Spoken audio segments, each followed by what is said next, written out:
It begins. We are starting. Cool. Good timing.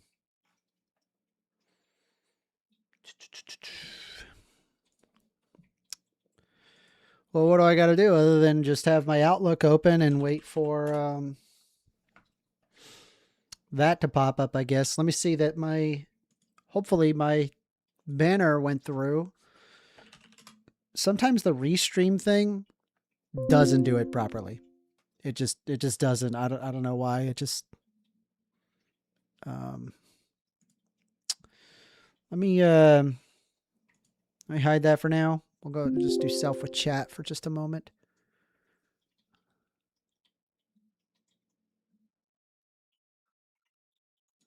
Okay.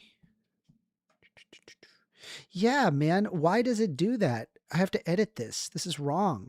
We'll go just do self. It's just like, it's wrong. Like, I have to go in and manually edit the video. Like, the thumbnail is not correct.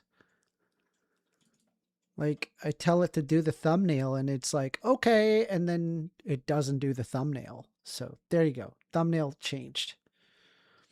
That's very annoying, I must say. All right. I'll tell people. Oh, let them know that I'm streaming.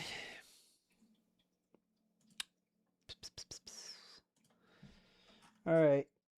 At everyone, streaming live.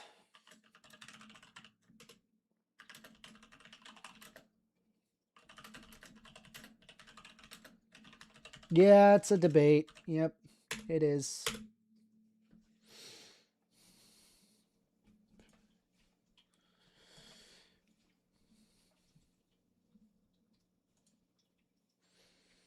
We are, yeah, I'm not gonna. Bobro says, is this a debate? Yes. Okay. Emperor Fat Ass Dog says, what's up? Hello. Welcome, welcome, welcome. Welcome, welcome, welcome. How are y'all doing? Let me just make sure that I have the PowerPoint working. PowerPoint does this weird thing where it like wants to use multiple screens. That is like super annoying. Let me just like start the slideshow, I guess, and see how it does. Okay. All right. So that's my big screen. And let me just make sure that I can. Okay. That's actually good. Should I make it smaller? Like this? It's probably not a bad idea because then you can see the whole thing. We'll just, yeah, we'll do that, I guess. Emperor Fat Ass Dog says, what's up? Is this the master debate? It's on Modern Day Debate. We're going to be going on Modern Day Debate shortly. Give it about 20 minutes. And we will, yeah. I just watched the live action HTTYD movie. I don't know what that is, but that sounds cool. All right, so we know that that's good and it's working. Do I play a game or something while we wait? We got like 25 minutes. I'm just going to be like waiting for like an email, I guess.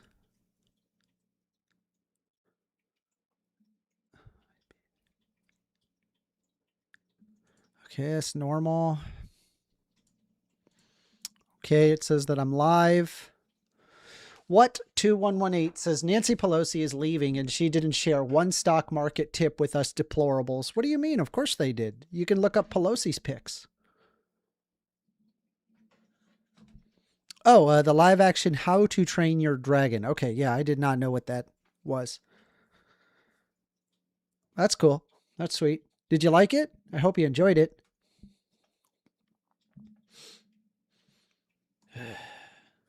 The last time I debated Rob Knorr, he was very belligerent. And I'm going to do what I can to try to like, you know, just calm him down a little bit and let's make it more akin to a discussion as opposed to like a debate and like one wins and one loses. I don't like looking at it that way. I've becoming more and more like anti like, oh, who wins the debate versus loses the debate. It's like super cringy.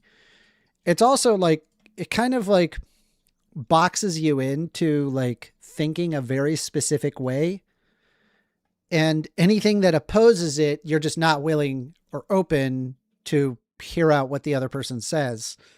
So I think that's like super toxic. I think it's terrible to think about things in that way. I think that, just approaching it with a level of openness and just be candid about, these things, I think is probably best. Does that make sense? I hope so. I hope that makes sense. Bobro says it is very faithful to the animated movie. That sounds great. Sounds good. Should we just troll Twitter for a little bit? I don't got anything else to do. I mean, I was planning on partying with some friends, but sadly, I cannot party with my friends. I am debating on Modern Day Debate on a Friday night. So I appreciate you guys joining in, I suppose, for Modern Day Debate. Debate. Let's look at their channel. Let's see what we got. We're going to pull up Modern Day Debate. Let's see.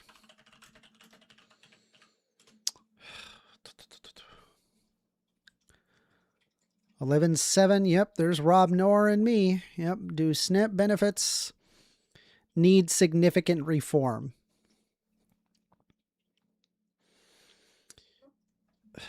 What does Rob Noor think about like needing significant reform? Like, does he argue for significant reform?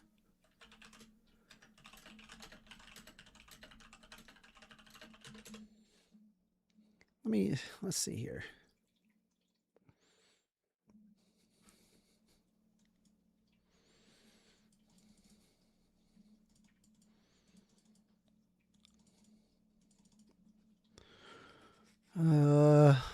Active on social media, debate and commentary. Okay.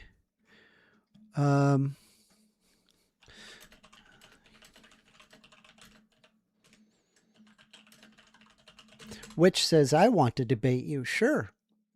Just today, we're going to be on Modern Day Debate having the discussion right now. This is kind of like a pre-show. I'm honestly not sure like what specifically that he would want to argue. I mean, if I had to guess, he probably thinks that like a bunch of illegals are taking SNAP benefits. I don't know what his positions are. So I kind of just shotgunned my intro. Like, what would I do and or change, as well as describing who receives SNAP benefits and why, and whether or not that it's beneficial for society. I'm hoping that, because last time I had this discussion with him, I did not have a good time with this guy. This guy was super belligerent. It was pretty god awful. A troublemaker says, it seems too many are scared to be human about very human matters. And in my opinion, that is really at the heart of the issue. And it feels like it's heartless to make life even harder for so many. I couldn't agree with you more. I totally agree with you. It makes perfect sense. Seeing the right go after SNAP benefits because it's being ended. They think it goes to illegal immigrants.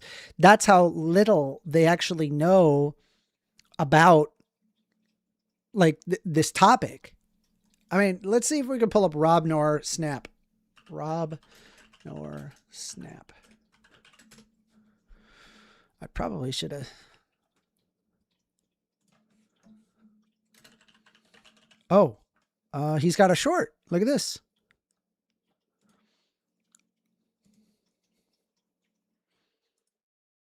If you saw the last, why don't I hear it? Hold on. That's because my headset's off. All right, let's try that again.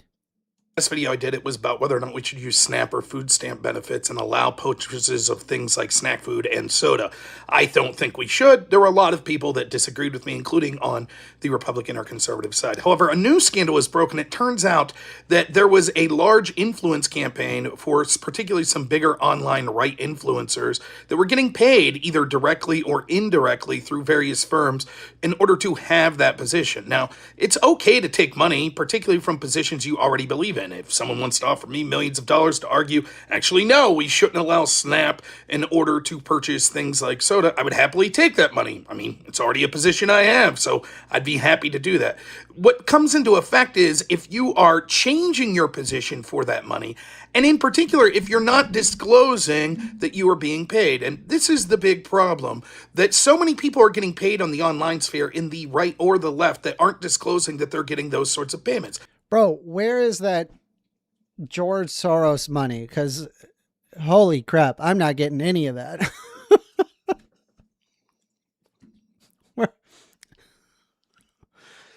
I'm just like arguing from like a human standpoint, and he's like, these people are getting paid. What are you talking about? Like, dude. In addition to that, there's a lot of other things that occur in the online sphere, such as on X. You can see some of these large accounts routinely are what 2118 says, I want free university to learn more about how oppressed I am. You know, you really should probably consider going to university, because you will find that university isn't actually about that. Usually people who have not gone to university, they like to think that that's what it's like, when in reality you're just learning. Sorry to say, but that's literally what's happening. You're kind of being pushed to learn. Stealing material of smaller accounts and not giving them credit. And then they end up making a large buck off that because that's the content that they're using. Which says Amender would definitely take Soros money. I'm just saying, like, I don't have any money going to me. That's obvious, right? I'm just telling you, you know, what the Max is saying, that please make Rob rage quit. So here's the thing, Max. If he's super aggro, I'm going to match that energy. But what I'm going to try to do is calm him down, right? Because a lot of these debate bros, what they do is that they just shotgun, and it's super belligerent. Never possible to get a word in edgewise. That's what I remember last time that I discussed him. And also they have blatant use of ChatGPT. Blatant. Like this guy uses it all the time. Now, with that being said, it's not like I do not ever use ChatGPT. I myself will use ChatGPT to get some initial sources, but then I go out of my way to find actual sources and what the actual thing says. Max says, boo, no, make him rage quit. Really? You just want to get him. Yeah. I mean, I call him, Rob GPT. Calm down, Rob GPT. I don't know. I don't want it to be blood sports. Like, can we like have like an actual discussion? Like I want a real actual discussion about this stuff. Let's see here. People like Ian Miles Chung, but there are many others that are doing this. In addition, it seems that some of these influencers oftentimes have the most nonsensical and vapid, just red meat sort of commentary that's designed not to provoke thought or to have some sort of deep, interesting point, but it's just something they'll be able to shortly say to rile up a base that they'll be able to then cash in. It makes you wonder how sincere many of these people are about their right-wing, libertarian, populist, or conservative values. And the same would be true on the left. Is this about Snap, or what is this about? Like, it's not even about Snap. Where you wonder how sincere many of these people are. After all, it's big business to... Captain Cabbage says also, First Amender, everything he accuses you of is actually a confession. Interrupting, filibustering, spurging, bad faith. Oh yeah. 100%. This isn't my first rodeo with Rob Noor. I'm gonna try to calm him down. Watch, you'll see. And then I would like to hopefully have a real discussion, a real, you know, just let's go over like what are the ideas, what's currently happening, and then come to a reasonable conclusion. But I don't know. I have a feeling that that's probably not going to happen. And Rob Noor is going to go into Rob GPT mode and just start shotgunning stuff. I'm hoping he'll behave himself. Bobro says, is this a 1v1? Yes, it is a 1v1. Max says, Rob Shirley Love stroking that security blanket. What do you mean by that? Like, they're just constantly using ChatGPT and they don't walk away from it? Or does he like engage in the blood sports kind of stuff? Is it possible to pull him away from the blood sports stuff? I want to see if I can kind of get him out of that mentality, because like a lot of people, I mean, I've noticed that when you have that blood sports kind of stuff, like what happened with the debate I had just recently on, what was it, Wednesday? God, I'm doing 3 debates in a row. Jeez, I got to start saying no to some of these people, bro. This is wild. 3 debates in a row? My friends are all hanging out and I'm not there. Well, let's take a look here. So, I don't know. We'll see what happens. Now, I did a new drawing. See, I swear, I hardly get any views on my videos themselves. I get views on lives, which is really annoying considering how much work I actually put into the videos themselves. Here, take a look at this. Look at this. Here, you want to see? So, I made like a picture of the guy that I was debating with. What do you think? I drew that. I drew the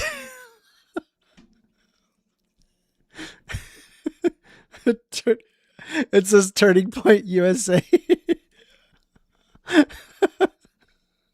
Because he came in to argue in favor of Charlie Kirk. And then he was like, yeah, we should segregate restaurants.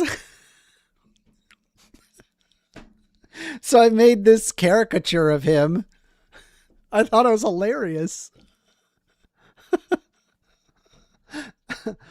But, you know, whatever. It is what it is. I'm hoping, listen, that this becomes like an actual, like a legitimate conversation. Because I genuinely, I don't want the blood sports thing. Can we just like walk away from the blood sports thing? Like, it's so tired. It's so exhausting and no one gets anywhere and people just get mad at one another and nobody learns anything. Like, I get that it's good for clicks, but nobody is learning anything by engaging in a blood sports debate. Seriously. Max says, that's why I don't make videos. I just do lives. That's probably that's smart. If you're not subscribed, consider subscribing. I'm a very small YouTuber, so any amount of subscribing, thank you. Thank you. I couldn't thank you more because I'm just so freaking small. I would love one day, I wake up one day and I see 1,000 subscribers. I'll be so happy. All right, everybody. I just got the invite link. Let's go.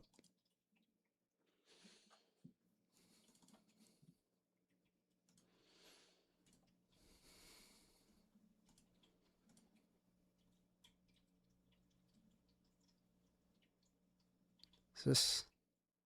Yeah, that's correct. Sorry, just give me a sec.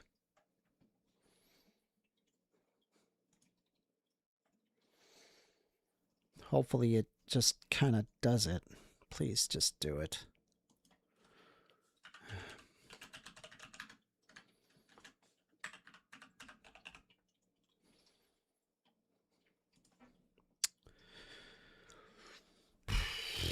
All right, so we have the, oh, let me turn on the virtual camera. HyperX. We've got the Shure MV7. And then the speakers is the Cloud X2. And then let me also just make sure that it does not change any of the automatic sound thing. I actually don't think it's capable. I think we're good. All right, so, and then we're going to set our thing to the OBS virtual camera. Is it not working? Why is the virtual camera not showing? Okay, that looks like it's working, but why doesn't it show there? Weird. Okay. Well, hopefully that worked. Let's see. Let's see what happens. Zoom meetings. Okay. Yep. Okay, so it says host is joined. We'll let them know that you're here. And if it doesn't show, I'll get it to fit. Just give me a sec.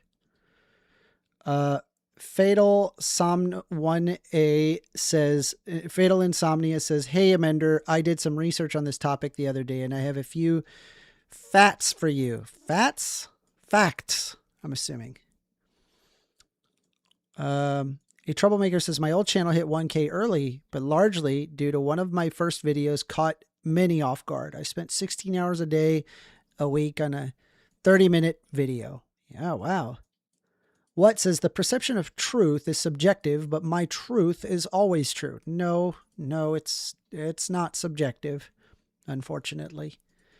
Bobro says, you guys should be like PewDiePie and T-Series, and you make rap songs to boost your subs until one of you wins the race to 1K. That's funny.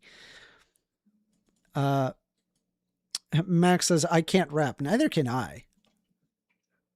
I mean, I don't know. Maybe if I tried, maybe, but probably not. It says, yeah, so it says James Coons' room meeting.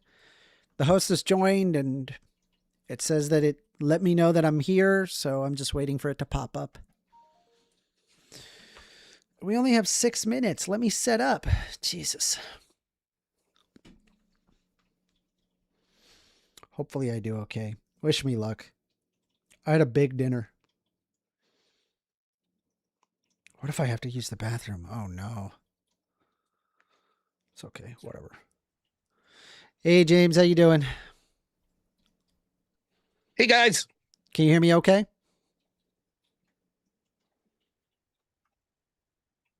Hello?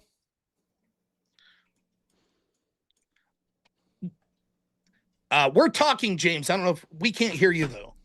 You hear me, right, 1stAmender? I can hear you, yes. Okay. I am streaming, just so you guys know. So yes, I am as well. I just didn't want anyone to say anything like, hey, remember how we're all working for the government and getting paid to have these positions, and these rubes think we're not, nothing like that. Keep that all in. Wow. No problem. But yeah, thank you guys. Thank you guys for being here. This is fun for me. This makes my life. This is it's pretty boring besides this. It's just emails all day. So thank you guys for being here. My pleasure. Thanks for having me. Thanks for being here, 1stAmender. Should be fun. Appreciate it. What I'm going to do is I'm going to just really quick double check the sound. Can you do a quick 1, 2, 3 for me, 1stAmender? 1, 2, 3, 4. Cool. And then Rob, please. 1, 2, 3, 4. 1, 2, 3, 4. Based. That's good. And then let me just see that it's good on this side. Based. What we'll do is during the open dialogue, if there's too much interrupting, I think we're going to, more modern day debate is more commonly going to jump into the old 90-second response thing. So that way I just don't have I don't have the energy in me for a bloodbath tonight. I just want to reasonably How long reasonable is the debate. intro again, just to be clear? Maybe like if 5 to 10, but if you Okay. really need 12, Rob I should be good. might let I should be good slide. then. Okay. And yes, it's going to be a big, beautiful time. I'm a little bit, I got to be honest, we're trying to think of backup plans, which Rob, it might be you. Andrew had already said, you're a backup guy we could consider is in case fights get canceled. I just don't know how can we predict anything like this? So it's just For the something that, actual debate con. yeah, Yeah, if you need now, listen. The only thing is, I could do any topic, and I could be devil's advocate even if I need to. I just need to make it clear. If I get into a religious debate, I am honestly not trying to blaspheme. I would just be doing it for the sake of for the debate, but I'm not trying to insult anyone's religion or something like that. That's normally not a topic that I go into too much, but to fill in, I would do that as long as the audience was aware that I was a fill in. And it's not like I'm coming in there arguing Islam or something as someone who's professing to be a Muslim. You know what I mean? right. I appreciate you being willing because, yeah, I mean, it's possible. It might be one of those topics. And I know that, yeah, you're new to it. So people would give you grace. And we'll see. I mean, like, it might not even be needed. Though, for the record, I mean, I'd be fully confident in you. Like, I'd be happy to have you. Um, you guys are both guys that I actually think could handle like an in-person debate where it's like worth, like, it'd be great. First And Amender, are you going to debate con, man? This is not my main job. My job is, I'm a systems administrator. I don't make any money on this. I have less than 1,000 subs, so no, unfortunately not. 2 seconds. I'll be right back. Well, listen, and next year, if it's a bigger event, even if you're not going to make money, I think it'll be sort of like TwitchCon. I think hopefully at some point that's what James is planning. So it might just be something fun, for just different communities of people to just come hang out, even if they're not. I right now don't have a debate scheduled. I'm just kind of going to have fun. So Yeah. I but mean, I get it. When I'd I love work, to go. It's like, but like if you had to, my problem was when I worked full time, not only is the money a problem, but then getting time off work. That's a huge problem. Now that I'm streaming full time, it's a little easier, but I was working like 80, 90 hours a week. And so I could never just justify like, hey, I'm going to take, 3 days off to go to Nashville. But now it's easier for me. So yeah. Well, I always think that, maybe one day when, when my channel kicks off, then, it's a whole different story for sure. Like I'd be like, okay, this is my job. And so I would go out of my way to go to things like yeah, DebateCon. I'm right. just not there yet. I need more Yeah. time. Well, you could justify it more as like a business thing if it's your Expense, job. Yeah, right. Yeah. And then, I haven't even listed it as an LLC yet. There's just not enough money. Not yet anyway. Well, hey, good luck to you tonight. I think it'll be fun. I appreciate it. It sure will. I'm just testing the speed of our Wi-Fi, which it looks like it should be good. It's unusually slow download, but the upload's good, and that's all we need. So, if the internet craps out on me, I will be right back. I don't know what's been going on here lately. It'll just like 20 seconds go out, and I've had to restart my computer. But I don't anticipate any problems, but I would be right back if it happens. So that's all right. We've had a million. It's I've been the tech guy at Modern Day Debate, so we've had a billion of those things, like in person and remote. But we're gonna start. Right, good. Looks like connection's consistent, so should be good, Lord willing. And here we go. I'm gonna start the stream. They won't see or hear us yet, but this is fun. Thank you guys, and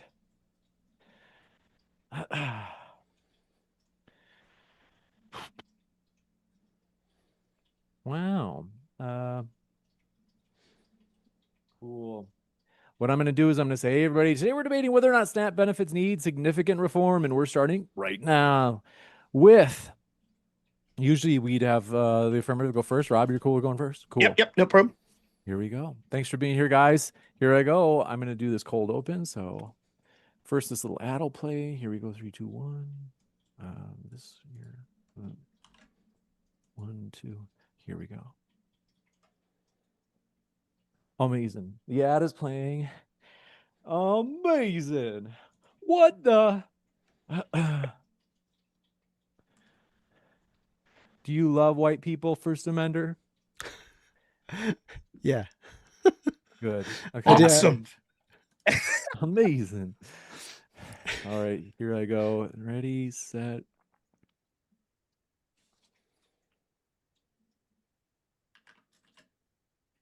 Hey, everybody. Tonight we're debating whether or not SNAP benefits need significant reform, and we are starting right now with Rob's opening statement. Thanks for being with us. Rob, the floor is all yours. Thank you so much, James. It's always my pleasure to be here. First Amender, thank you so much for this debate. I think it'll be a good one and a timely one, given what we see with the government shutdown and SNAP benefits shutting down. So to start my opening statement, I think, given the topic has a few words that there could be some controversy over, I'll just get my definitions for these out of the way. Hopefully, this doesn't become a semantic issue, but by SNAP benefits, we just mean what's colloquially called food stamp. That's sort of what we're talking about. I don't anticipate any tricks there. I think we both are understanding what we're talking about here.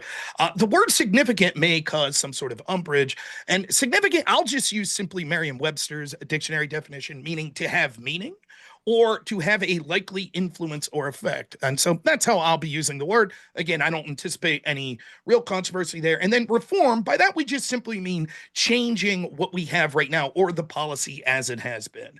So given that, I'd like to highlight 3 areas of reform that I think will be necessary. Now, given the nature of the debate, I only need to win any one of these, and it would be considered a significant reform. And I want to hyper focus on the third area the most in this debate, given the time constraints that we have. But I think it's worth mentioning that there are a ton of areas where we could have actual significant reform. And I'll highlight on 3 broad areas and just talk about maybe sort of the lowest hanging fruit that I could see from each of these areas. The first area I would like to highlight on is we could have significant reforms in our SNAP benefits in who is eligible to receive SNAP. Now, right now, we have non-citizens making up 1.7 million people a year. This costs over $5.7 billion a year. And this is non-citizens. This would include not illegals, which if they're able to, through identification, stealing people's identities, etc., obtain these benefits. This number of 1.7 million is not including that. This is including people that are here on green cards that aren't citizen. It's including people that are here on student visas, etc. We have the right in this country to have guests of this country who are a net input into the country and not that are draining our resources.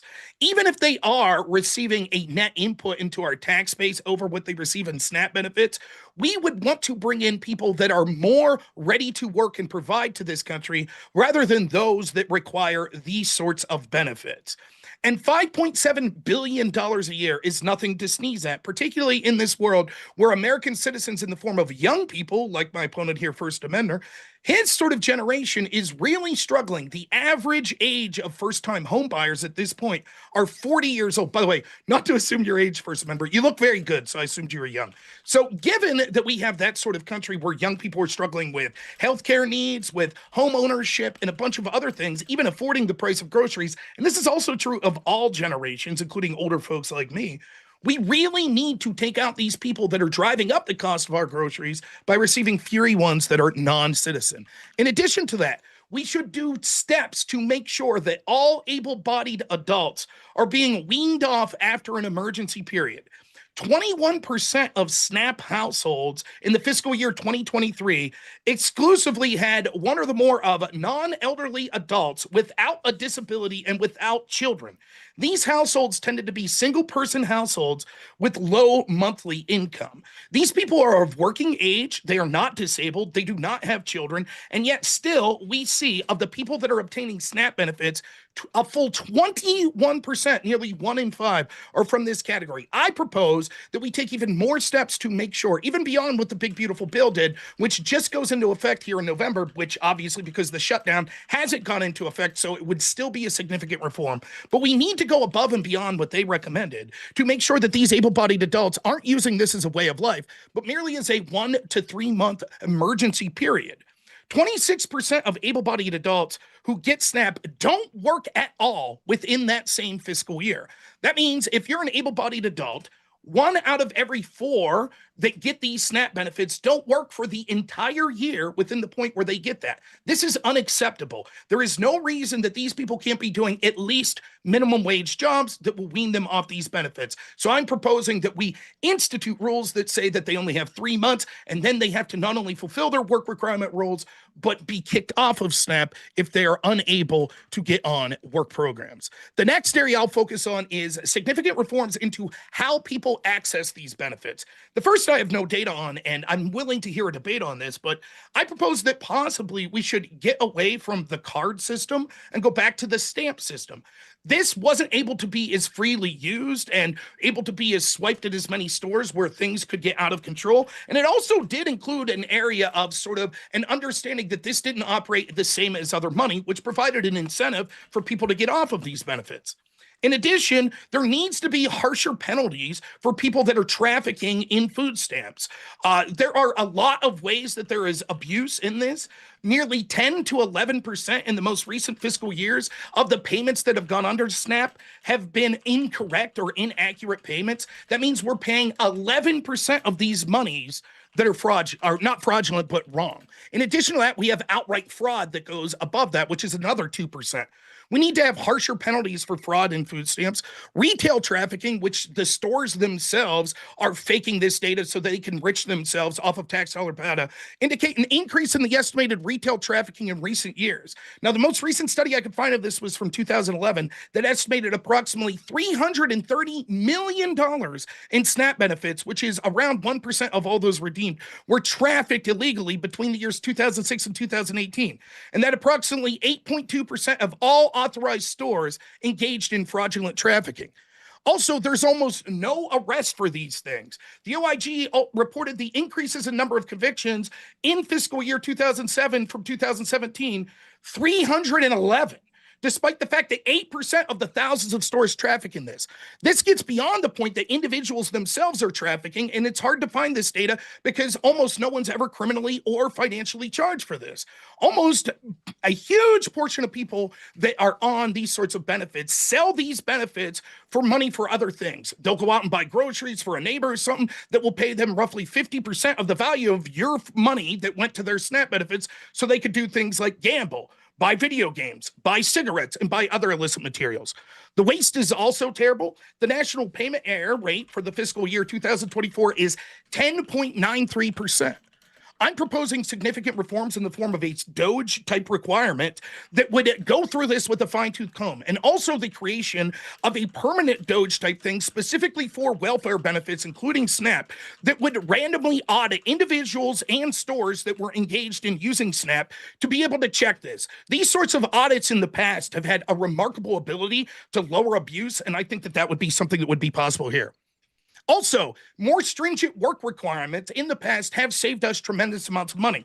We need to increase these work requirements over what the big beautiful bill did, which hasn't gone into effect yet.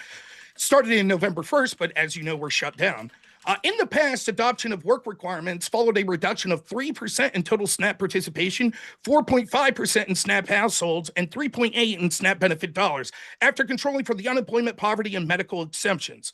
Because able-bodied adults without dependents comprise 8 to 9% of all SNAP, sometimes higher, our findings indicate it would cause more than 1/3 of able-bodied adults would lose their benefits. Expansion of work requirements in the past eliminated 600,000 able-bodied participants to lose SNAP benefits, and if we made those more stringent, saying that we needed to audit this by proving, such as through online programs or digital receipts, that you had to show that you were working or had a serious attempt to get jobs, could estimates show lower this by 800,000 people. Real quick. Lastly on this, states enable fraud in work requirements. There's a litany of evidence to suggest this, but individual states help fudge work requirements because if they don't, and they show that there's significant abuse that's occurring within their state, they lose state benefits. And so there's an incentive for many states to retroactively allow people that are faking their work requirements to get away with it. States should be punished rigorously, which would be another reform to these benefits, being punished by having state federal funds that would send to them slashed for these sorts of programs unless they stringently enforce that people are following these work requirements. Lastly, The most significant reform that I could think of is we need to limit what these benefits could buy to only staples such as proteins and produce. About 40 cents of every food purchase dollar was spent on basic items like meats, fruits, vegetables, milk, eggs, and bread. That's great. That's what it should be. However, the next 20 cents was spent on soda, desserts, salty snacks, candy, and sugar. The remaining 40 went to things such as cereals, pre-prepared foods, ice cream type products, rice beans, and other cooking ingredients. Across all households, more money is spent on soft drinks than any other items. In fact, more households on SNAP purchase these sort of sugary and snack benefits than non-SNAP households, which means the average working person is getting less of these sort of snacks than people that are on actual SNAP benefits, proving that they're getting too many benefits and that it's going to non-healthy things. This should not be a way of life. We should not be buying people sugary treats. We should be giving them an emergency way to get through to make ends meet, which means staples. The majority of people who received SNAP benefits in 2022 were covered by Medicaid at 78%, including 18% who were covered by both Medicaid and Medicare. When we look at the data, there are, of these cases, individuals in the highest quintile of sugary beverage intake, which was more than 1 to 2 servings today, had a 26% greater risk of developing type 2 diabetes. In addition, heart disease is through the roof, etc. So not only is our tax dollars going to buy people sugary treats, it's also 78% of those people are on Medicaid that are massively increasing their chance to get heart disease and diabetes, which then our tax dollars, again, has to pay to help take care of them. Not only would it be better for the tax dollars and save billions of dollars to not have to fund these sugary beverages, probably eliminated 30% of the SNAP costs that we have, but it would also mean that the people that are using it as an emergency measure are actually having healthy diets, which would mean they're less likely to get sick, we're less likely to have to pay for them getting sick, and they're more able-bodied to then be able to go out and have better lives and be able to get jobs so that they can contribute to society. Any one of these 3 reforms that I've recommended, and I think I'll focus heavily on the third, would be enough to win this debate. However, what's clear to see is there's a litany of other reforms that could be offered. I don't know what the position would be that the negative could argue today is that this status quo rife with fraud, sugary beverages, people getting sick, and billions of dollars being spent on people that aren't citizens should be continued. Thanks so much. Thank you very much for that opening. Folks, if it's your first time here at Modern Day Debate, I'm your host, Dr. James Coons. We are a fully neutral debate platform hosting debates on science, religion, and politics. If you did not know it, DebateCon 6, Modern Day Debate's own 2-day debate conference is happening in Nashville, Tennessee in just 1 week. It starts on Saturday, November 15th, and then ends on the night of Sunday, November 16th. If you look at the bottom right of your screen, you will see a promo code. This is only good until this Sunday night. So November 9th at 11:59 p.m., it will stop being active. Use this code 25live, as you can see at the bottom right of your screen, to get a whopping 25% off. This is a short-term code, so use it right away. We're expecting seats to sell out, and this code is only available until Sunday night, given we're 1 week away. With that, we're going to kick it over to 1stAmender. Thanks for being here. The floor is all yours for your opening as well. Appreciate it, James. Just give me a moment. I have to share my PowerPoint slide. You got it.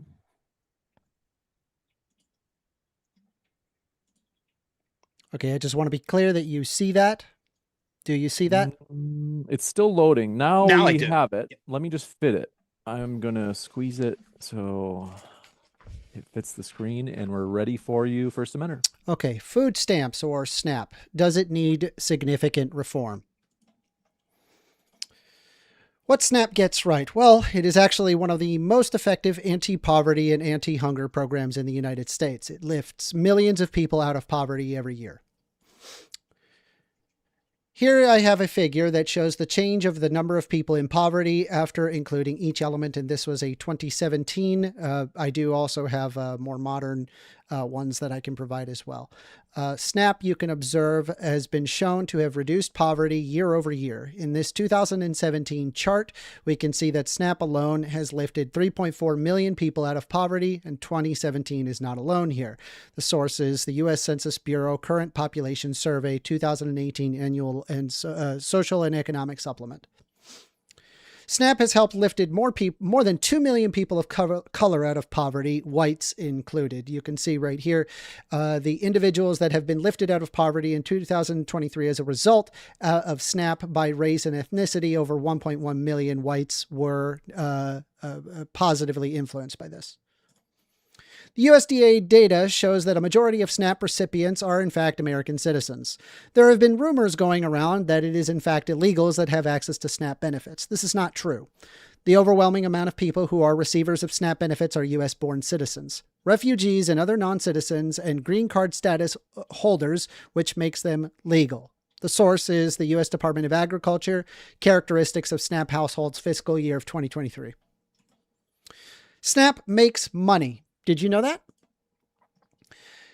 Under the USDA Economic Research Service and the U.S. Department of Agriculture shows that a recent ERS analysis finds that during the slowing economy, $1 billion in new SNAP benefits would lead to an increase of $1.54 billion in gross domestic product, 54% above what is beyond the new benefits.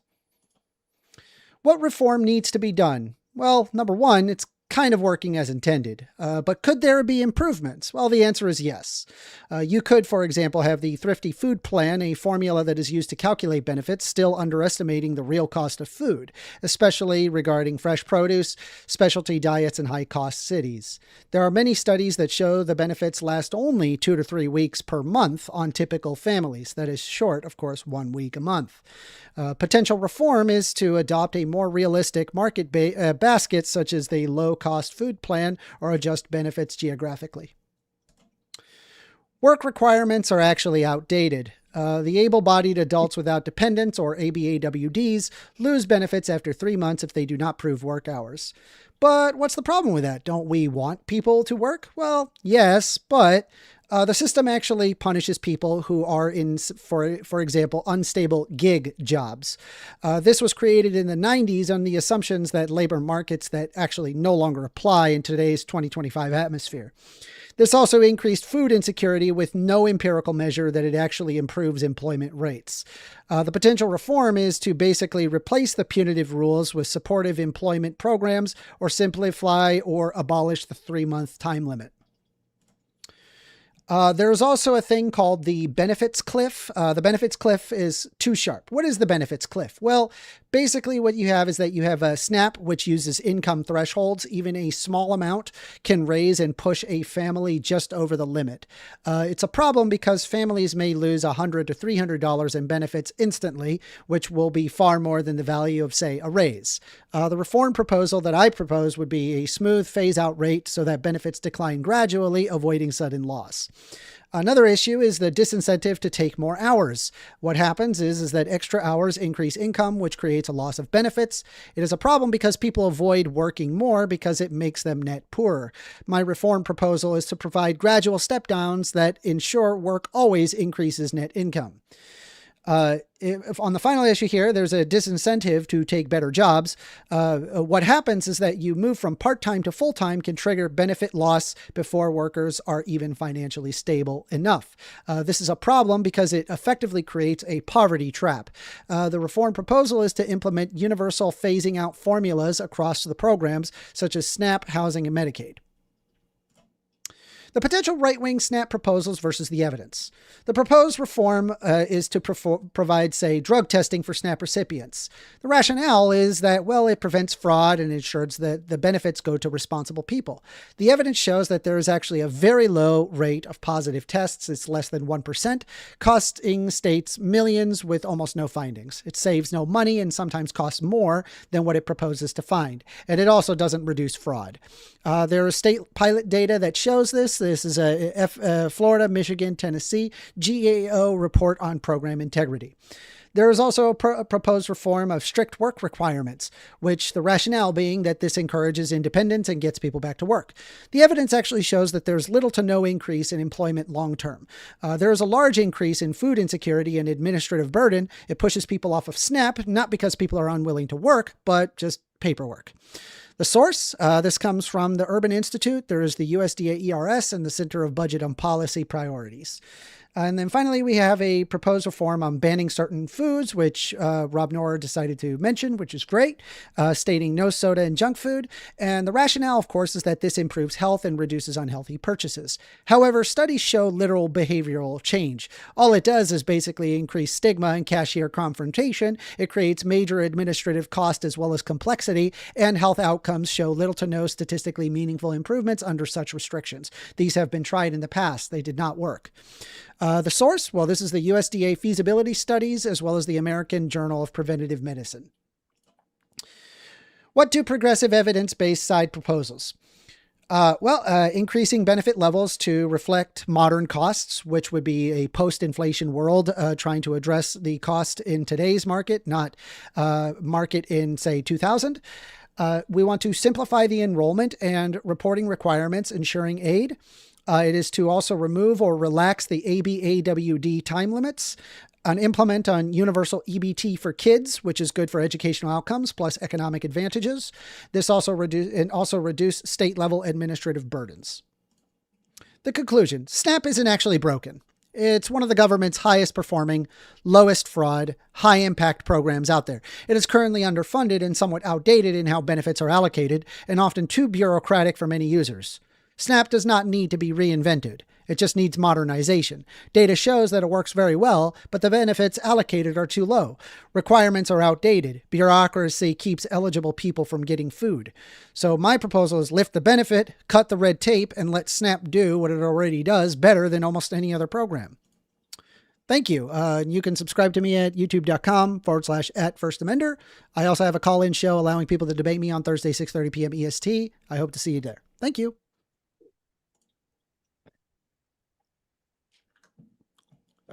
Did it? Thank you very much. What I'm going to do is kick the share. There we go. And we are going to jump into the open dialogue. I want to say, folks, thank you so much for being here. In terms of quick, juicy little updates at the bottom right of your screen, if you did not, there we go. Thanks for your patience. Just doing a little rearranging, housekeeping here. Is that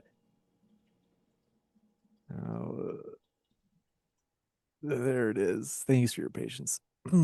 Folks, if you did not know it, we have this promo code for your DebateCon 6 ticket. If your arms and your legs fall off such that you cannot make it to DebateCon, become a channel member, watch the debates live from home in the comfort of your very own home, enjoying your Soylent, 1stAmender, whatever you like. But yeah, I want to say thank you for both of our guests. Open dialogue for you guys. We're ready for you.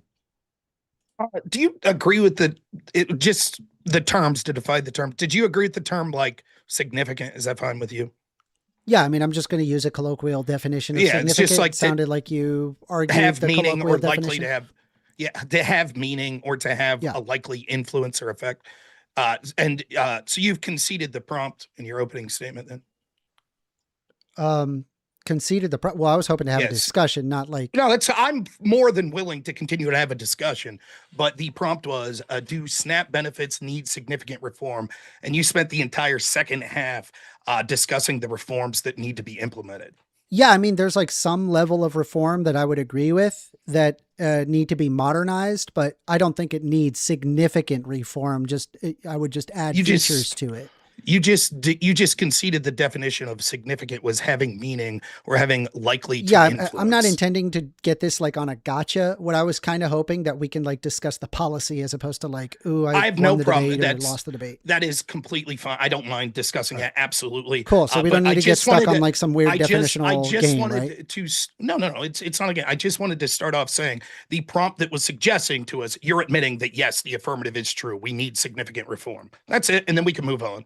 I wouldn't call it significant. No. Okay, the reforms that I've presented are all can be implemented with just tiny changes, and it would not require significant reform. No. You conceded that the term significant means having meaning. Can you explain how the reforms that you have instituted are reforms that wouldn't have meaning? So I would say like, I don't know if I would go that direction again. Like I didn't really want to play a definitional game with you. I wanted to That's just fine. like Just say discuss like you're the right. particular policies, if that's okay. No. That's absolutely fine. I was just getting you to say, yeah, you're right.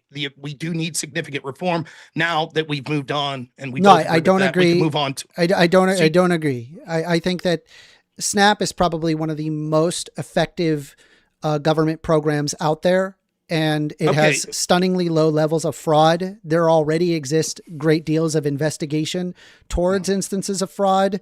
It works very well. I mean, out of all of the programs that we could have picked, SNAP is probably the model government program that results in huge benefits. The only thing that I would do is I would do slight changes to it. And I listed those slight changes. So just to be clear, when you talked about reforming the thrifty, or I'm sorry, what was the term, the first term you used, the thrift, something like that. Then you suggested reforming the work requirements. Then you suggested reforming the benefits cliffs and all of that stuff. Those are basically, we don't have to worry about that. You'll be defending the status quo and I'll be defending the reforms I've instituted. Fair? Well, I'm not arguing the status quo though. Then you're arguing for significant reform. No. Okay. Define that. Are you arguing for reform? Sure. So then define the term significant. You've already conceded what it is. Like, I guess like a large amount, sufficiently great. I don't know what you're asking here. Like, I didn't want to play a definitional game or like some gotcha. Like, is there any way that we can pull ourselves out of like the debate bro mode and actually have a real conversation? Get into like the actual people are in chat kind of thing. We want to get. That's fine. We can move on. I just want to say that anyone like it, what happens here is it's hard to hit a moving target, right? And so if you acknowledge, yes, I too am arguing. See, here's the thing, right? You're treating me like I'm a target. Hold on one sec. Just to hear Rob finish the sentence. Yeah. So if you just say, yes, I too am arguing for significant reforms, just significant reforms that are basically the opposite direction of what you're arguing, I think that's fine. And then we can have that discussion so that the audience can make up for themselves. Which way should we significantly reform the food stamp program? That's it. That's all I'm trying to get to. Because otherwise I feel like if I spend time arguing against some of your proposals, that the interpretation will still be like, well, that's okay. Then Rob's arguing against significant reform anyways. And so therefore the prompt is still negative. That's all I'm getting to. So you're treating it like it's a, like that I am a target to shoot at. It's not a target to shoot at. Okay. The idea is that we discuss what happens and then we can determine, you know, what's a better idea or what's a worse idea. So overall, like I've heard, it sounded like that you kind of wanted to pull back on SNAP overall. Would you agree with that? Or? That is true. I think that anyone with a reasonable interpretation could see that, seeing as how half of your opening statement was talking about reforms that presumably would add a bunch of money into SNAP, I think that they could see that that's significant reform. I'm now willing to talk about why my significant reforms are better than your significant reforms. Okay, well, for the junk food thing, there's actually no empirical evidence that results in beneficial outcomes, because exactly what you had just said has been tried in the past, and it did not impact people's behavior when it came to purchasing of junk food. The problem that I'm having is that SNAP benefits, economically speaking, provides a net boon that has cascading effects in the positive direction. For every dollar that's put in to SNAP benefits, it's anywhere between $1.50 to $1.80 return in gross domestic product. Would you say then that is something worthy of not pushing back on? No. Explain what GDP is. Gross domestic product? Correct. Do you need the formula? Like, what is it? Explain to me. NP? I mean, just give me, you could give me the formula if you like. I'm just asking your own words to tell me what gross domestic product is. What's it seeking to measure? Yeah, it's CGINP. Like what's your point? What's it seeking to measure is the question. Yeah, this is not, again, you're treating it like a debate. You're going debate bro mode. I'm not asking, like, I'm not coming at you with like definitional responses like, let's test your muster in what you know in rote knowledge. I'm trying to get to you or talk with you about specific benefits where we can observe specific boons versus busts. I would personally like to see an economy that does better as opposed to worse. Wouldn't you? Okay. So here's what I'll say. Since you're unwilling to tell us that, I'll Why tell you a didn't you little just joke. answer the I'll question? tell you a little Hold joke, on. right? Two economists are walking through the forest. Economist A sees a pile of shit on the forest floor. He looks over at Fuck is economist he B and talking says, about? I'll pay you $100 to eat that pile of shit. So the second economist reaches down, grabs the pile of shit, and eats it. First economist gives him $100. They take a few more steps and they see another pile of shit. Economist B looks at economist A and goes, I'll pay you $100 to eat that pile of shit. Economist A reaches down, eats it. Economist B gives him $100. They start walking a little bit more, and economist A looks over at B and goes, you know what? I can't feel like we just each ate a pile of shit for nothing. I gave you $100 and you gave me the same 100 back. And economist B looks at economist A and goes, that's not true. We just increased GDP by $100. When you factor in and talk about GDP, including government spending as a net benefit because it increases GDP, it is laughable. You are correct that that number does entail government spending, but it's not entailing what we should look to benefit our society, which is productivity that's coming from individuals working. So the government printing money and handing it out and then saying, look, people are spending the money we are handing out and that increases GDP is laughable. If anything, the net benefit or the net implication of this is that it will drive up food costs for the rest of us because it's increasing demand for the limited food that we have by having people use this money that's not theirs to have more sugary items and items that aren't staples and necessary to them. Every dollar that we could limit through the government spending there would not only be tax dollars that we could either give back to people so that they could spend it and actually have productive spending, it could also be used on more productive systems. I would propose that at the bare minimum, we could have a significant reform of eliminating 20% of SNAP benefits to families if they're last sentence, if they're using it on soda, which they do not need. Okay, yeah. So your idea is that you're appropriating GDP, which is you're going to be talking about its consumer spending plus investments, plus what is it, government spending, and then plus net exports, which is exports minus imports. And you're equivocating the United States economy to two economists eating shit. You got it. Okay. Yes, that's exactly okay, what I'm doing. And you find these perfectly analogous to one another. That is correct. What I'm saying is, all right. Well, that I'm in reality world. Wait, give me 1 second. Where What I'm we're saying is referring the to the humorous largest joke. economy on planet Earth, not two economists eating shit. It's not as simple as just one guy eating shit and then handing over money to another guy eating shit, and then you have a net positive. That's not how that works. Number one, it is. Would that not be an increase in 100? No, in that no, scenario, that's not if the what government, that means. okay, I just want That's to be literally not what that means. If the government, I thought you were a. Well, hold on. You talked a lot. You talked a lot, and you just compared the entire United States economy. Is that hate to interrupt, but what we'll do is I'll give you a chance to wrap up, First Amender, because I know that you're saying, hey, like Rob got to kind of lay out his case there, but I want to lay out mine, and then we'll kick it right back over to Rob. Okay. It is not a response to say, well, economy, just like two economists taking a shit in the woods and then they trade money amongst one another. We're talking about the United States economy, the largest economy in the world. Obviously, these are not analogous.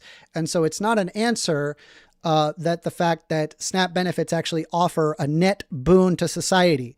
I mean, I could just explain to you, by having access to food, people often either A, they purchase other things. There's more demand for the food, which means that there's often farmers producing more food, which means more money for the farmers. And because people don't have to worry as much about food, they can then focus on other things, which also benefits the economy.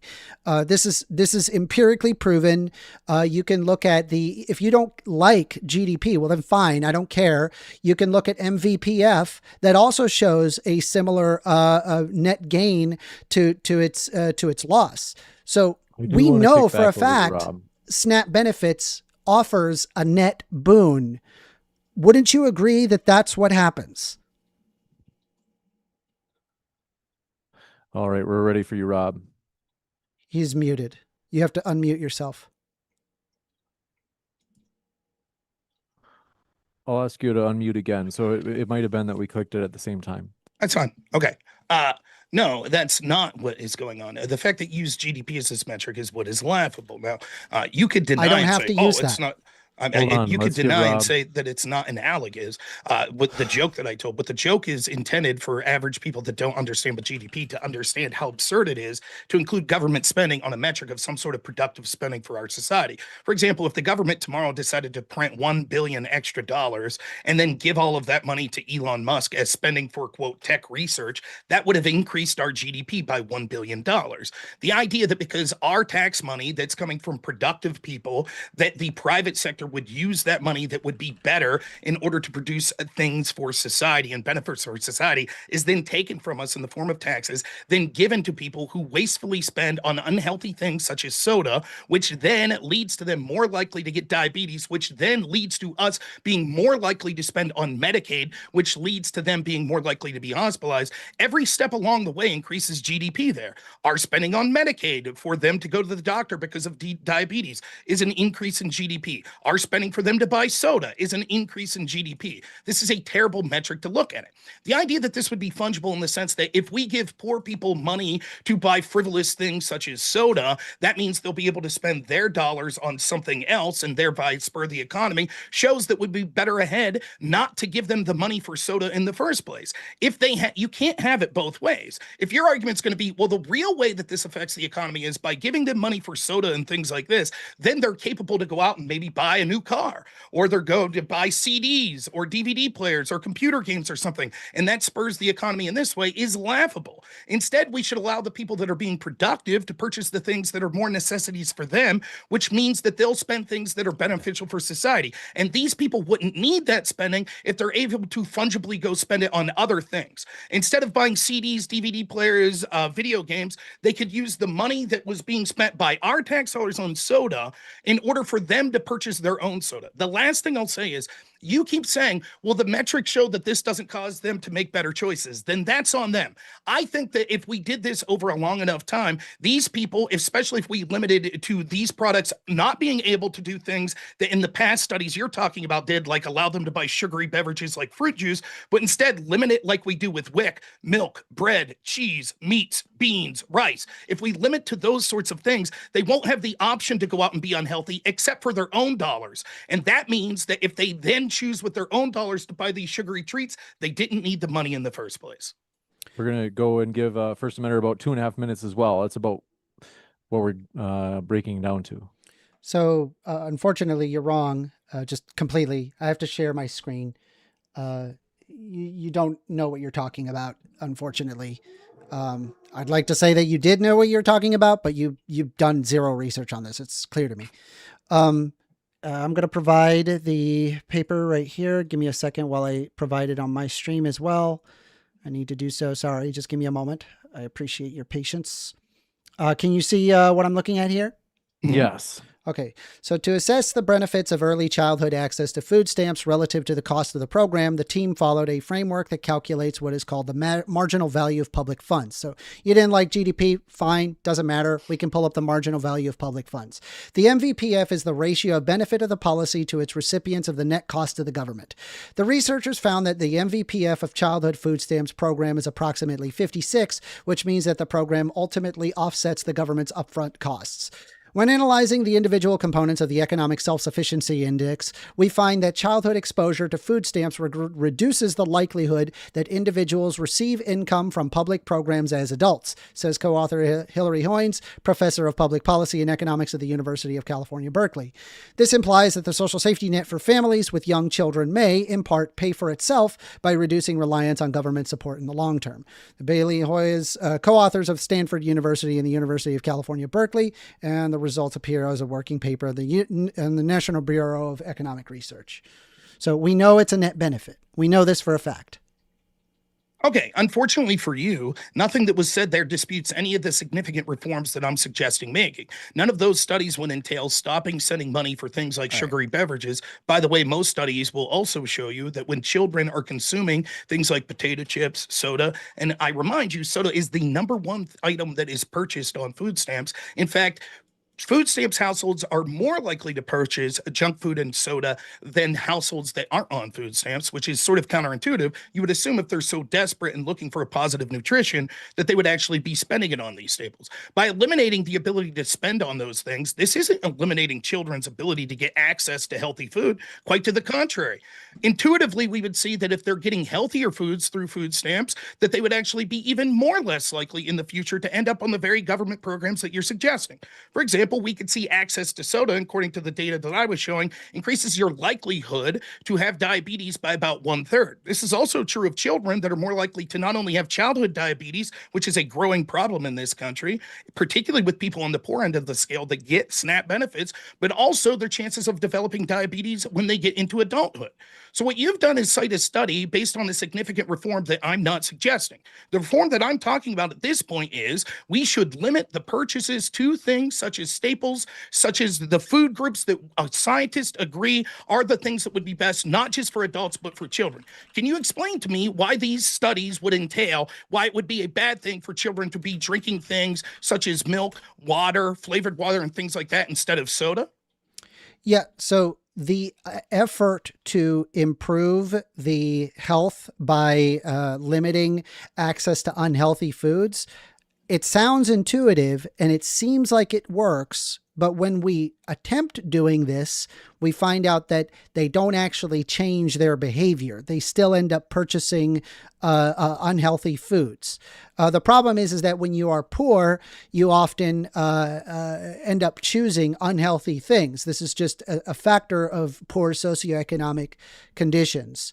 Now, as to what you can do about that, well, I mean, number one, just like from a basis, I don't think that like poor people should be like, be prevented from having access to say unhealthy foods, just as like somebody who's middle or upper class would consume unhealthy things. I mean, I'm just going to be honest with you, Rob, you don't look like you follow your own advice. Well, you look like a virgin, so I don't know how much advice we should take. I'm not a virgin. Like you. I'm not a virgin, but the point that I'm trying to make with you is that you make an argument that the poor should not be having these unhealthy foods, but you don't seem to follow that advice. I thank you very much for that. I don't think I'm following the advice of you should have to pay for my poor decisions. You're absolutely right. You're very intuitively pointing out that I could actually lose some weight. Now, might I suggest to you that you look like someone who could use some advice when you're suggesting that other people haven't researched this, that perhaps you should think twice before saying that and getting embarrassed in a debate, as will happen tonight. By the way, you've already conceded the prompt within the first 5 minutes in your opening statement. Nonetheless, me making bad choices on my own is an absolute choice that every American should have the right to make. Yes, including people on food stamps. Okay, absolutely so should have people access. who are on Please food hold stamps on. make I those need choices. to let Rob finish. I need to let Rob finish. People that are on food stamps absolutely have the right to soda. They may purchase it with their own money. They are not entitled for me to purchase that for them any more than they should be able to use their food stamps to buy alcohol, to buy cigarettes, or any other things. Soda is empty calories. We already have a program in place that provides, particularly for children, these healthy food choices. You have not answered why having access to healthier food choices would make things worse. All you've said is, well, the studies show that when we tried that, they still made poor choices. One, unfortunately for you, most of those studies only limited it small amounts of things like soda specifically. I'm suggesting that we would limit high sugary beverages, snack food, junk food, etc., and basically go to the same sort of supplemental nutrition that's giving through the WIC benefits. People don't abuse those benefits to get soda because they can't. And we already can, through SNAP benefits, limit the type of products that people can get. For example, try to buy a hot food item with SNAP benefits at a place like a grocery store. You can't do it because there are limits on the pricing codes of what could be purchased. This would be easier and easier to do as we become more technologically advanced. There's no evidence that the data you're suggesting either one entails that we go back to a WIC-centered program where you can only get those staples and people make bad decisions. Second, why this would be worse off for children, and the very study you cite that says that this would be a net benefit by limit them in other government programs wouldn't even be better if we're not having them have access to sugary beverages. And third, you can't get around this. If these people, if we limit their ability to buy soda by saying that they can't do it for food stamps, then have extra money that they're then able as a choice to purchase soda, that would entail that they do not need the money that we're sending them. at least not entirely. If they have extra money to over. buy soda, why should they be entitled more than someone who's out there working hard, who can't afford to buy the soda, but whose tax dollars has to go for someone for these extravagant expenses like this? We'll give it to 2 minutes for First Amender as well. A little bit over that, 2 minutes, 15 seconds. So number one, like your argument by having the restrictions is all you're basically creating is an additional stigma at effectively little to no benefit.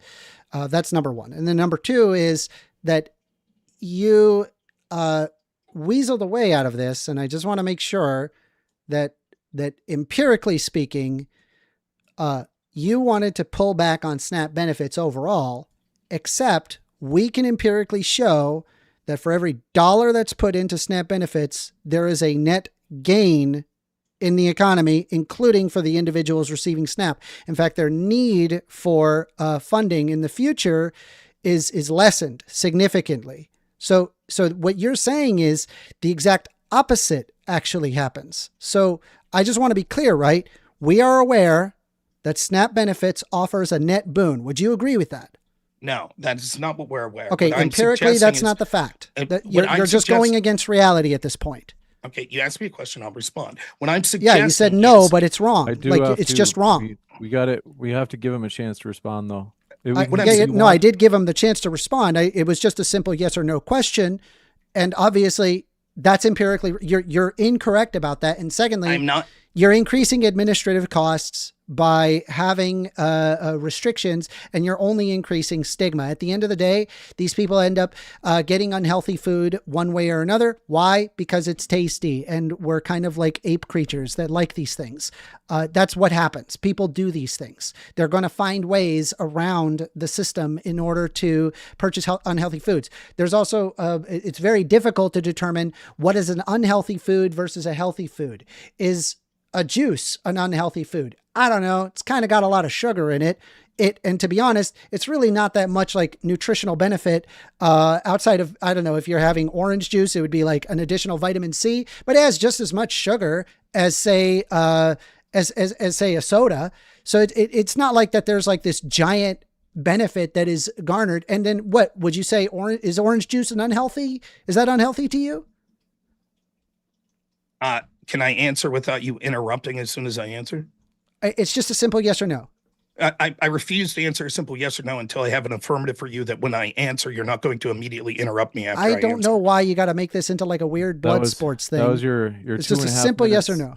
Okay, so again, Rob, 2 minutes, 15 minutes as well. The misnomer of what's saying here is he keeps going back to a study, which, by the way, he's not going to be familiar with the methodology. Now, I've looked at these studies in the past, and what it's going to show is when people have proper nutrition, which is oftentimes necessary through things like supplemental nutrition programs, they're less likely to need other programs when they get older. This is because their health outcomes would be better. This intuitively makes sense. If you're a child and you're malnourished because you don't have food, because your family is poor, something to that effect, if you have government assistance so you could get actual staples, you're less likely to be on welfare programs when you get older. And that's probably intuitively true. The reason I answered no to that specific question is because the supplemental nutrition program as it's set up today may not necessarily be a net benefit in that, particularly when we're talking about the actual significant reforms that I'm suggesting. These reforms would make sure that the program went through like WIC. The reason that you're less likely to be on these other programs when you get older is because of the health benefits. And there's no reason that if we take away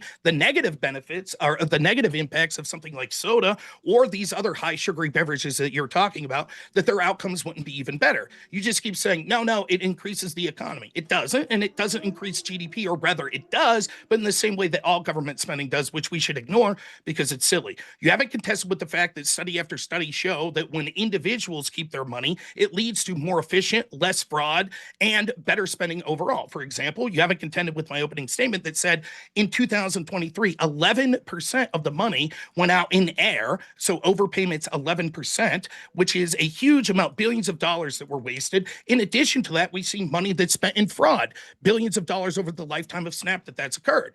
Suggesting that that's an efficient use of money because we're paying people to have sort of sugary beverage is laughable. It's not hard to determine what's healthy and what's not in the sense that we already have a program that could be used as the model. That's the WIC program. It would be easy to say through a government body saying, here are the things that we think are reasonably healthy: rice, bread, beans, cheese, meat, things of that nature, produce. That's simple. Fruit. The idea that it's like, well, no one would be able to decide goes back to the old trope of lefties pretending to not know anything, which makes civil dialogue sort of impossible. You know that soda's bad. I know that soda's bad. We could choose to do it ourselves. But to say that because that's difficult to find out, we can't limit to healthy foods is nonsensical. First Amender, 2 minutes 15. I wanted to share my screen one more time. This is just, once again, he's just wrong about this. Allow me to share my screen. Hang tight. Can you see that okay? It's still loading. It'll be here in just a sec. If you haven't yet, folks, hit that like button. We appreciate your support. And now we're crystal clear, First Amender. So this is from PBS. It's a relatively central source. In the past, Agriculture Department officials rejected waivers, saying that a 2007 paper stating that there is no clear standards exist to define foods as good or bad or healthy or not healthy. In addition, the agency says that restrictions would be difficult to implement, complicated, and costly.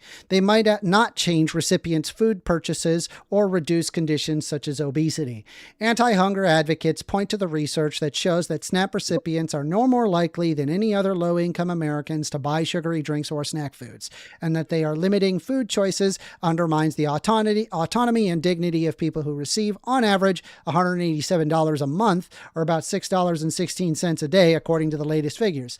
This is just another way to cut benefits, says Gina Platanino, a deputy director at the Food Research and Action Center, a nonprofit advocacy group. It's like, how do we restrict people more? How do we stigmatize them more? So I just want to be clear, Can right? I ask where that was from? This is PBS. What year? PBS. What year? February 19th, 2025. Okay. Would we Anyway, prefer so I PBS wanted to, over the USDA? I do want to let, just in case First Amender has anything else. Okay. Because you got your... So like, number one, you're empirically wrong about whether or not that it offers a net boon. We know it offers a net boon. There's numerous economic papers that show this, and you pick your metric, it's positive, and no matter what metric you pick, the math doesn't lie. And then there's also the idea that you basically want to vilify people who are consuming unhealthy things under the presumption that that would make them magically healthier. But really, at the end of the day, is that it doesn't actually make them magically healthier. Obesity rates still maintain relatively the same. And all it does is basically just restrict poor people to things that you just kind of take for granted. And so I would just be against it, because if it showed efficacy, I would probably be agreement with you, Robert. But that does not appear to be the case. Time. Kick it over to Rob. The problem is food stamps isn't just about the health of the people involved. It's also about the dollars that we're spending. And so saying, well, we shouldn't restrict their ability to get sugary beverages with the tax dollars that we're sending, or junk food, because they'll go out and spend their own money on it. And it would just be of stigma to them, and their health wouldn't benefit. So there's no benefit. I disagree. The benefit would be cutting the cost of SNAP by roughly 20%. These people absolutely have the right to go out and purchase these products. And that would further limit the stigma that they would have. It wouldn't increase the stigma, because they wouldn't have to purchase via their food stamp card. They would be able to purchase it with the cash that they obviously have, seeing as how you're saying every study suggests that these people go out and purchase these extra products anyways. You can't get around this. You can't say, one, oh my goodness, we need this so that people could be healthy or they're going to starve to death. And secondly, even if you take away the unhealthy options, they'll just go use their own money and spend it on unhealthy options. Starving people aren't buying soda instead of meat, cheese, breads, and things like that. You cite something that says, oh, there's no evidence that there's more people. The USDA, I could bring this up if you want, from 2023, I believe it was, says across all households, more money was spent in soft drinks than any other items. SNAP households spent more on soft drinks versus non-SNAP holds at 5 versus 4%. So you're fundamentally incorrect, your PBS data, when the actual government data shows actually SNAP recipients are more likely to buy sugary beverages. In addition to that, you said that it wouldn't be possible to have these sort of healthy food options. Here is the WIC participating categories: milk, cheese, yogurt, eggs, cereal, juice, fruits, vegetables, legumes, peanut butter, whole grains, canned fish, infant formula, fruits and veggies, meats. Why would it not be possible to limit to those sorts of things? Of course, there could be disputes on the fringe. Exactly how many portions of meat should you have versus portions of vegetable? But we understand that these are healthier options than things like potato chips, soda. To say, well, because there could be debates on the fringe of how much meat or vegetables you should have means we can't decide whether or not soda is healthy or not, like meats, cheeses, etc., is nonsensical. What you can't get around is this. I'm not interested in the argument of this is a stigma. All of the benefits that talk about SNAP being important is talking about the ability for people to get nutritional food. It's not talking about the ability to get soda. Yeah, I mean, again, you're not acknowledging what I'm trying to tell you, in that people can choose to get the unhealthy foods. And even if you restrict the unhealthy food, the obesity rates still stay the same. So it's not like that by cutting this, that it just results in, you know, that PBS article said, this is just another reason to cut SNAP benefits. This is really what the prerogative of the argument. And you said it yourself.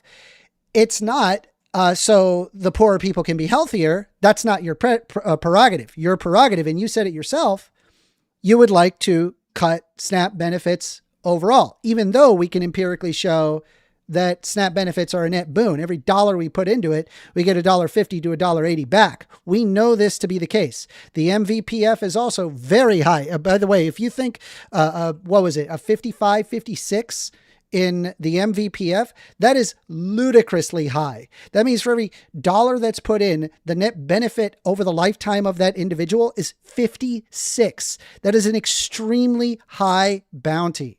And you sitting there acting like, well, we got to cut access to sugary drinks. I get that that sounds intuitive, but the results don't pan out. And all it does is that it gives states the option to restrict SNAP more, that are benefits that are allocated federally for all individuals that don't have enough money to feed themselves.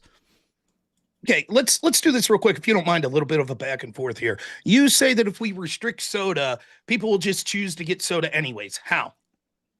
So what you do is that when you have a certain amount of money coming in, they'll often divert it for things that they can't afford, right? That's what they do. It's called an opportunity cost. What do you mean things they can't afford? So I make $1,000 a month. Let me real quick. I make $1,000 a month. I'm just picking that as an even number, right? I get food stamp benefits. I'm allowed to buy $100 of soda with my food stamp. Now that $100 to buy soda goes away. So now I take out of my $1,000 that I was spending on other necessities and I purchase soda with it. No, you would buy other things that wouldn't be included in that. And then whatever supplemental money that you have, you buy soda with it because you want soda. It doesn't actually reduce obesity rates. It shows no empirical basis that it reduces obesity rates by restricting things like soda. The supplemental money that I had is that $1,000. You tell me, because you said no when it seemed like your actual answer was yes. I have $1,000 of supplemental money that I have, right? And I get food stamps. $100 of my food stamps goes to soda. That goes away. Now I spend a part of the $1,000. Yeah, you spend the $100 on the meat, and then with the supplemental money, you put it in soda. Okay. The consumption doesn't change. Like you don't just magically change your consumption or your habits just because that there's a sudden restriction on the soda. What is the purpose of food stamps? To provide food to the poor? Okay. It would be to provide nutrition. That's what food is providing, correct? Food to the poor. Okay, so do I need? I mean, people end up choosing what they. I mean, like some people choose unhealthy things, some people choose healthy things. Do I need that? Do I need that $100? It's deeper than just simply like the government giving you an X amount of dollars, and that all of a sudden you're going to magically make good decisions in terms of your health. A lot of people, what they end up doing is that they circumvent it one way or another because they want soda. Why? Because they like tasty things. That's why they like tasty things. So then, I need that $100? And by the way, like you don't even follow your own advice. My goodness. First Amender, we got it. First Amender, we get it. We need the like terse. Sometimes it's a little bit long. Do I need that $100 in soda from the government if I'm able to afford it on my own? So you divert the money. Do you understand how that works? Right. So I have extra money to spend on frivolous things. Got it. So why do I need the government money again? Well, because usually you could have disabilities. You could be a veteran that's incapable of working. You could have a bunch of kids and you're a single mother. There's a bunch of reasons why people need food stamps. See, again, your entire predicate is like you want to punish people who are poor to not enjoy the things that you already take for granted.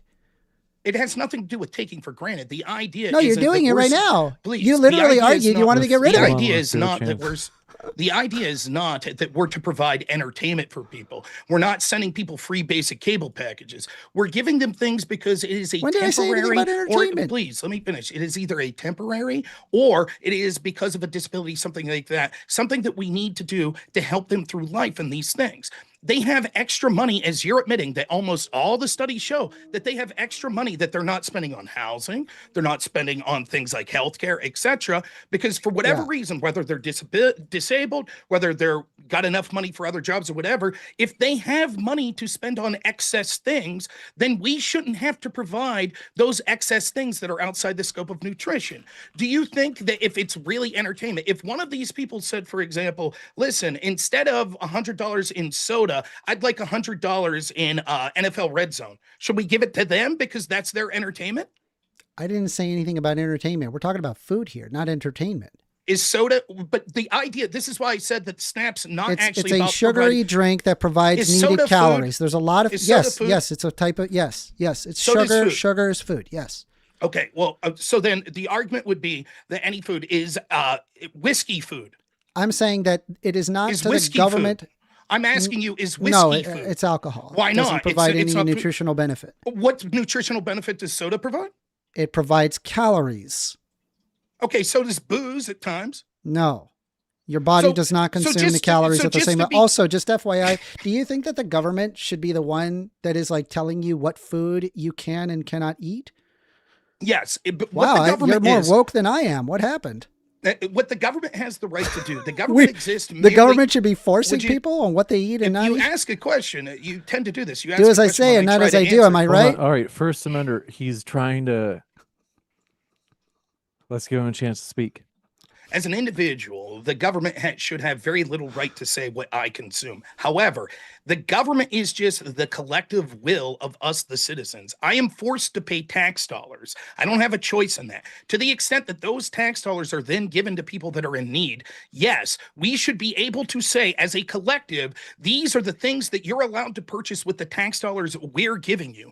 Excess things that even the average person doesn't afford as much, such as soda, should not be given to people that need charity through the point of force that they're taking my money. The government does have the right to tell them, no, you're not getting sugary beverages. Well, that's great. But unfortunately, based on people's behavioral patterns, that doesn't actually pan out. I know you want it to happen, but it's not going to happen. And it doesn't matter if you reduce SNAP benefits to zero. People are still going to make poor decisions in their life. But the question is whether or not that you're willing to allow, say, children who are already food insecure, that you would basically want to make them even more food insecure. If I had to choose nothing or a soda, I'm probably going to pick the soda. Is a soda a good choice? No, I don't think it's a good choice. I think you should have healthy things, and I always drink healthy things. And you know, you can tell by my face that I make healthy decisions in my own life. I think what you're doing is, it seems like that you don't like the idea of poor people consuming unhealthy things, and you would like to limit them because, I don't know, you deserve to eat unhealthy things, but they're poor, and because they're on the dole, they don't deserve to eat unhealthy things. And it just seems like more stigmatization and just increased bureaucracy for no reason to just vilify a bunch of poor people. It's just silly. Your obtuseness is ignoring exactly what I'm saying. These people absolutely have the right to eat unhealthy things with their own money. Money, please, let me finish. Please, which you're admitting that they have the excess money to do it, because every time we've said, look, you can't have soda with SNAP benefits, they say, fine, I have extra money over here, I'll choose to purchase soda with it. Your only reason as to why they should be allowed to purchase soda was you said it has calories. Okay, whiskey has 70 calories per a 1 ounce shot, so they should be allowed to get whiskey, right? It's your food. Body doesn't consume whiskey calories like a soda. It doesn't work that way. Right. The way we consume calories and nutrition from different Calories foods is simply in burning ways. something. Do you understand? Correct. And whiskey burns really well. It's literally a fuel, but your body Okay. doesn't actually absorb the whiskey for energy. It doesn't have the chemical necessity to do that. All right. You're going to rob GPT this? I'm sorry, like First Amendment.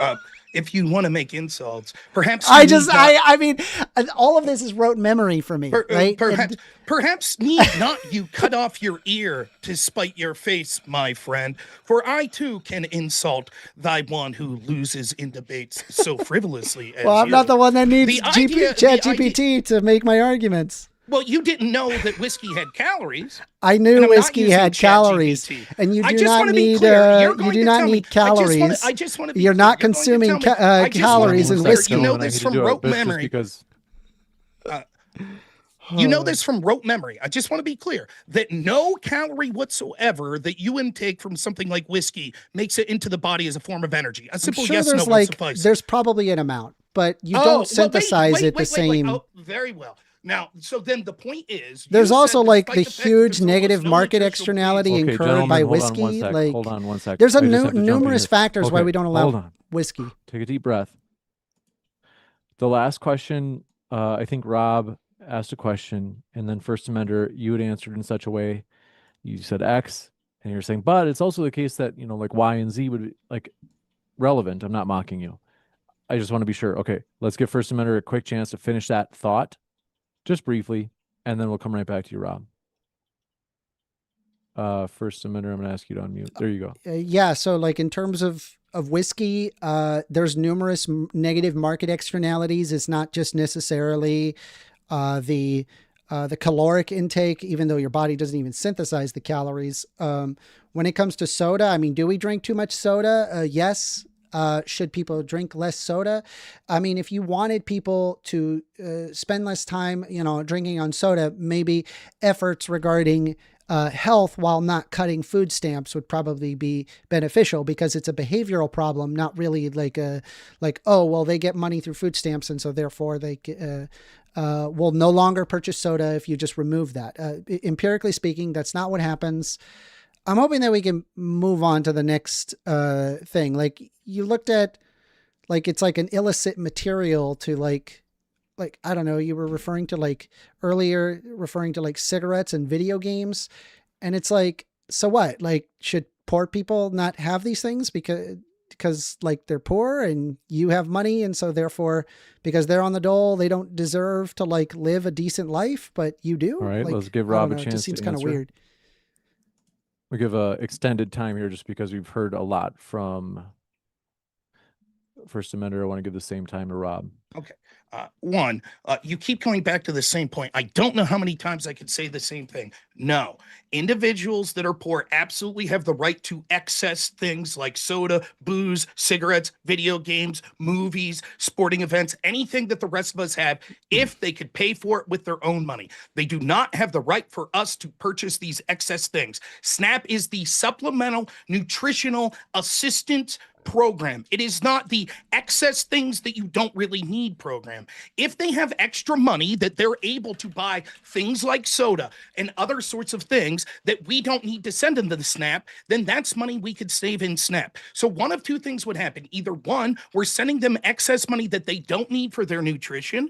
And if we remove that, they would then be forced to use their fungible money that they had elsewhere to make those decisions if they wanted. Or B, they actually wouldn't have the money to purchase soda, which means they would get healthier. You're fundamentally incorrect when it comes to alcohol and whether or not there's caloric intake that's converted into energy in the body. You're making a nonsensical point in claiming that it's from rote energy. I don't think anyone who has any sort of expertise in the workings of the body would say this. This implies that seeing as how the only nutritional benefit you could give to soda is, well, there are calories in it, that things like beer and other forms of alcohol that also have calories and in fact carbohydrates in the case of beer would also be allowed to be purchased with this. Can you tell me, without filibustering for 4 or 5 minutes, would you allow the purchase of beer because it has carbohydrates and it has calories? Would you allow that with EBT?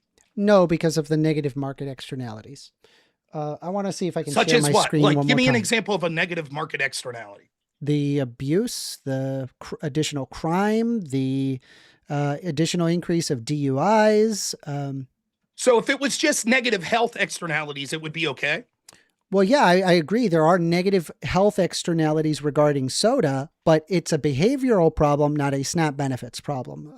So But I it doesn't decided to matter. pull up some Alcohol use, information. alcohol use. If I can prove Jesus. then, if I can prove then, Can I that answer? Hold limiting- on. no. Well, I do want to be fair to both sides, so that the First Amender, I think, had more things he wanted to say. Yeah, I wanted to share my screen potentially. This is as what long, you're okay, alarmed hold about. on one sec. But if you're sharing the screen, it has to still be terse, because I just have a Well, feeling. what it's happened? either- And I understand we're both. I talking need a to be small able to amount of time, explain but it. I don't know what you need out of me. Oftentimes, when I ask, it'll be my turn. I'll ask a question, and he'll explain it a little, which is fine. But then when I'm like, okay, you've had your chance to explain, let me say, it's like All he right. gets this big long time to explain. Remember when he asked me a question and I only got a yes, no? That's all I was allowed to say. Well, yeah, because I Right. had more Hold to on, say. hold on. I don't know if you're complaining about me or him. No. I'm complaining about him. Like, I'm trying to say to him, like, leave me make out. Do we make have my to do the point. dumb Understand meta? Why do Okay. right wingers do So- this meta stuff? that- So I think First Amender, he's just saying, he's like, remember when you tried to pigeonhole him into a yes All right, or well, a I'll no? tell you what, I'll Which is- give you a full 5 minutes. So here we go. You ready? All right, so it's going to show the screen. Wait, well, I don't understand. You're saying you're gonna give him a full 5-minute? Yeah, he response? can have a full 5 minutes to respond. But Okay. the only thing is, he does. It's fair for each of you to want pithy responses to keep the conversation going. I try. So- I try. These are complicated questions, and it requires time for me to explain it. I don't know what else to. That's fair. And so when you asked me a question, I felt the same way. Just saying. And you insisted that well, I I not asked have for that time. simple yes Go or ahead. no's. You're in that going to show situation. your source here, and then you're going to give me 5 minutes. Fair enough. All right, so this is food stamps for soda. Time to end the $1 billion subsidy for sugary drinks. And so according to a 2016 report of the U.S. Department of Agriculture, sweetened beverages, including sodas, are among the most commonly purchased items by recipients of the Supplemental Nutrition Assistance Program, or SNAP. SNAP households spend about 10% of food dollars on sugary drinks, which is about 3 times more likely that they spend on milk. In New York City alone, as we've reported, this translates into more than $75 million in sugary drink purchases each year that are subsidized by U.S. taxpayers. Given our biological attraction to sugar, perhaps it's not a surprise.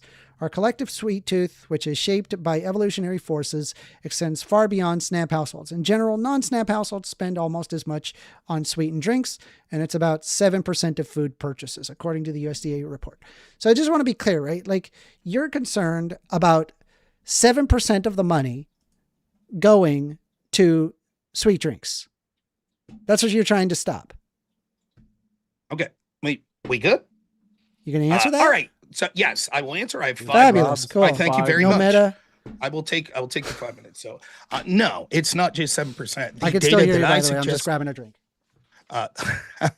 The data that I suggested showed that only about 40% is going to staples. While it is true that soda is one of the single largest item that's purchased, it's also true, as the data I pointed out showed, that only 40 cents goes to food purchases such as those in WIC, which would be basic items like meat, fruits, vegetables, milks, eggs, and bread. That means a full 60 cents to the dollar are going to things outside of that. 20% going directly to empty calories, such as salty snacks like potato chips, pretzels, desserts like ice cream, sweetened drinks such as sodas that we're talking about, candy, and other sugary things. Now, there are 40 cents that would be debatable that spent out of that, and that would be on like sweetened cereals, prepared foods, which would also be unnecessary, other dairy products such as like coffee creamers and things of that nature. Rice and beans, though, would be included in that. So what we would look at is probably the ability to cut roughly, and this is being very on the low estimate, 30% of the spending in order to do these things. Now, the proof's in the pudding, because you've already acknowledged that, well, if we try to eliminate, these people will just go out with their own dollars and will purchase that soda anyways. Great. If they have that extra money, then that shows that they do not need these benefits. What you can't get around is even the study that you cited there, whatever this report was, seems to be making my case for me, that it is a huge $1 billion subsidy to the sugar industry, which is making us all unhealthier, which is making us 1/3 is more likely to have diabetes.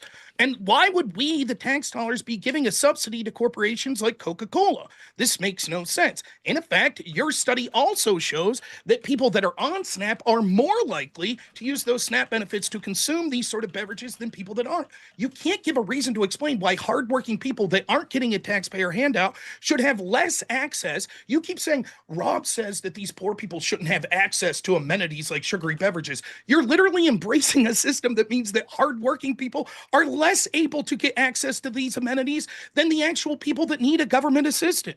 This is nonsensical. And you keep feigning this like, oh, you don't want poor people to have this. They are living off of charity. If I'm at a soup kitchen, right, and they complain, I don't like this, I want caviar and lobster, I'm sorry, that's not the way the world works.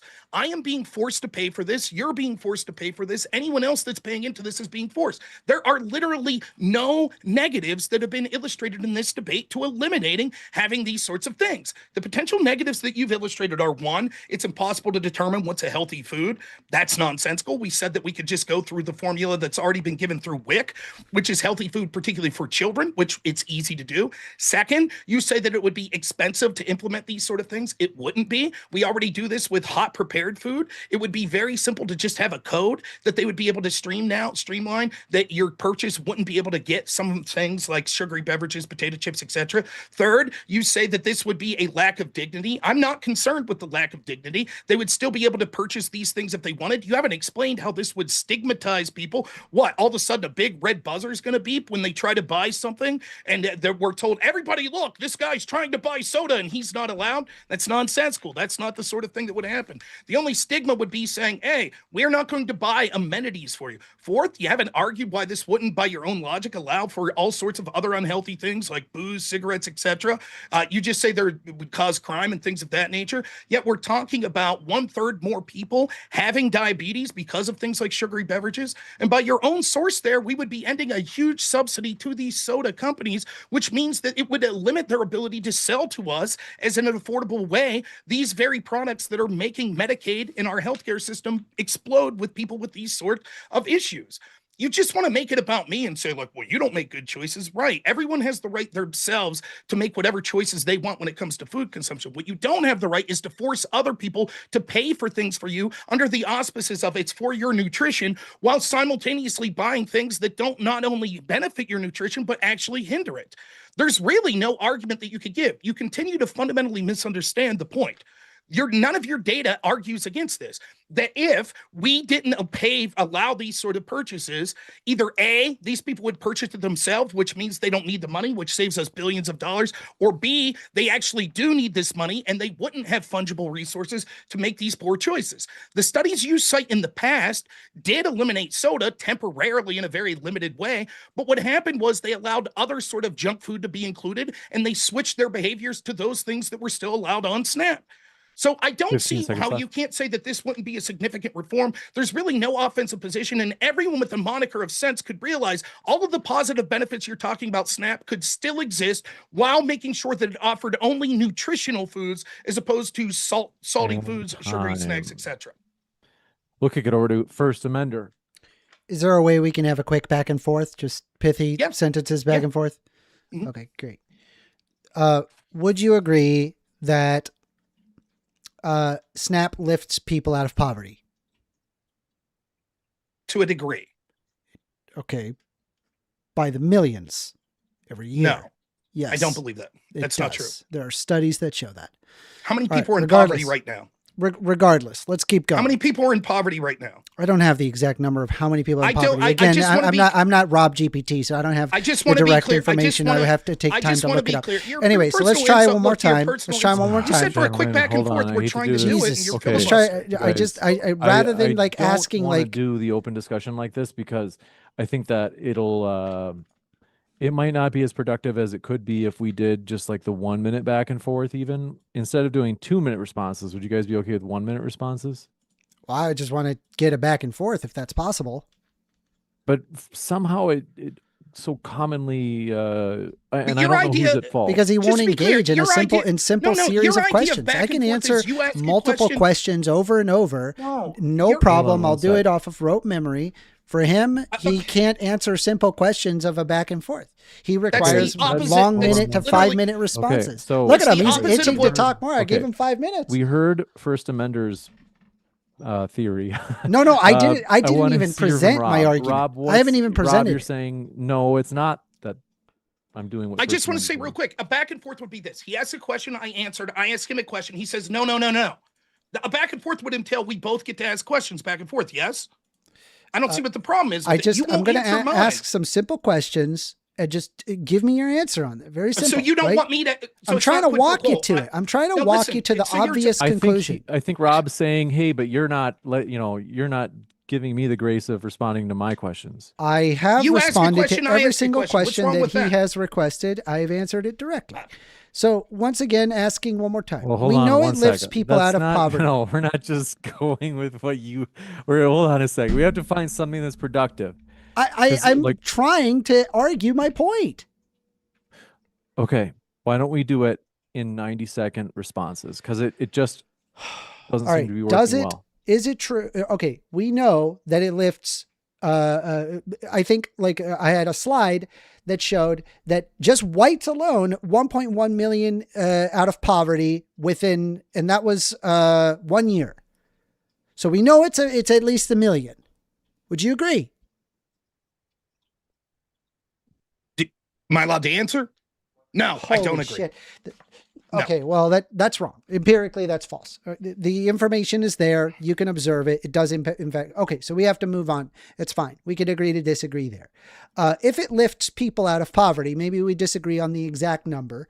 Do you think that type 2 diabetes is higher in poor socioeconomic conditions than it is in better socioeconomic conditions?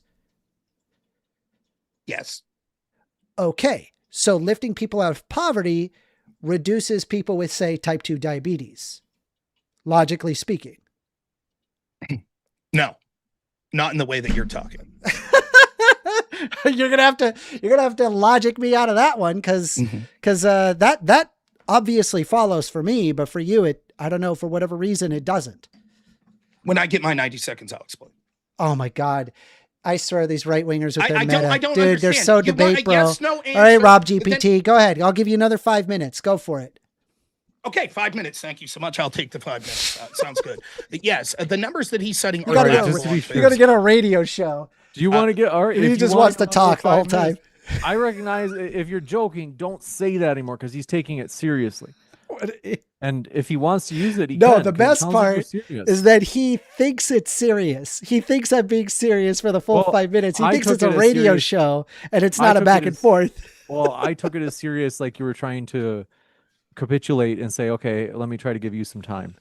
Go ahead. All right, so I'll answer. Here's what's occurring. No, just lifting out of poverty alone doesn't lift people out. For example, if we lift them out of poverty to some degree because we're giving them government money and that government money is going to something that is bad. For example, if we have to solve homeless problems, if we give them money and we can see that that makes them less impoverished, but they're using all of that money on things like drugs, like we see in a lot of places when we give these free needle programs, when we give free housing in places like California, that's actually not making people healthier. And so by lifting people out of poverty, we're doing so by giving them sugary beverages so their fungible money puts them over the poverty mark. No, that wouldn't solve diabetes. Now, what I was trying to do in a good back and forth would be he asks a question or two, I ask a question or two. He's unwilling to do that. Instead, just wants to make ad hom attacks, Rob GPT. You look like you're unhealthy and stuff like that. Not interested in that conversation. What I will say, though, is that it's laughable. He's talking about millions of people, which he was unwilling to answer for, that are lifted out of poverty every year by food stamps. Well, given that we have,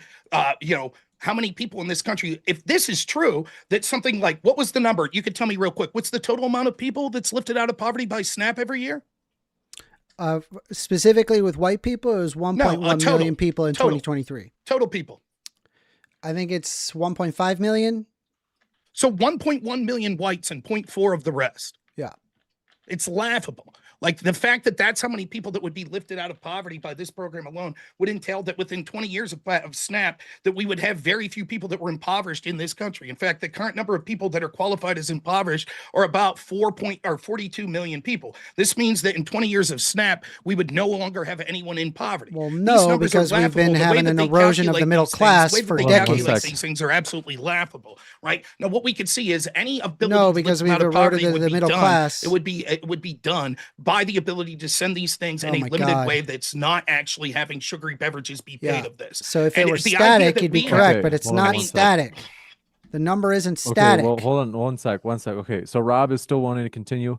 Go ahead, Rob. That's fine. He has something to say. Go for it. Well, it's not static. I lost track of the timer on that one. No, so I don't mind. He could go. I was wrapping up my point. I think that was 90 seconds. So I think, unless you guys want 2 minutes.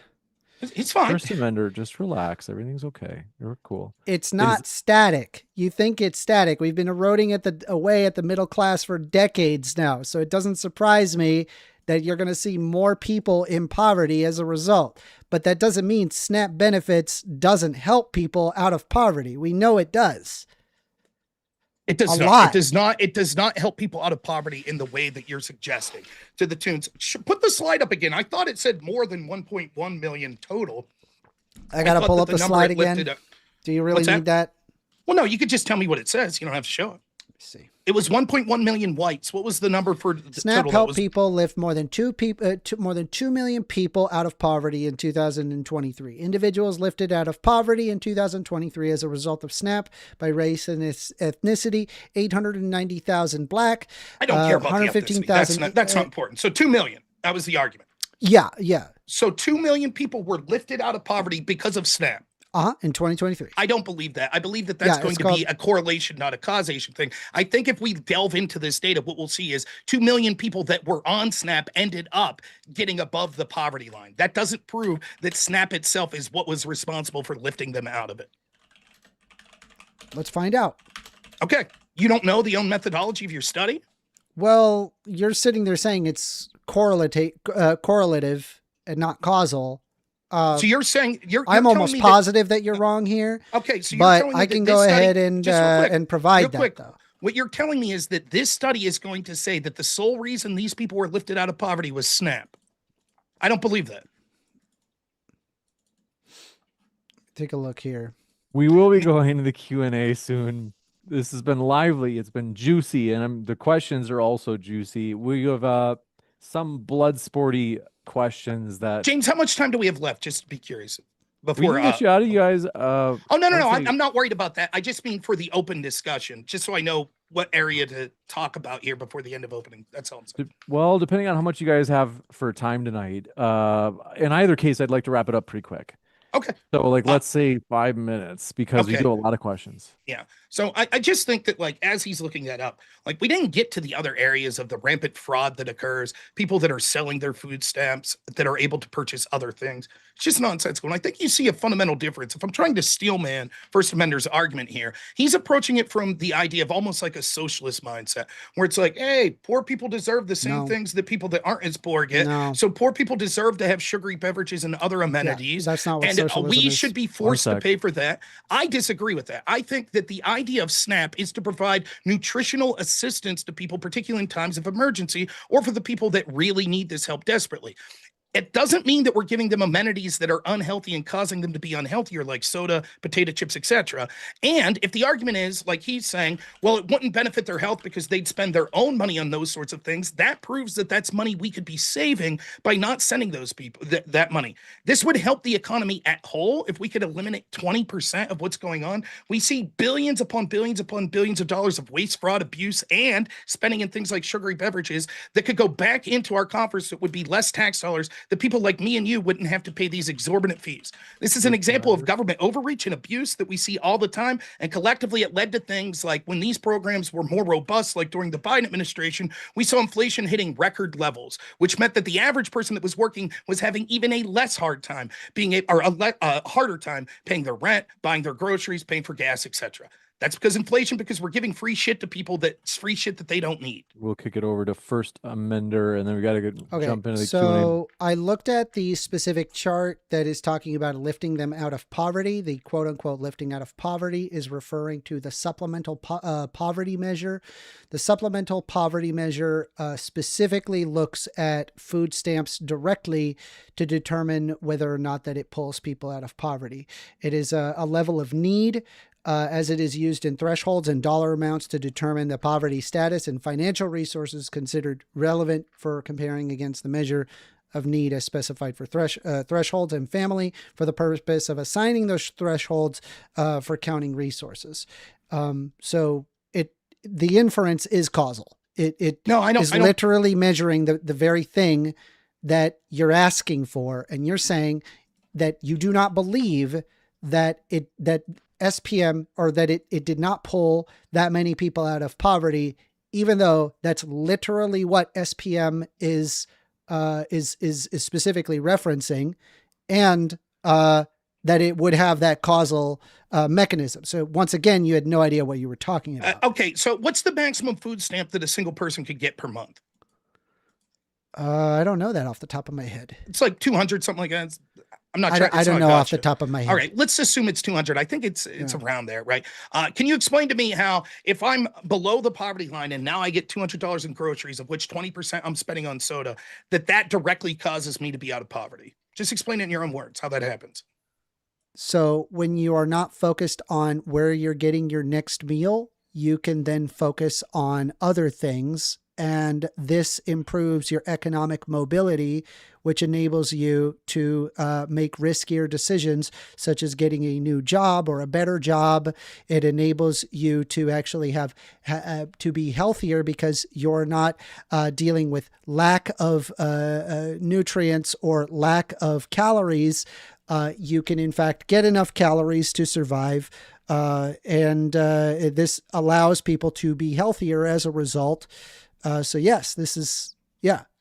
Okay, I don't think that's directly how it would work, but let's even take your interpretation. Let's take your interpretation. What you just said there is, when you're not having to worry about your next meal and calories and nutrition, you could be healthier and focus on other things. Where does soda fit into that equation?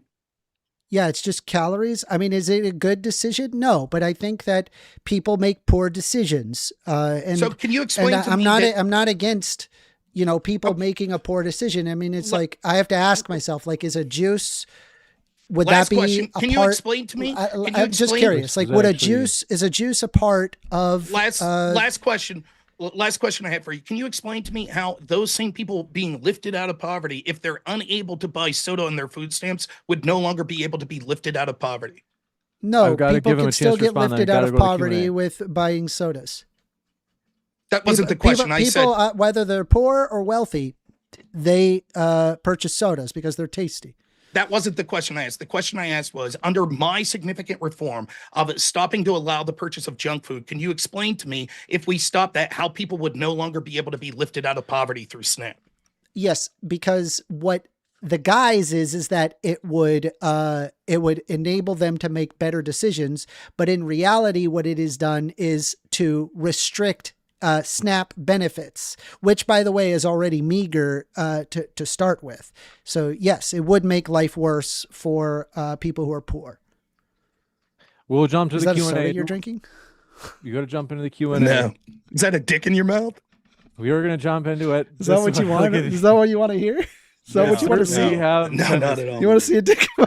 No. Okay. No. Stop. No. Okay. He's the one that mentioned it, not me. Here he goes again. Okay. This one's excited. from Big League Drew says, first, thank you very much. Emperor Fat Ass Dog says, it's the master debate. And Basil Problem says, now I've got to warn you, Basil Problem, he's kind of, he says, modern day debate, Sandwich Man was found innocent by a jury of his peers using a Subway footlong as a deadly weapon. How would you have voted? I would have said he was guilty for wasting the best food in the world. Trumpinator says, let the church feed the poor. And you guys, if you want to respond, jump in. Otherwise, some of these are more like quick comments. Bubblegum Gun says, SNAP is how liberals like 1stAmender make whites pay reparations. Yeah, it goes mostly to whites anyway. I don't know why you got to bring in some weird racism to it. It benefits everybody to have SNAP. And I'm also not against, by the way, not against churches from providing, they provide a great service as well. I'm not against churches doing that. Churches currently, they're overrun. And I just don't think that churches are going to be able to fulfill, the full national incentive and great success that SNAP has ensured. The enemy of every liberal per capita. Yes, in a country where there are more white people, pretty much any metric will have more white people in it. But if we look at per capita usage, you can see, for example, that families that were not born in the United States have a far higher per capita usage. And the same is true of a litany of other racial groups as well. This one from Basil Problem. This is the guy I warned you about. And this is Blood Sports. It wouldn't be Blood Sports if we didn't read them all. So we're going to read them all. It says, Rob Knorr, Bobby Kennedy says Americans will lose 125 million pounds by next year. When will you start on the diet? I have started. I've actually lost a good amount of weight. So I'm doing all right. I don't know. It's interesting, though, to see the people that are advocating for government subsidized money to the soda industry talking about the need for people to lose weight. I just don't think that we should vilify poor people because they make poor decisions. We're not vilifying. Should we vilify them for drinking alcohol? That's not what we're doing. I don't think we should. I don't think you still don't understand through this debate. Me saying that we should not be for. So do you? When the soup kitchen doesn't have caviar, you don't seem to understand that your effort doesn't actually do anything. When the soup kitchen doesn't have caviar, are we vilifying poor people from not having caviar? That's exactly what I meant, dude. You got it right. You're right. So That's dead an on. that is directly analogous. Jesus Christ. Me saying it's not analogous. It's absolutely. Can I real quick? I'll just say this. Me saying that it is not entitled that we have to pay for people to have a certain thing means that quote I'm vilifying them is nonsensical any more than it would be for a soup kitchen not having lobster or caviar. It's stupid. Basil says, Rob Knorr, how do you pay for healthcare costs? Do you buy insurance or do you pay for each visit/procedure? So right now I haven't been to healthcare since I left my job. So I did have insurance through work, but a lot of times on specific things I would go through procedure. So I'll probably look into getting healthcare. My son currently has healthcare. Wow. So the arguments, I know what the argument's going to be, that I'm raising the price of healthcare costs because I'm not living the healthiest life, I think is the argument. To which I would say to that, when people make decisions based on their own lifestyle, that's one thing. You shouldn't be forced to subsidize through taxation, giving me free stuff that contributes to that unhealthiness, whether it's cigarettes, booze, or soda. Big League Drew says, if the government is shut down, I shouldn't have to pay taxes. Change my mind. 1stAmender, what are your thoughts on that? I bet that one I just believe I believe in a general social contract, and you benefit by having a government that has the monopoly of force. You can't establish any contract law without there being a monopoly of force. And so I would hope that the government would not completely shut down outside of the federal benefits that it provides. This one coming in from Basil Problem says, modern day debate, next debate, should section 5.1a subsection 2 of the U.S. Code be reformed? Maybe, just to spite you. Big League Drew says, taxes are theft. The 16th Amendment is a fraud. Change my mind. Taxation is the forcing of people's property from them through the threat of government force. That's what's going on. And we know almost all of us engage in this contract, albeit unwillfully to some level. I'm willing to say there needs to be some sort of limited social safety net. However, it is not a moral thing to take money from one person to give it to someone else, particularly when what you're giving them is an amenity that's not necessary for their survival. You got it. This one, do appreciate your question. Some of these are juicy. 25 karat gold Labo Bobu says, 1stAmender, the video is a debate about whether SNAP needs a significant reform, not a casual conversation. Rob is right. You admitted he won the debate. Read the title of the video. Yeah, I mean, if you'll notice, I didn't argue for significant reform. I mean, would I make some minor changes to it? Yes, but you're literally talking about one of the most successful programs in American history, and it does exactly work as intended, despite whether or not Rob Noor wants to admit that or not. It doesn't. It has significant fraud that we didn't get into much in the debate. Less than 1%. In addition to that, that's not true. 11%, I believe, was the number I had. That was payments in error, overpayments, etc. Then we, in addition to that, as well as underpayments, right? Did you count for underpayments? Yes. So the way it works is the underpayments. If you take the net between the overpayments and the underpayments, and also overpayments and underpayments why do you insist on? I do. You just asked him, and I'm curious because we'll give you a chance for 1stAmender to talk as well. But I am curious because the fraud idea was one. I'm curious. What else were you going to say, Rob? Yeah, so there's 1 to 2% of direct fraud. Now, that doesn't include unreported fraud, which we can see individuals all the time that aren't caught because they don't take it seriously. There's only 300 charges of actually selling their food stamps. All of that would be fraud, and we all know that happens quite a lot. But when it comes to overpayments versus underpayments, the number is around 9 to 10% of overpayments minus underpayments, and it's still like 9 to 10% overpayments that are issued out.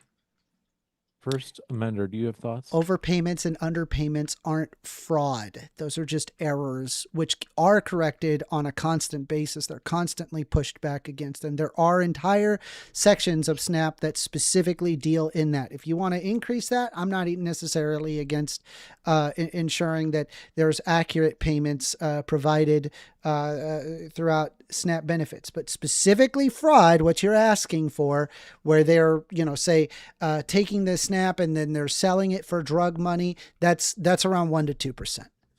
And again, that's not the only fraud. There's also fraud that occurs through the places that are accepting the benefits in the first place. And I believe it was something like 8% of businesses that accept SNAP have been found to have engaged in forms of trafficking fraud. But nonetheless, the point that you specifically asked me, whether you call it fraud or just error, the error is not being corrected every year. And that's a significant amount of money that's being lost. Even the GAO admits this, billions of dollars a year. Just really quick, because for the plebs like me, when you say trafficking fraud by, let's say, the big stores that are accepting these forms of payment, what's trafficking fraud mean in this case? So what happens is they allow them to spend things that they know that they shouldn't be spending them on in efforts for cash to be put through. And so, like, there's a big list of it. Let's see. I have this all written down here.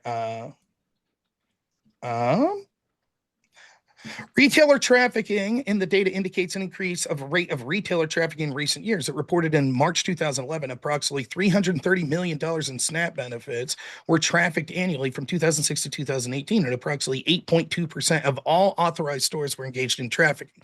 So this is intentionally allowing the money to be spent on things that they know that it's not the intended purpose so that the store could make money. And that's roughly in 2000. Now, it's hard to find data recent, but I would estimate that it probably has gotten worse, but 8.2% of all authorized stores have engaged in some form of this. I see. And 1stAmender, my guess, you disagree. I don't want to spend too much time, but I do want to give you a chance to respond if you wanted to. Yeah, I mean, we already have systems that address that. If you're talking about like assisting those systems that already exist, I don't consider that a significant change. That's like, okay, that's just more business as usual, except, you're looking to increase the funding to ensure that there's less overpayments and underpayments. It's not doing a good job if it's like around 10% because when people like you defund it, it doesn't do a good job. That's how that works. So then you would say there needs to be a significant reform in funding more of it? Yeah. That's what I said. This one from What I meant by the significant, I suppose. You got me there. No, you did it. I literally. You did it. You got me on the definitional game. You won the debate. Part of my opening statement was that we need to have like a DOGE, an increase in funding for accountability offices to make sure. In fact, I specifically talked about, which granted, I can't fault you for not addressing it because we didn't get in there. States themselves purposely allow people to fraudulently skirt the work requirements. And then later when they're trying to make up so they don't get punished by the federal government for errors or fraud, they just say, oh yeah, these are good. The work requirements were all good. The work requirements doesn't really address the modern situation regarding gig economy and how this actually penalizes people that are genuinely trying to benefit. To what I said. No, it doesn't respond. Okay, explain how the it doesn't address the situation economically. Currently, we have the middle class being eroded away, where the rich are getting richer and the poor are remaining poor, and there's an X amount of the middle class that are getting into the poor. By removing funding from SNAP, this only exacerbates the conditions of the poor. Explain to me how that is in any way responsive to me saying that states are purposely allowing people to skirt work environments in order to clean up their books for the federal government. Because it doesn't take into account the modern gig economy. That's not true. Nothing in Yes, any it of is. the evidence suggests. Okay, so explain to me how them intentionally allowing people to skirt the work economy is somehow not a problem because someone drives for Uber. I don't even know what you're asking at this point. I'm it doesn't saying even that make the sense. state governments are intentionally defrauding the federal government by intentionally allowing people to lie about work requirements. I'm not aware if a state government is doing that, or even if they're doing so legally. But defunding it is not a good option. Your response to that accusation was, but the gig economy. And I'm saying those don't have anything to do with each other. The gig economy doesn't actually address. It doesn't address what's going on regarding people's poor socioeconomic conditions. I do want. Nor does it address. And you're wanting to defund it further. We do have to move on. This classic Republican tactics where they go and they say, "Oh, it's not dog meat." Says both. Is being obese considered fraud to you? How do you need food if you're packing 6 months of 6 months worth in fat? I don't know. Ask him. I have no experience in this. What's your BMI? My BMI? I don't know. It's pretty low. Pretty low? Yeah, it's considered like not overweight to any degree whatsoever? That's correct. Look. Don't. No, please. Wow. Stop. Wow. Okay. Look at that. This is okay. Yeah, look at this has gone too far. Stop. Oftentimes people could be technically off. Oftentimes people could be technically overweight that look healthy. They could still be above. I'm not overweight. The point is like your cheap jabs aside, which mean nothing to me. I would worry less about my physical health. You should answer the question though, instead of be focused on me. I am answering the question, and I'm answering your ad hom attacks that you've made the entire time. Instead of focus on my health, perhaps you should focus on your ability to debate, because you do such a poor job of it. You were lamenting gave multiple metrics. You ignored all of them. My point. You just say, I don't believe it, and then move forward.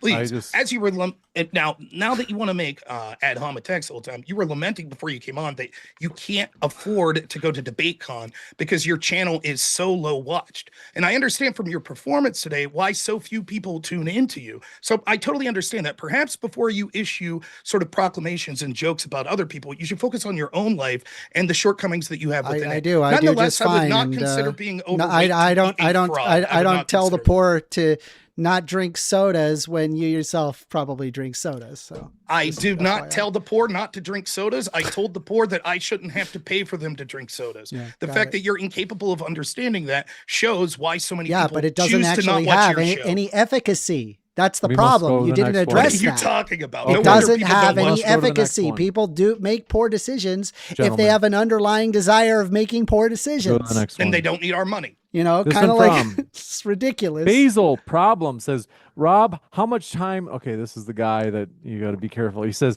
how much time do you spend training in zone 2? It's like the cardio zone 2, I think he means. This one, if you want to respond, you can. You don't have to. This is a nasty guy. He's going to start talking about your body soon. He does that to all our guests. He says, if you 1stAmender, I've been hyper focused on my body. Perhaps some wishful thinking on you guys' part. He says, if you had been elected to Congress in 2019, would you have voted to release the Epstein files, Rob? Yes. This one from Basil says, Rob, please tell us what health habits you are following to mitigate your risk of adult onset diabetes. I am regularly exercising. I've started to eat, trying to take carbohydrates out of my diet, but I don't do the best job. What does any of this have to do? There's a fundamental misunderstanding. Well, it's not a misunderstanding. It's intentional obtuseness from 1stAmender and the people that are watching. No one's saying that people should be forced to make healthy decisions. We are saying that the government should not take your tax dollars to buy unhealthy product amenities for people. This one simple concept. It's do as I say, not as I do. Am I right? No. Are you okay? If I was doing as I say, not as I do, I'd say 1stAmender, send me money for soda. Send me money for soda. Do you want donos? Yeah. Go over to my chat and give me a super chat. Big League Drew says Diet Coke is better than Coke. Changed my mind. Basil Problem says, Rob, do you buy pool health insurance? I don't know why he's so obsessed with your health insurance. If you do, why should a subsidize. Why should I subsidize I your don't know why obesity? I'm not answering This that. one from Airborne Animal says, notice that First Amender focused only on children and not adults on food stamps. Could it be that he is cherry picking the data? I think so. First Amender, like all leftists, cannot control himself. Hold on, I'm getting him some money for soda. Thanks, I appreciate Soda, it. I'm but- sure the less than, what, 20, 30 people that watch you regularly? How much, by the way, how much you making in donos there with your This job? one- What was your job? System analysis. Systems your job? I'm a systems Oh, administrator. systems administrator. Yes. Excellent. Emperor Oh, Fat no. Ass Dog says Trump you has go. lifted over 600,000 Americans off food stamps and 1.9 million more Americans are employed today than when he took office. Sounds like MAGA isn't such a bad thing, First Amender. Wait, I'm sorry. Repeat that. I was focused on donating to Rob Noor. They said, first offender, Trump has lifted over 600,000. For the record, he's not. He doesn't have a record, any illegal stuff that we know of. He says, Trump has lifted over 600,000 Americans off food stamps, and 1.9 million more Americans are employed today than when he took office. Sounds like MAGA isn't such a bad thing. I'm sorry. One more time. I'm just laughing really hard because fuck is- everybody is responding to the donation I just gave in his chat. Sorry. This one from Chef Dylan says, first offender, if there is, disclaimer, he's not known for having offended anybody. Okay. If there is a net boon for the economy from SNAP, why isn't anyone pushing for simply printing 1 trillion and putting it into SNAP? We'd be able to eliminate federal debt. Because of inflation. Inflation is bad. We don't want too much Wait, but inflation. think of how much the GDP would increase. The GDP does not increase by having that much inflation. Oh, so I just It actually it causes a wouldn't, net but- negative wait. because, like, Your- when you your have too much argument- inflation, I'm people don't sorry, spend your their argument, money. No, wait. Your argument is inflation doesn't increase GDP. That's exactly opposite. So, Actually, inflation does increase So GDP. inflation can, well, it depends. It depends on the level of inflation. That's a complex question, but again, It's not that complex. It It's not. is. If we It- printed it- $1 it is. trillion more dollars and handed it out, GDP would go But up by it 1 can trillion. also reduce trade in the fact that people are less secure in their money being secure in that. And so truth- it can cause a deflationary spiral. There's a whole bunch of different reasons Right. The why truth this is- doesn't necessarily work out. But we know SNAP is a net benefit economically speaking. And it doesn't have to be, I mean, if you really don't like GDP, none of that matters. That's fine. You can look at the MVPF, which is a good empirical measure that doesn't need to use GDP. It's the same. Pick your measurement. I mean, it's just empirically, no matter what metric you use, SNAP benefits is a Must net boon to move the forward. So economy. I'll respond to this.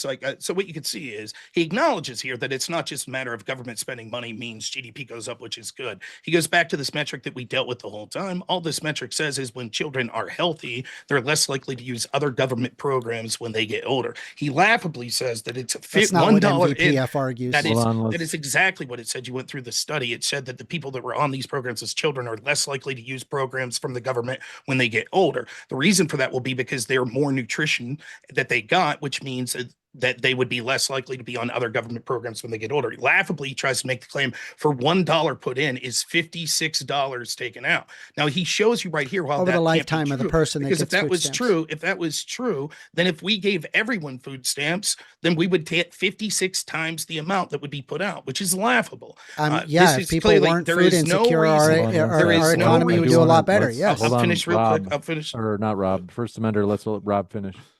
There is no reason why the significant reforms that I'm suggesting, cutting out sugary beverages, other reforms I suggested, getting able-bodied adults off.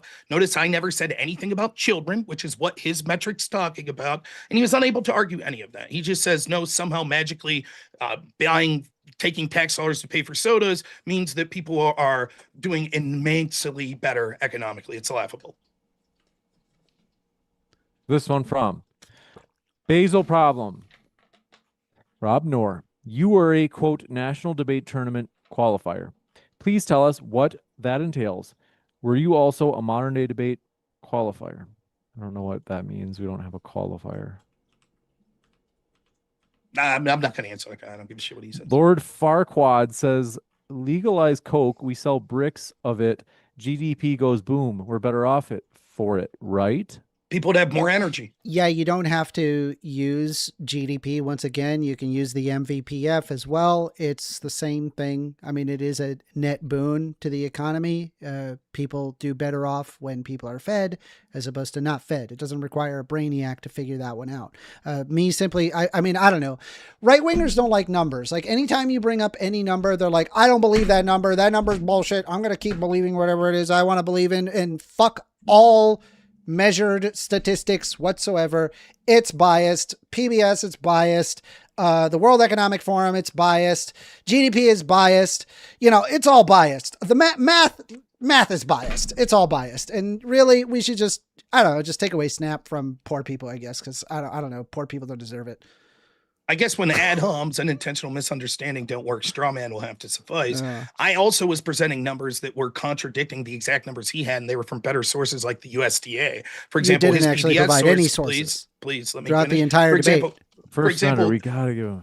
Just because I didn't screen share when I tell you the source and you don't dispute it, such as the USDA that I read directly from. You read from when your PBS GPT. All right, I'm going to mute you because you just keep talking while Rob is trying to get through a sentence. Again, he says Rob GPT. I read directly from the USDA. His source of PBS said that there was no evidence whatsoever that people that aren't on SNAP are more likely to drink soda or purchase soda than people that are. I read directly from the USDA showing that that's not true. I also talked specifically about his data was being misrepresented by him. In addition, he didn't know what the metrics behind his own studies were, as evidenced by the time that he was trying to go through it desperately and come up with some reason to rationalize what he was saying. His own metric that he's talking about that's not the GDP number is talking specifically only about children that have access to food stamps. And even here, he belies what he's saying. He says, oh, when people have access to food, then, oh, yeah, it just makes sense. And he doesn't believe any of the data. Now, what I'm saying is the way you're interpreting that data is incorrect. For example, we all agree, based on the other numbers you're saying, if they're true, that they do have access to food.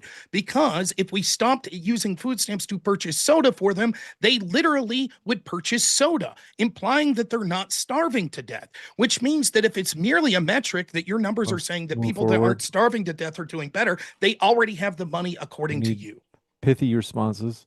This one from Chef Dylan. The government cannot tell a man, unless 1stAmender, if you wanted a quick pithy response to that, I can give you one because I don't want to. I mean, he's just repeating the same thing. I've responded multiple times. Once again, he's not acknowledging that his proposal has shown to not work. This one, Chef Dylan says the government cannot tell a man who pays for his meal what he can eat. The government can tell the taxpayers, parasites, what they can eat. Namely, they're saying these folks on SNAP are, in their words, a parasite off of the taxpayer. So in that case, it is fair for the government to tell them, like, hey, you can't have the sugar soda. They're not a parasite. You're just luckier than them. Your argument is that the only thing that makes someone have more money than someone that's poor is luck?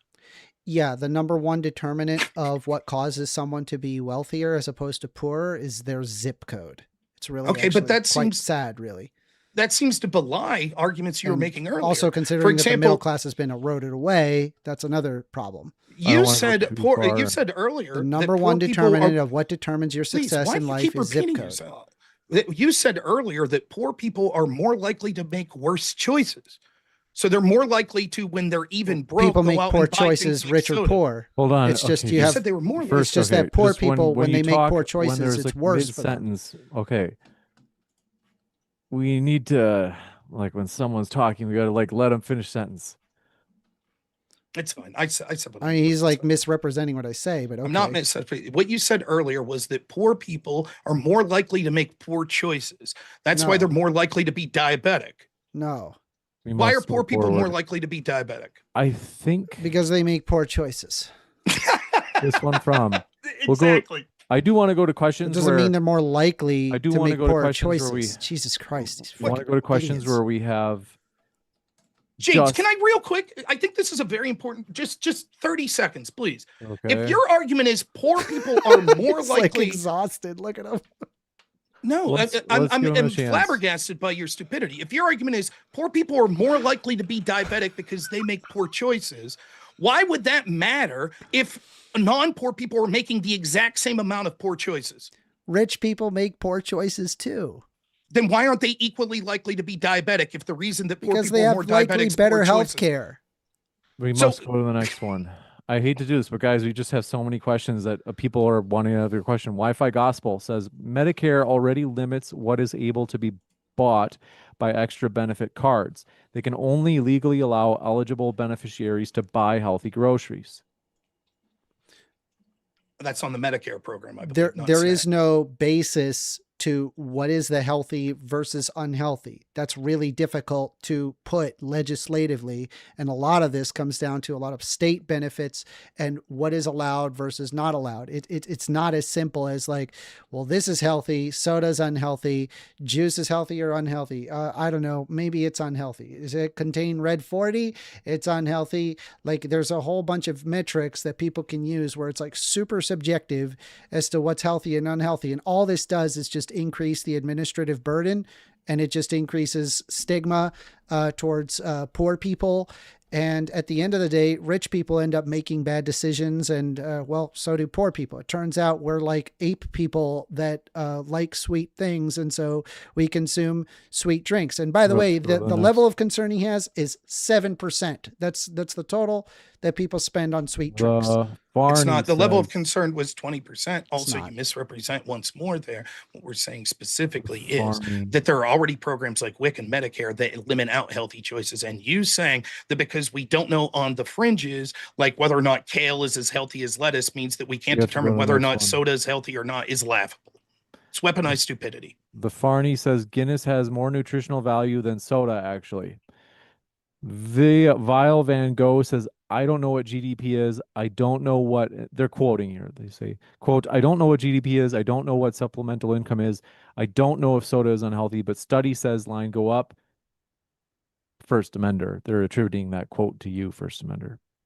GDP is CGINX. I explained that right away. I explained the reasoning. And if you apply Robert Noer's attempts, they don't actually pan out for numerous reasons, and I explained why. He just keeps on the same thing because he wants to poor shame people. I don't know. Not Sunny Extra says 1stAmender, beer was a significant supplement to bread in medieval times, meaning it had nutritional benefits. Tell me why you wouldn't allow beer in food stamps but would allow soda. Because of the significant market externality.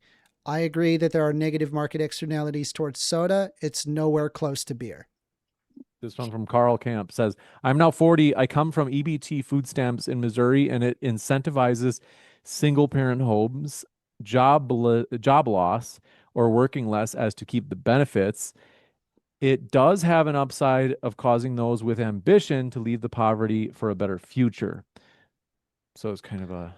I couldn't agree with you more. This is why I was arguing not significant reform, but small reforms that kind of wean people off of it as people get more successful. So that way, if a person decides to work more or they take a promotion, that mathematically it would benefit them to take the promotion than it would be to just suddenly like cold turkey food stamps. We didn't get into this, but it's nonsensical. First, you agree with him. He said it does things like incentivize single parent households, which is bad for a litany of reasons. And secondly, even if we delved into what you were saying here, one, that would be a significant reform. Second, it would still lead to these same sort of things. Like now you would just have, instead of the cliff being 1 month, it would be 3 months, and people would still make the decision to say, you know what, it's not worth working an extra 10 hours a week in order to just have $50 net increased because 3 months from now I'm going to lose my food stamp benefits. It'd be the exact same problem, just delayed a couple months. This one from Big League Drew. I'm at McDonald's buying a Diet Coke right now. Good for you, Big League. It tastes different. Birds aren't even real says never heard anyone say soda should be free for all. Kind of schizo. Like a thought you dismiss entirely. Yeah, I don't think that soda should be free for all. I just think that penalizing it leads to unnecessary bureaucracy that doesn't actually accomplish what you're looking for. Chef Dylan says, I wasn't 100% anti-welfare, but thanks to 1stAmender, I now am. They say I'm fully against helping the poor, specifically through government programs. So they say like they're saying I don't want to help the poor through government programs, but I'm open to I other have a ways. feeling he was always convinced, but They okay. say, No, it is well, it, they it have is a honest. they Oh, sorry. they end with thank you, creepiest bad faith debater ever.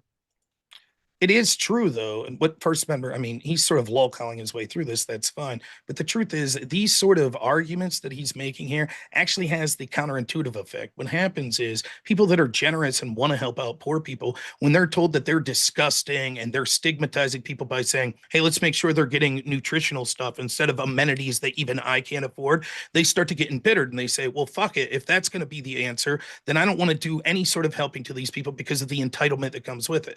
So it's really sad that actually people like 1stAmender probably lead counterintuitively to more pushback. Any argument I could make for reform isn't going to be as effective as people making their own decision to reform because people like him are so condescending when they're saying that you should be forced to pay for these people to have these amenities. This I mean, one that would be coming in great if it from actually did that, but it doesn't. But okay. this one coming in from. Pardon me, I got turned around here. Chef Dylan says I wasn't. Oh, we got that. Basil Problem says Rob, they say they call you Robbie technically. When Thanks. an LLM replaces your YouTube channel, what's LLM again? I'm slow. It's a limited language model, or I think it's Okay, they say language learning model. thank you. Okay, so it's some sort of AI. I'm old. They say Yeah, when it's like ChatGPT and things of that nature. they say when LLM replaces your YouTube channel or whatever revenue you make from these debates, will you take government benefits? I'm not addressing that guy. This one from Airborne Animal says welfare was never meant to actually lift people out of poverty. Thomas Sowell has direct experience with it and spoken about it at length. Yeah, that's I mean, I have direct experience with SNAP. My mom, she had to get divorced from my father because my dad was not capable of keeping a job because he had some pretty severe attention deficit disorder that made it difficult for him to kind of have executive functions and be able to follow directions to a great extent. As a result, it was just difficult he had to basically try to create his own business when he had no money. And so my mom was separated from my dad, taking care of two kids. She was working 2-3 jobs. She could not afford food. Without SNAP, me and my brother would have gone hungry. And the end result is that I went on SNAP and I received government assistance. And as I grew up, I was able to get even further government assistance for getting a college degree. And then I got my bachelor's degree in management of information systems. I've by far paid much more in taxes than what I garnered. So I'm living proof that yes, giving food stamps. How much when you were on food stamps as a young person, how much was purchased of soda? I'm sure an amount. I don't know I mean, there was probably an amount of soda. It wasn't an everyday thing. I mean, sometimes it was juice, sometimes it was water, sometimes it was, diet. You guys, just real quick, if you were if you were incapable of having that soda, would you have had the life that you have now? If I was well, I have a feeling that I would have found soda one way or another. So your family would have had external money that they could have purchased. No, I mean, I could probably find a quarter under the blanket somewhere or under a couch somewhere, or I'd ask my friend for a quarter and then I go and I buy a can of Chex. Thank you. There's ways to get sodas even though you don't have any money. Thank you. Last thing I'll say, thank you so much for proving that even if we eliminated soda in SNAP benefits, your life would have been just fine. Thank you. So it doesn't accomplish what you say it would. Saves 20% of spending. No, all it does is stigmatize poor people from being able to buy things that you problem says like. Rob Knorr, did your mom take Tylenol when she was pregnant with you? Dr. Dickhead. No, wait. I'd like to address that one actually. Is that funny? 1stAmender. It's hilarious. Well, I noticed I could have made jokes about your mom leaving your dad because he has ADD. but I didn't. Dude, you're literally making jokes about having a dick in my mouth, and now you're like going to play the cry bully? Okay, dude. No, I'm not playing a cry bully. I'm just saying I'm just saying, like, you can't look like this and tell people that I have sodas. I'm sorry. You can't do it. It's like the maximum hypocrite move. Hey, if you'd like to do it, tell us about, no, James. I think tell us about your mom leaving your dad because he couldn't pay attention. Go ahead. Tell us more about it. Was it possible because his son my was mom a didn't little want to take care of 3 kids. She wanted to take care of 2 kids. Let me finish. That's what happened. Was it possible that he was embarrassed by his shit son without a chin that was whining for soda all the time? I got a better chin than you. Really? Why do you have to have a beard? Tell us about that. You have to have a beard to hide that double chin. Please. Tell us about how sad you are that daddy left. Tell us. I love my dad. My dad he couldn't work because he my has dad ADD. is still. I love my dad. I don't know please. Yeah, I want to hear about. I talk with my dad. I hang out with my dad. He's a great guy. He's fun to hang out with. I just don't think he's a super responsible person. Oh, you look upset. You look upset there. You need to filibuster. Not really. Please. So tell us how it's so difficult to work because you just what can't. What does this have to do with anything? Attention. Tell us about your awesome dad. Tell me about your dad. Yeah, tell us about it, right? He couldn't pay attention, so he couldn't have a job. Yeah, I just, my dad is a pretty distracting person, and so it doesn't surprise me that he had difficulty with executive function. So what sort of welfare should we provide people that are just easily distractible? Food stamps was great. Thank you. I appreciate that. So are you easily distractible? Uh-huh. So should you get welfare as well? No, because I'm self-sufficient. I don't need it. Why couldn't your dad be? Well, I don't know. I'm not my dad. I don't know what he goes through on a daily basis. So I just want to be clear. In your world, that we would give food stamps and perhaps other forms of welfare for people that are easily distractible. No, I'll help you out. To people that need it. Okay, like people that are easily distractible. No, to people that need it. Your dad needed distractible, it. Why? Not distractible. Well, my dad, he kind of did his own thing. I don't know. Why did he need it? If he received food stamps specific, I could probably ask my dad but my mom, she needed food stamps because she had 2 kids. We have a lot of questions. But my question is, real quick, I think I've been generous in allowing the insults to me, so I think it's fair that I get to respond here a little. Yeah, like a dick in my mouth. Why did your dad need it? I don't know if my dad needed food stamps. You told us. You said that the reason my mom separated from my dad. You said that the reason your family needed it was because your dad was easily distractible. Because my mom divorced from my dad, and there was only one income coming in, and my mom just did her best to take care of 2 kids. The reason for the divorce was his easy distractibility. I'm saying my dad couldn't hold a job. I mean, there's numerous reasons. Do we got to go into my family history? No, it's not just because of that. So there's a lot of factors. You misled us. Gotcha. No, I'm saying there's a lot of factors that causes someone to divorce another person. I think maybe before like joking around and stuff about people's parents and stuff, maybe you should like check the plank in your eye before you talk about other people's splinters. So yeah, maybe also lose some weight if you plan on judging poor people for wanting to drink soda. I'm not judging poor people. I'm saying that you can make any decision you want as a poor person. This one from Dr. Dickhead says, all that shit talking in 1stAmender had to chat GPT his own stupid study. LOL Rob. Unforced Ego says, does this guy not know the middle class is shrinking because the upper class is growing? The lower class has been shrinking as well. Lower classes remain the same. That's wrong. They say Blood only knows what he reads in PBS headlines that AI highlights for him.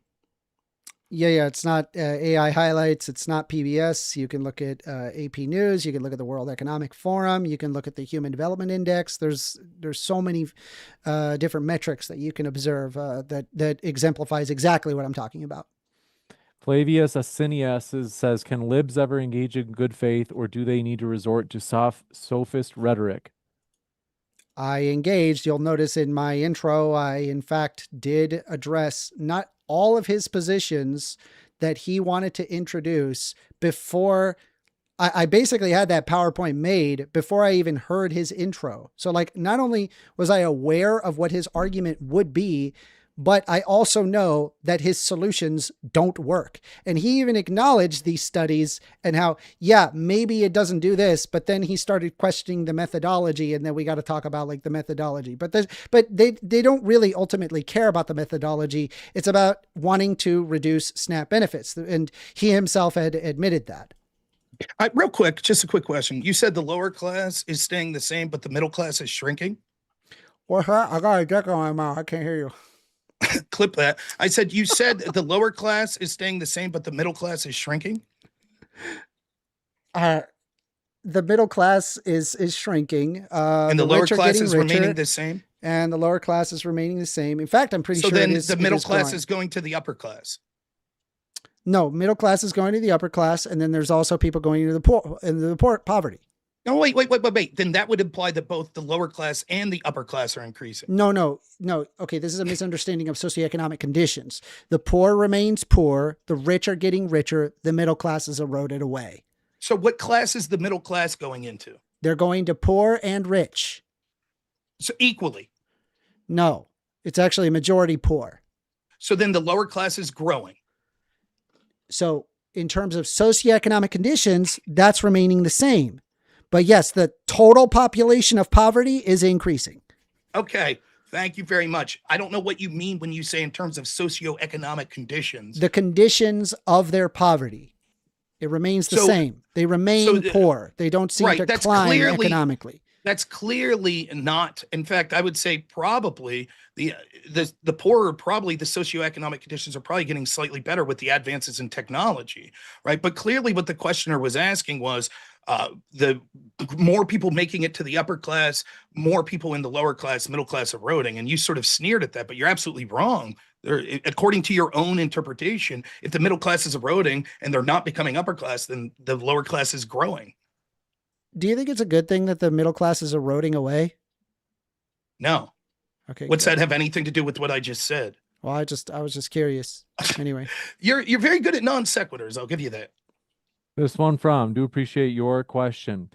Kokomo says, kudos to James, great moderating, appreciate it. Thanks for your kind words. Airborne Animal said, in Alaska, a family of 7 can get $10,000 a month from SNAP alone.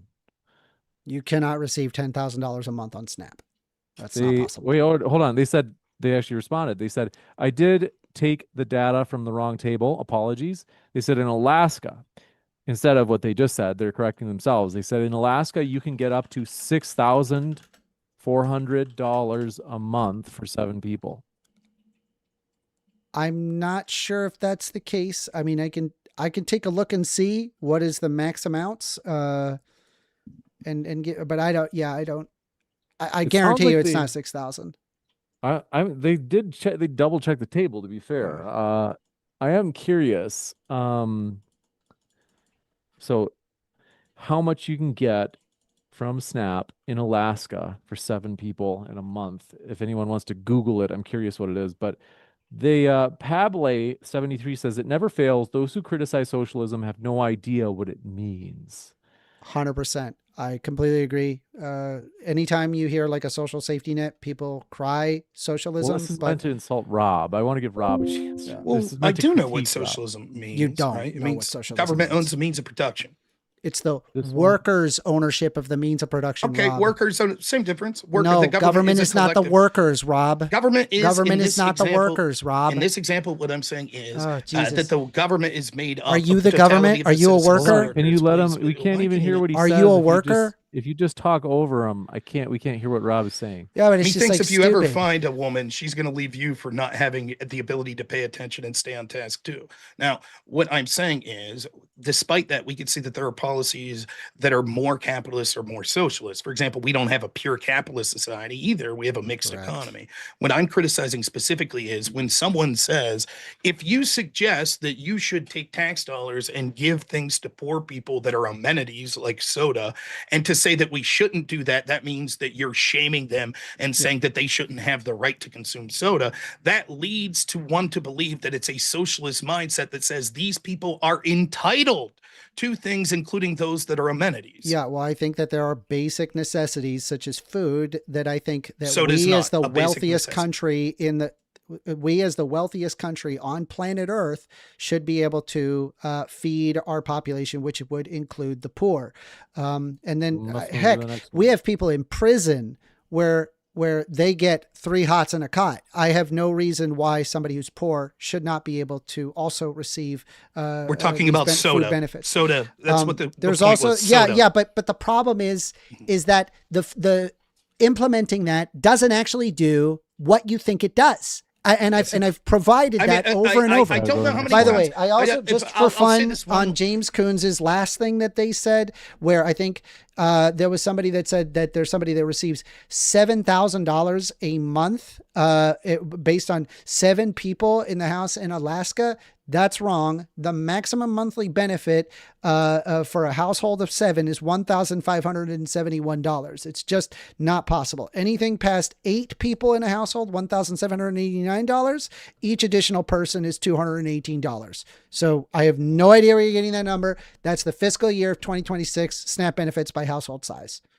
Do you have like the web address, just out of curiosity? Yes, it's the cbpb.org. Here, I'll go ahead and I'll provide it in chat. That's good. Even if people, just so people in the audience can look it up, CBP. Yeah, so SNAP benefits by household size, fiscal year of 2026. It is and it will give you the table of the amount of money that is allocated based on household size. Now that same super chatter that said that, I want to give them, they had another one. And then I do have to restrict the rebuttals during the Q&A because there's just a lot of questions. Or they said, so is 1stAmender arguing that overweight people in SNAP should not get benefits until they lose enough weight? No, I'm not arguing that. It's him that's arguing that. That's not. That's nowhere. You wanted near to what I remove argued. soda. This one You're from literally Rod- arguing that. If I will respond very quickly. The misnomer, it's clear that he's intentionally obtuse or he's too dumb to have this conversation. I'll once more repeat what I'm saying is that they are not entitled to it to take money from people through force and then force us to buy amenities like soda.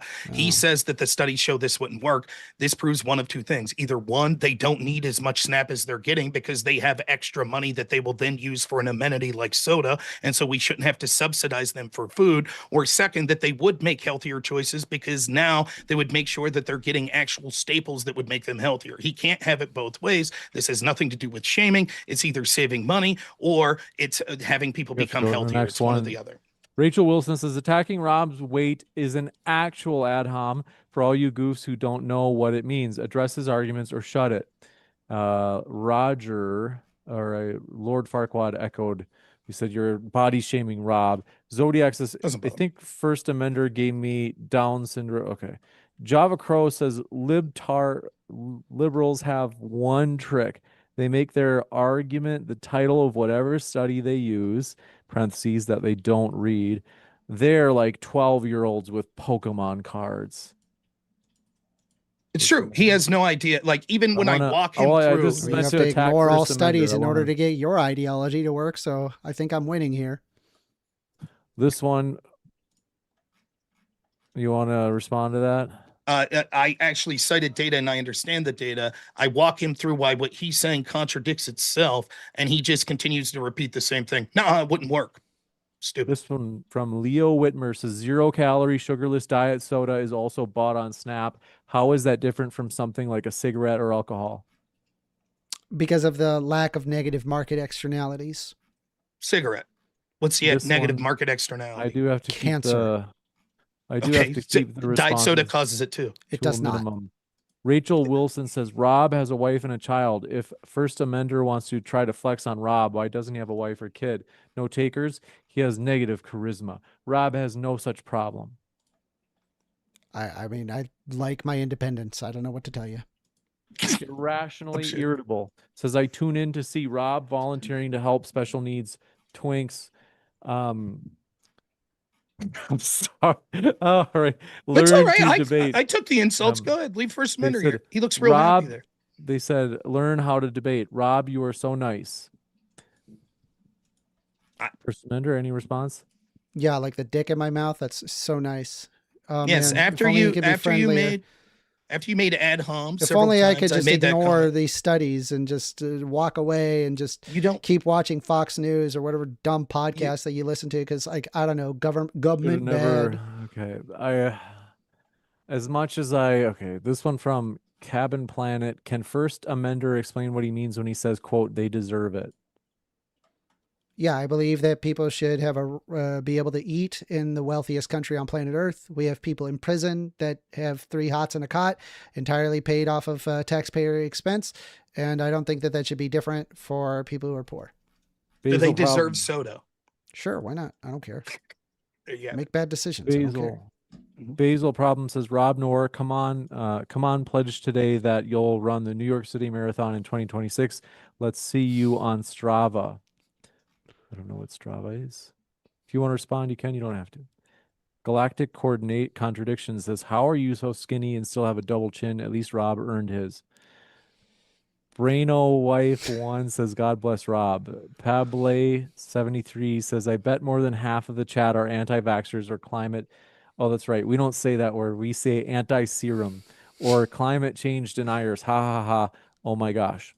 Like Bill Gates, climate Subscribe change to my denier, channel if you want to be insanity world. This one right? from Bill Car. Gates, right? What'd you think of that first amendment? Bill Gates now seems to be saying climate change isn't that big of a deal. It's not, and I can walk you through that. It's what do you mean? It's not that big It's a a deal. huge. It's a huge deal, and I can walk. Maybe you through it's how. because Bill Gates wants AI and wants the massive energy that'll come through it. Maybe the people that sold us that bullshit. I don't know what Bill Gates's motivations are, but it's not bullshit. I can walk you to how it's an existential nightmare. This I one think from you have a lot of existential nightmares. It seems like in your life. Yeah, like Car talking Camp. to you. Carl Camp says EBT is not good. Leaving it because you're tired of being poor is not good. I'm not on EBT because money gets my wife and I better food. Rob nor goat for the win. An honest doubter says Opento eval of neg market externality for snap items. Oh, they're saying open. Are you open to an evaluation of negative market externalities for snap items? I mean, I'm open to the idea. If it has efficacy, I would be in favor of it. Like I said earlier with Rob, that if we banned the sodas, that it would result in beneficial outcomes. Then yeah, I'd be perfectly in favor of it. But we've done this before, and it doesn't have very good efficacy, so I'm against it. Well, let's run the experiment in the opposite. Then if we added cigarettes to food stamps and it turns out it wouldn't lead to one more person smoking, it'd be the exact same amount of people. Would you allow I'm not it? making an argument on putting cigarettes in. But the point oh my goodness. The concept is this. If you say there are certain things that we wouldn't allow for this, even if they have caloric intake because of negative I'm externalities. saying we've done the whole soda thing. Let me finish. It didn't Please, work. let me finish. If you say that there are certain things that you wouldn't allow in food stamps because negative externalities, then that would seem to apply with anything. When we talk about something like soda that doesn't seem to have many positive benefits, you say, well, we've done that experiment. It doesn't work. I say, okay, then the opposite. If we had something like cigarettes that you could see if we added them to food stamps, Well, would literally cigarettes not and change. sodas are Let me not finish. analogous. That would Hold on not one change second. anything. Would you accept it? You say no because it No, has more because of a it's negative. not analogous. Please let me. Of course, no two products are analogous. Apples and bananas aren't analogous. Yeah, They're so not exactly it's the same silly with to caloric compare the intake. two things. The point is that it's comparing where your principles are on. I'm this. saying that we've Are done you the saying soda that thing there and it is? didn't work. Are you saying? I guess I'll ask you as clear as Jesus possible. Are Christ. you saying that there is a negative net externality that even that would be so great that if you remove something, it would still lead to them purchasing on their own?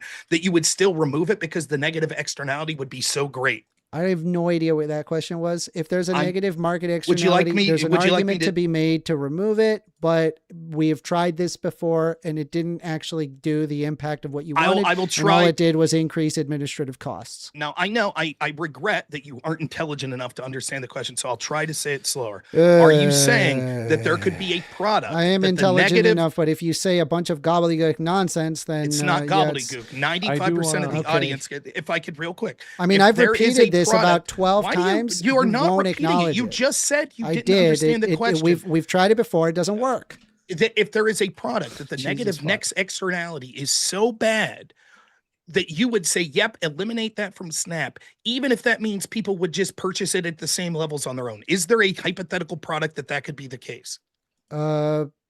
Sure, soda.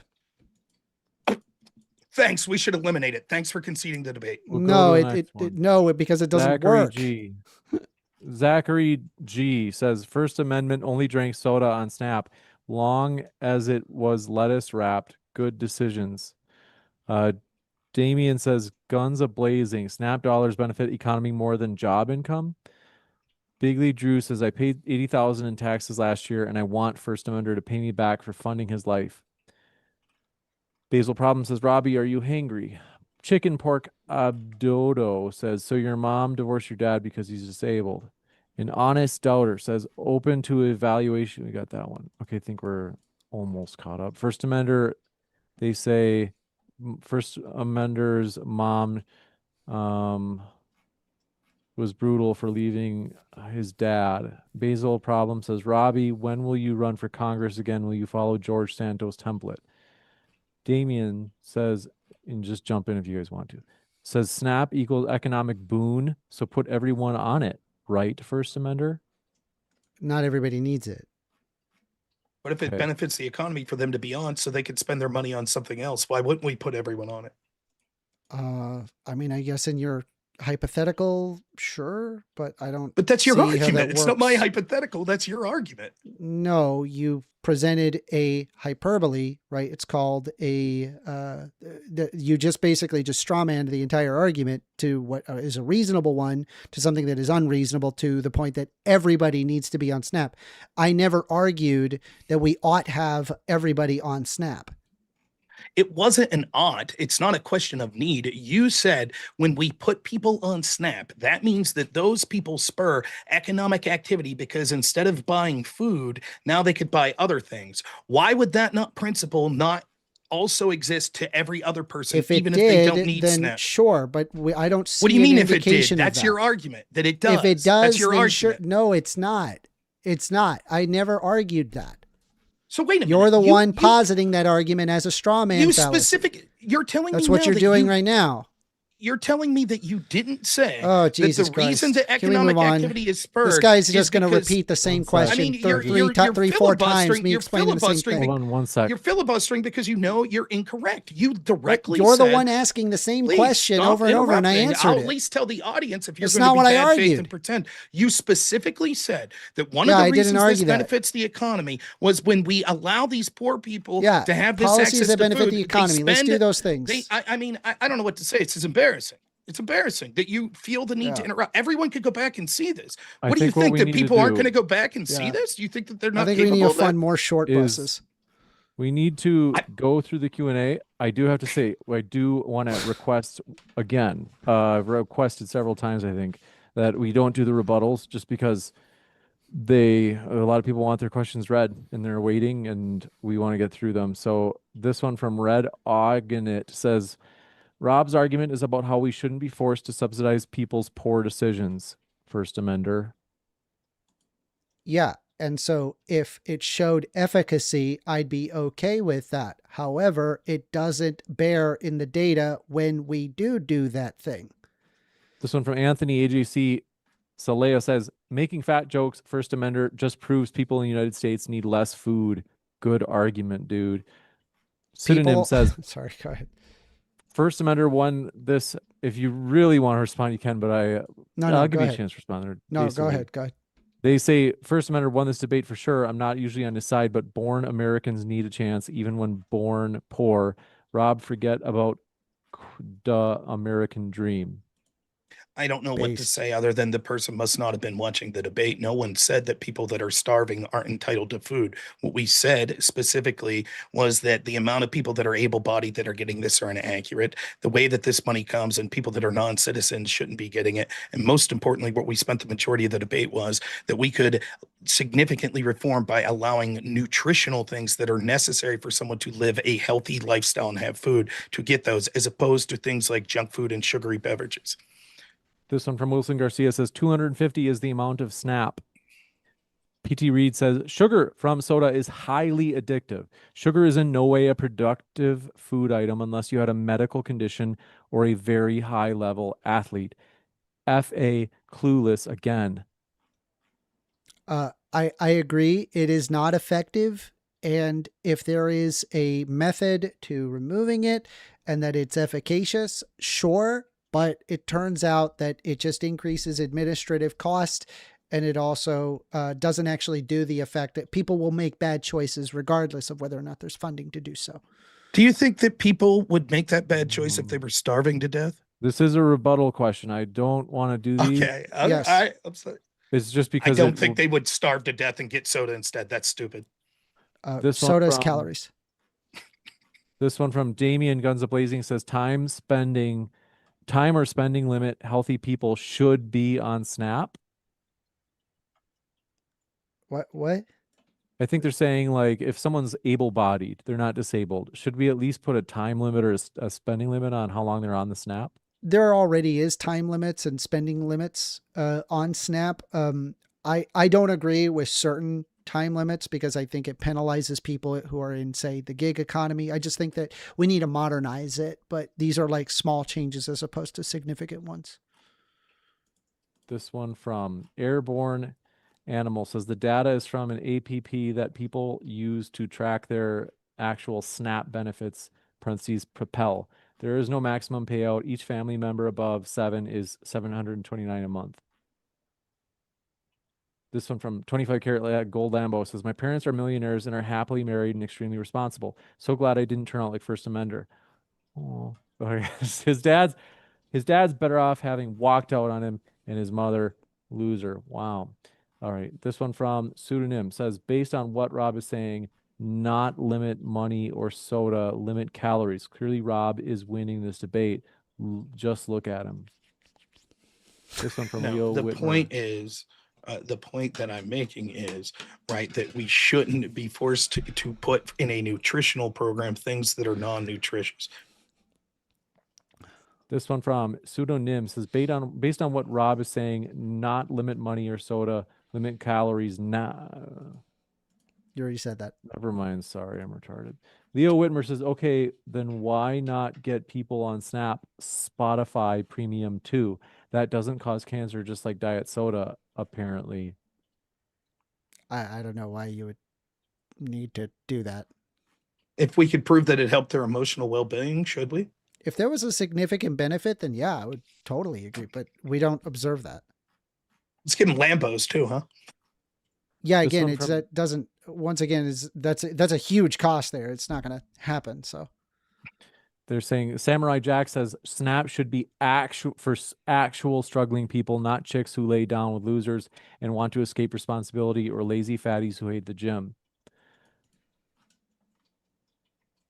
not Yeah, everybody has to have the same life choices as you, and also people make mistakes, and it's okay that people make mistakes. We lend people a helping hand because we're humans that try to help one another. I don't know. It's like a general like empathy thing. Like, I don't know, grow some empathy. Like, you have a big a portion of your amygdala. Work on, like, I don't know, your prefrontal cortex where you can have like greater processing capability. I don't know.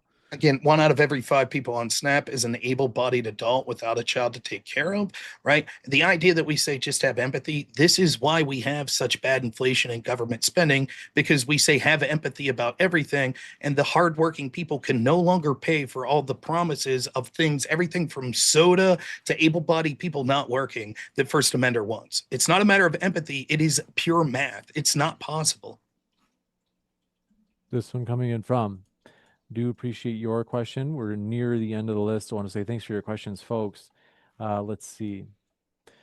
Wilson Garcia says, are people on food stamps also on other subsidies, 1stAmender? Yes, because they're poor.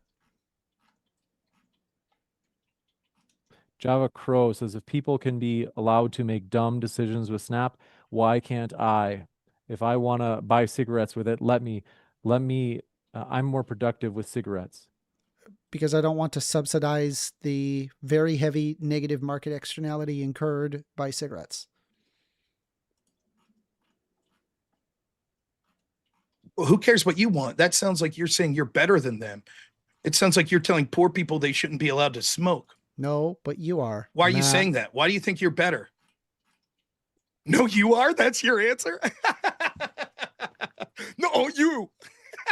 I mean, Matt says, Rob lets people, 1stAmender will give you a chance.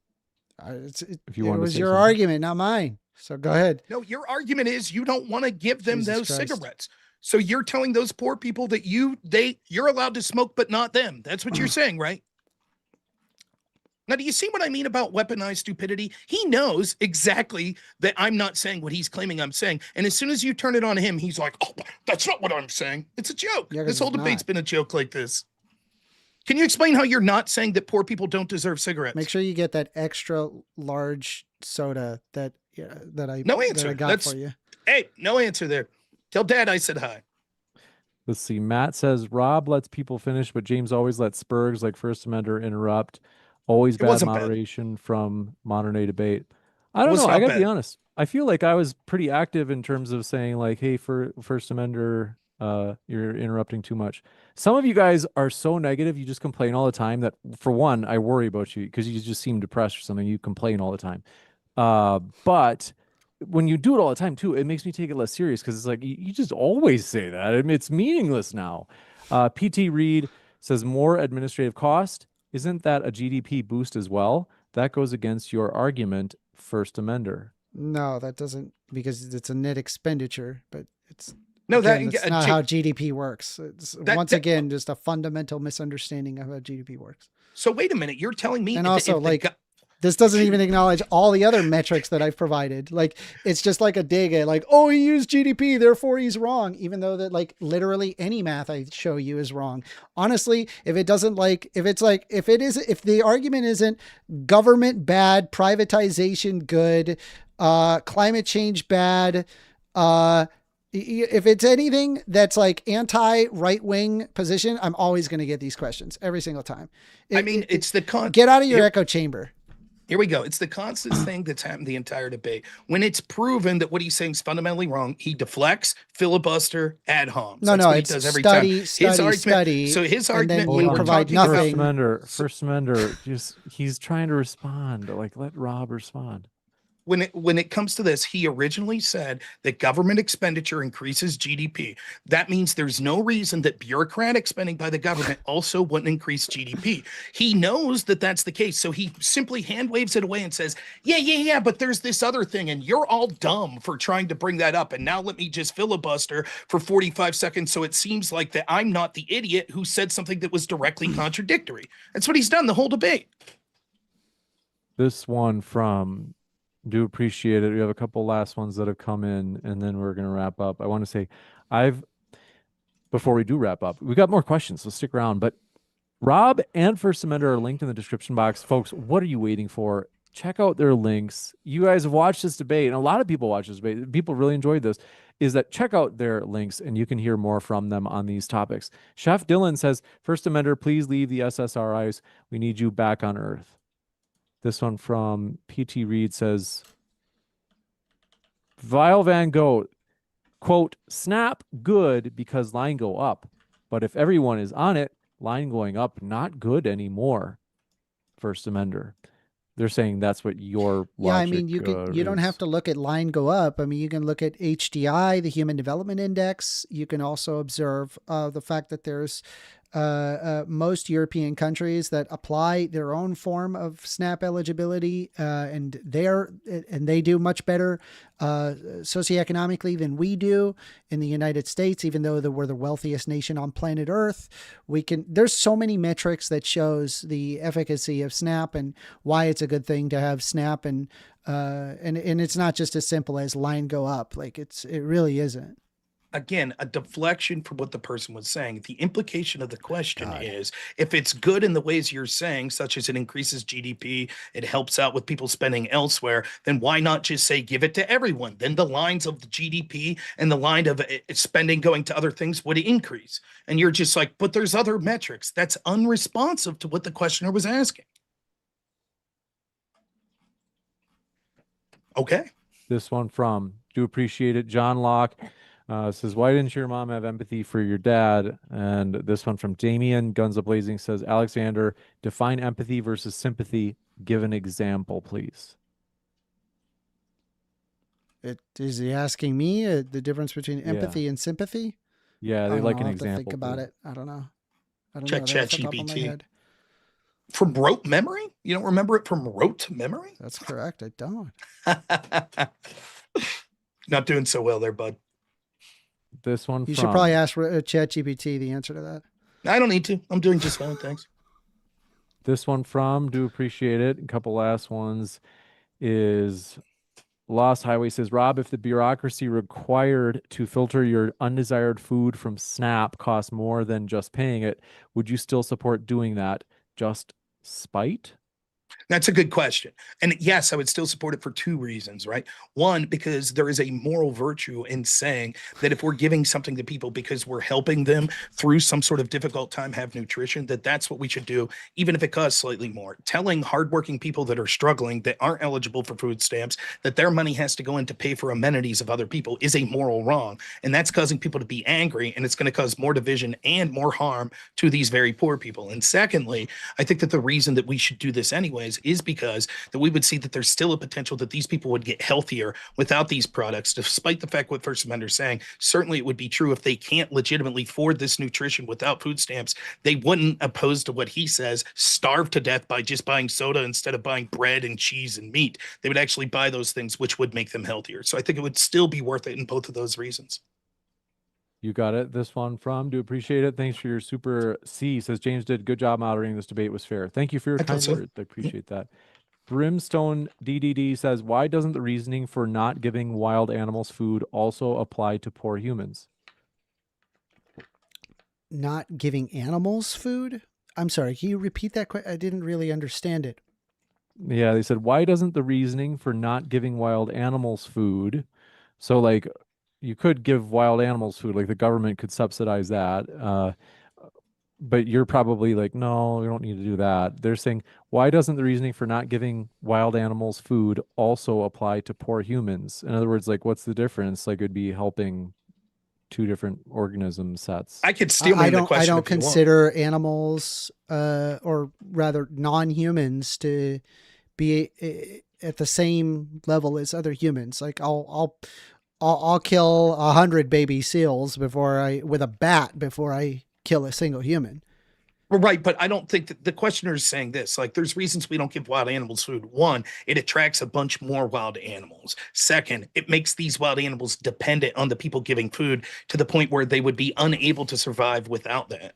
That's the point that he's trying to make. I mean, I don't equivocate reasoning humans to wild animals. So I just don't think it's analogous, number one. And number two, it's like you're basically saying that, like, hey, poor people are like wild animals. It's not what he's saying. I don't think that he's making that. I mean, that's comparison. like the insinuation. I'm not saying It he's is not saying the that. I'm saying it's the insinuation. That's like, I don't reject it from, like, I look at it from a humanist standpoint, and this person is like, oh, these poor people, they're like animals. Like, ugh, gross.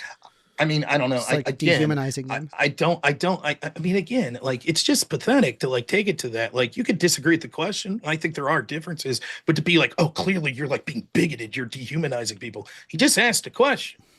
I mean, he could have made the question. He could have said something like this, like, well, the same reason that it's not smart to change the oil every 10 days in a car, why wouldn't that principle apply here? And you'd be like, that's dehumanizing. You're comparing humans to cars. I mean, it's just, you answered, that's fine. Just the whole extra jive about you're dehumanizing people, it just belies like what could have been a reasonable answer by you. It's like the spite oozing out of you. It's just pathetic. It really is.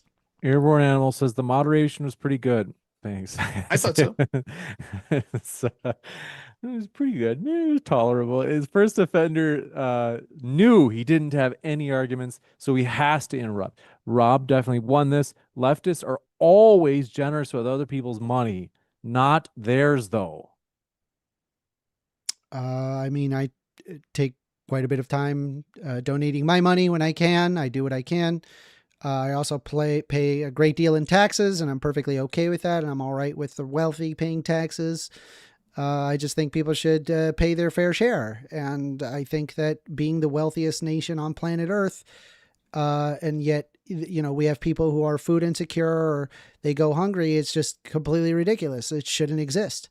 Who determines what a fair share is? I don't know, like social scientists, people who study this for a living. Okay. Not you, though. You don't know what a fair share is. No, I'm not a scientist. This one from Chicken Pork Adobo says, 1stAmender, why are you always interrupting? It's because you learned that from your mom, who probably interrupts your dad because he's disabled. And Let me load up the other questions. Big League Drew, thanks for your question, said, Wilson Garcia says, First Amender, so people on food stamps are also on other subsidies. Shouldn't we limit their government help so they get accustomed to paying anything on their own? I think people should get the help that they need. So if somebody is on food stamps, they likely need additional help. Again, we're the richest nation on planet Earth, but people are suffering more than most of our European counterparts, which have lower GDP per capita. I don't think they need the help according to your own interpretation, because if we stop giving them soda, they have such a good need or such resources, they're able to just buy it with their own money. So I don't think they have the need that you're claiming. This one from Brimstone DDD says, Rob was correct, and First Amender is tarded. Dependency, you moron. This one from Flavius Asinius says, I bet First Amender is pro-choice. Yeah, I think people should have a choice over their own body. That's correct. How about the baby? Isa It's a Kabir fetus. I don't give a says- crap about it. I know you don't. Isa Kabir says, Neither do politically, you, because you want to pull away you food gotta stamps. go to the next Idiot. one. This one is from Isa Kabir. I usually hate Isa's questions. Sorry, Isa. But I love this because I'm like, oh, this gives a good chance to like interesting, like new ideas. I bet we're about to hear. Not to put you on the spot, Rob, but they say for Rob, how would you regulate SNAP? Like, what kind of ideas do you have that might be helpful? It's an interesting question. So I think that we should have an agency that's looking into this. I think you should do like independent audits on individuals and on specifically the companies where these people are spending, like a company like Walmart, and see the percentage of things that are being spent at a specific location at a specific time. Those sort of audits will let you address how much of a need there is for these things and how you would be able to limit it based on getting out the worst of the products that don't have nutritional value in those things. I also would aggressively go after states and businesses intentionally going after fraud, and I would have a unit set up going after individuals that are selling their food stamps to sort of purchase other things like, amenities that they wouldn't need, because if they're taking money from the tax dollars, that should be used for the purpose that we're being told. So I would increase the amount of oversight that was going on, much like we saw with agencies like Doge, except I would give them teeth to actually aggressively go after people. Last thing I'll say is, if you throw someone in jail for 2-3 years for fraud, whether it be a place like Walmart, someone who's running it, or someone who's abusing this system to sell their food stamps for drugs or something like this, a lot of the problem would clear up. And if you limited the amount of unhealthy food that could be done, I think we'd save a lot of money. People would be very much healthier, and we'd spend less money on medicated things like that as well.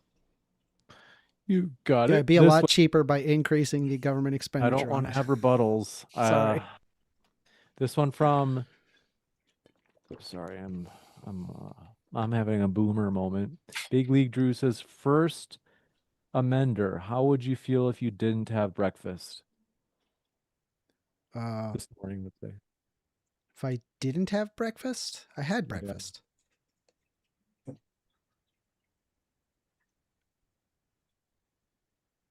This one from Brimstone DDD says, I use my body to earn money. Bodily autonomy means you can't tax me, First Amender. Yes, we Because can. It's just called the social contract. Modern economies operate off of this, including this one and every other nation on planet Earth. Are there things about bodily autonomy you would restrict, like certain drugs you wouldn't allow people to take? Sure. So you're just saying it's a principle you have bodily autonomy, but it's not 100%. Yeah, I mean, there's like That's a fair. level. That's fair. That's a fair answer. This one coming in from Brimstone. Oh, we got that one. I just saw one last one. It's from that frog fellow. Where is it? Pepe the Frog. I thought I saw in here. There it is. Matthew Bennett 9919 says, so Amender says we all deserve our fair share, but can't define what a fair share is. Seems like something you've really thought out, First Amender. I mean, if I were president of the United States, there's all sorts of policies that I would present that would radically change people's quality of living to a much greater extent, because I do read a lot of studies on like what it would be efficacious versus not. I mean, I can go over 10, 20 different policies on what would actually improve people's quality of living outcomes. And I know that it works because they've already been attempted in multiple European countries, and I can see the effects of them. Yeah, but that's not the question. The question was, what's a fair share?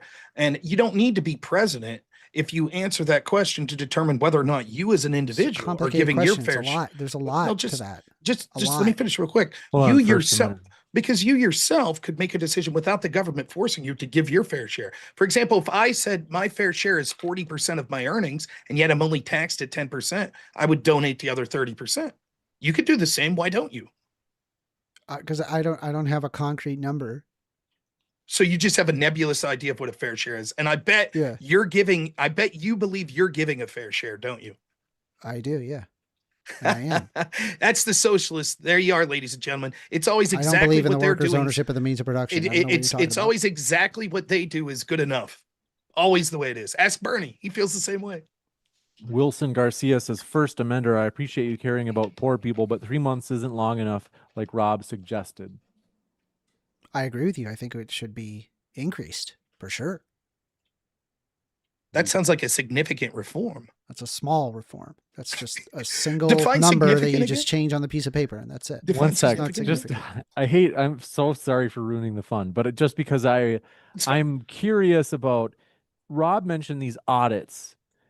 I'm sure that's something I'm not trying to be like, First Amender, look, you agree Rob is right. I'm not trying to do that. I'm just out of sincere, like, would you, First Amender, is like, that's something you'd be like, yeah, like audits are fine. Like nobody wants cheaters, right? Or would you say well, maybe they're so expensive? I look at like what the effects are. Like I just like, would this actually like reduce waste? I mean, is the cost of the audits greater than to just provide the benefits? And in fact, the numbers do show that just providing the benefits is cheaper than going out of your way and auditing millions of people. No, I don't think that's true at all. That If, is for true. example, if That we is had true, sweetie. That listen, is true. I don't like you like that. I know you're single, but you're gonna have to look elsewhere. I'm not single. You conceded, I think, that the numbers, if we take the net from overpayment versus underpayments, around 9 to 10% a year, Oh, and if God. that's hundreds of billions of dollars adding up over a decade. Is that where the government owns the means of production? I mean, I'm asking you. I'm pointing out. Okay, like I would laugh. By the way, what did you have for breakfast today? Just curious. I don't know. It was. This is I had some weird. eggs. I don't know. What is it? What relevance does this have? You don't know? You don't know the relevance? I had eggs. So you're not going to say after this video, oh yeah, I knew it was going on. You're legitimately telling us to the question of what if you didn't have breakfast that you had eggs? That's your answer, legitimately? You asked, what did you have breakfast? And then I said, I had eggs. No, but the original questioner said, how would you feel if you didn't have breakfast today? And your What does this legitimate have anything answer to is, do with anything? I don't know what's going on. What is you've is said this a enough. trick That's question? fine. I accept your answer. We know later when you say I did that on purpose, it was bullshit. Very good. I don't even know what's going on. I'm sure you don't. This is one last chance for me to say, folks, check out our guest links. They are linked in the description. And not only that, we are absolutely thrilled, my dear friends, if you have not yet gone to the DebateCon link in the description box, as well as I'm pinning it in the chat, you can get 25% off. This is just temporary. So it's just until Sunday night. You can use that code 25live on one of your tickets. It gets you 25% off. It's going to be huge. Rob Noor will be there. You can come out and meet Rob as well. It's going to be amazing. It's going to be Andrew Wilson. It's going to be Jake of Rattlesnake TV, Dr. Richard Carrier, Daniel Hikikachu, some of the biggest debaters from all these different sides. Folks, it's going to be a great time. More importantly, you get to meet people. You get to have fun with people who find these topics. I don't know if you're like me. Because at one point I wasn't at all intellectual, and I'm not really now, but I'm more than I used to be. When I started getting into these topics, I would try to talk to people like in my family about them, and they'd be like, why are you telling me this? And I'm like I'd just be so excited about it. Is that you come to DebateCon, everybody's like you. They love these topics. Like they love talking about this. So come on out, meet friends, network, all that good stuff. Use that code that you can see at the bottom right of your screen. But I want to say huge thank you to our guests. The lifeblood of the channel. You guys, it's been a tremendous debate. Thanks. Thank you very much, First Amender and Rob. Appreciate it. Thank you. Are we doing closing statements or? I'm open to that if you guys want to. No, you're good? I'm Pretty in pooped my out. position. Okay. I don't blame you. I will just say, I thought it was a fun debate. Thank you so much. I think that we are not the easiest people to moderate, and I thought you did fine. And I had a lot of fun here today. And you know what? I think I'm going to go on a diet. So thank you so much. Appreciate it. Thanks, guys. It's been fun. You guys make it fun. And thanks for being here and hanging out. I'll be back in a moment, folks, to let you know about upcoming debates. So stick around. I'll be back in 12 seconds. See you guys. Thanks, guys. Have a good night. Yep, you and too. Take care. Bye. All Bye right. bye.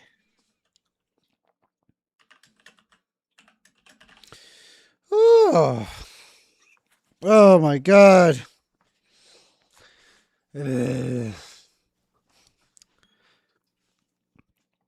I have, I'm tired. I'm done. I've been debating, man. I think Wednesday was debates. Thursday was debates. Today was debates. Just debate. Oh my God. I'm tired. I want to get off of Mr. Bones' wild ride. I just want to, all right, here we go. Typical walk-in freezer, lefty IQ level response. You may want to know how to spell walk-in. There's a dash between walk and in, but then again, how am I supposed to understand? I'm too stupid. My Snola says, first conceder, you absolutely suck at debating. Wow, amazing. You're truly the most intelligent person to talk to on YouTube. I'm really glad that I entertained you. Hman says, you are dumb. Okay. I can't believe that I am here to entertain people like you. Please don't waste my time on my channel. Dante Thompson says, I came back to laugh at the absurdity just one more time. La la la la la la la. I get it. Lots of hate watchers. Honestly, like what you people kind of need is like, y'all need to have like a perpetual self-affirmation where you need people to just like agree with you. And if it's like not like righty, Christo-fascist nationalist nonsense, then whatever is on the other side is dumb. And I can provide about as much information or logic to fill a book of Aristotle. You don't give a shit. You're just going to sling shit like a worthless troll. Hell, they're even saying troll. Yep. It's just a bunch of fucking idiots. But thanks for the engagement. You can't even respect Jake's pronouns. Jake the Rattlesnake, where he asked for me to call him a lord. Yeah, that's not something that I'm even going to acknowledge. I'm sorry. Jay-Z says, poor kid was broken by Rob. I'm 36. I'm not a kid. I'm plenty old. I don't know how old Rob thinks I am. I'm plenty old. My Snola says, listen, honestly, did you win this debate? Yes, I completely destroyed him in a debate. He just kind of kept saying the same thing over and over, despite the fact that the numbers don't actually bear in what he's saying it does. And I proved that. Even in the intro, I proved that. Let's see. Hman says, Daddy still didn't come back with the milk, did he? Yeah, I talk to my dad. I mean, I hang out with my dad. I have a very good relationship with my dad. So, and it's not like that because my mom separated that my mom kept me from my dad. No, she, it was a joint custody thing. My mom had me see my dad and I love my dad. And, my mom just couldn't deal with, having 3 kids to take care of instead of 2. And I don't blame him. EOD says, it doesn't have to be a righty at all. If you can make a decent argument, I enjoy talking to lefties. A lot of my friends are atheist libertarians. Well, I'm an atheist. I'm not a libertarian. I used to be a libertarian. I switched to a Democrat because I did too much reading. I just can't argue in favor of libertarianism. There's way too many problems in it. Mice Nola says, ha ha ha ha ha ha ha. Hman says, you conceded within the first 7 minutes of your opener. I didn't. There was no concession in my opener. All I did was just rattle off some facts as well as some studies. Dud Quarter says, if you show Rob facts, he just says, I don't believe you, and moves on. Dude, true. Thank you. Thank you. Very true. That's exactly what happens. It's just wild. Jay-Z Davies says, you aren't acting like you won. You look like you're going to cry. No, I'm not going to cry. I'll be honest though. I'm tired. I am tired. I don't know if that makes it seem like that, oh, I lost the debate. My Snola says he didn't come back from buying milk because Rob stole his stamps. Too much sugar in it. You could tell this person is a child. You know what? Actually, kind of curious. Let's take a look here. Why don't we take a look here? Let's take a look, quick look. My Snola. My Snola. Where is he? It's like a little kid from Algeria. What a little baby. Let's take a look here. mysnola@hotmail.com. Let's find a show. Okay. My Snola. My Snola. Oh, throwaway account. 1 subscriber joined November 28th, 2007. Darn. Oh, well.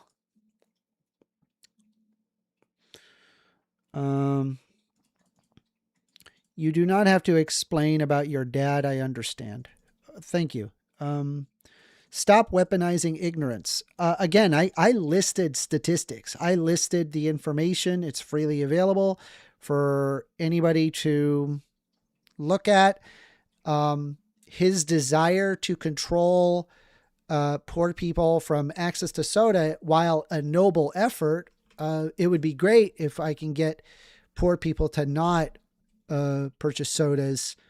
The reality is that it has a more underlying behavioral intent, and people end up buying soda anyway, regardless of whether or not your ability to control it. And somebody did list a very interesting question, which is true, in that the amount of administrative costs to regulate people from not getting the sodas is more expensive than just giving people the option to buy what they want.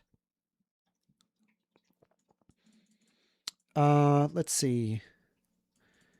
Hman says, only if you can't engage honestly in how would you feel if you didn't have breakfast. Didn't I say like bad? I guess it's a cheat day for me, so I don't have to. I think like isn't this like some sort of like a test to determine if somebody asks like says too complicated things and doesn't just answer simply? Is that what that is? I think that's what that is. I don't know what the fuck that y'all right wingers are so weird. It's so weird. You guys go out like get ultra fascinated at the weirdest stuff. Like I hear right wingers say things like oh, do you put away your card? And I'm like, if it's not raining, oh, you don't put away your cart. You're like a horrible human being. You want to destroy society. And I'm like, Jesus, what is it's like, oh, you troglodyte, you don't put away your cart. It's like stuff like that. It's so weird. Like, it's like these sniff tests that it's like, you must fulfill this particular criteria or, I don't like you. Let's see here. If you can engage in a hypothetical or not, clearly can't. I engaged in his hypotheticals, albeit absurd. I think that there are absurd hypotheticals that lead to absurd conclusions, and it's not a defeater, unfortunately. Let's see. Yes, not walking your cart back is gay. H-Man. Let's take a look here. Why don't we take a look, H-Man? Oh boy, let's take a look. Hey, he's got some shorts. Look at that. He's got some shorts. Cool. Let's take a look. Dude, I'm into it. Let's watch it. Let's check out the shorts, shall we? I love it. I love it when my detractors. All right, let's take a look here. True crime is the religion of science. It's a pissed pool. And the puddle will have an end. But that doesn't mean there's any. Hold on. Stop.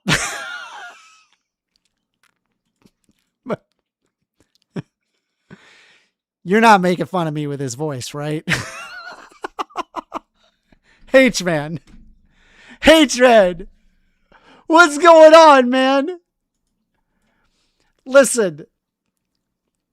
Definitely get out there and try to become a YouTuber. But bro, don't throw stones in glass houses. You're coming in and sounding like this, and you're making fun of people in chats?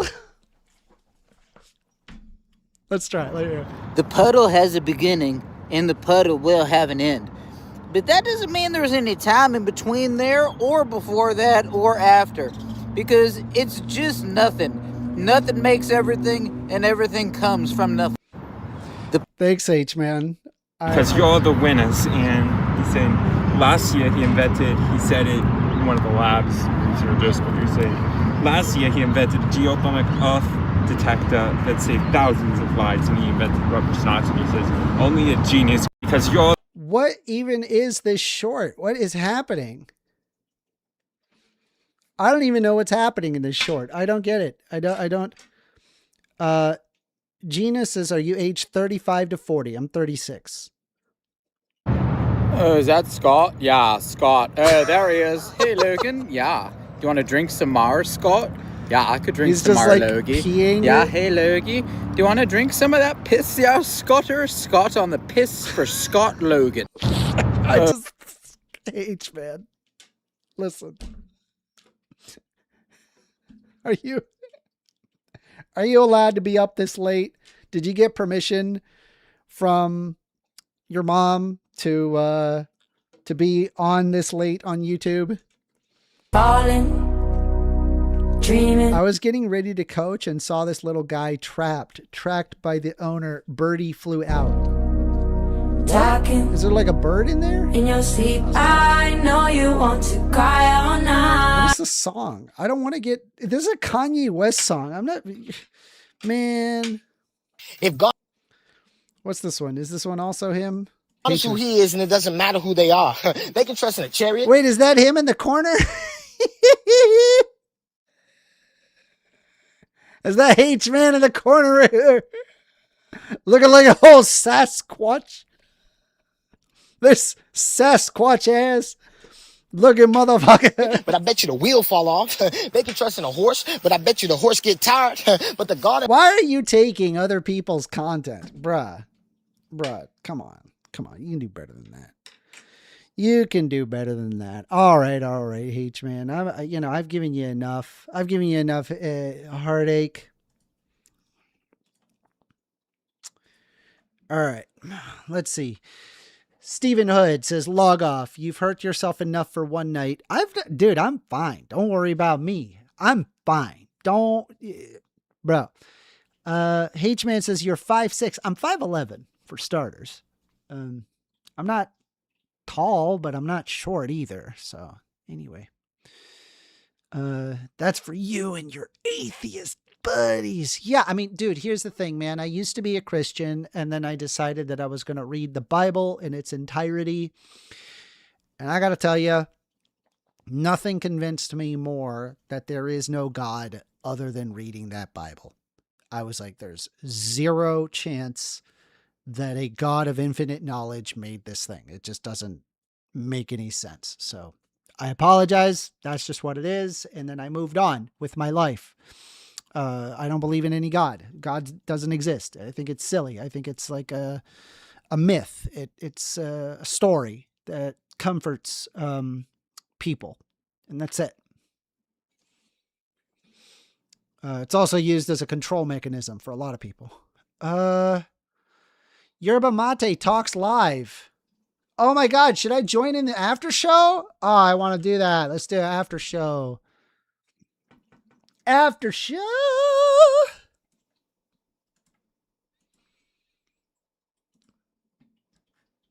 He doesn't have 150K. All right, StreamYard. Hey, all right. Let's do it. Yeah, let's do it. Continue as First Amender. First Amender.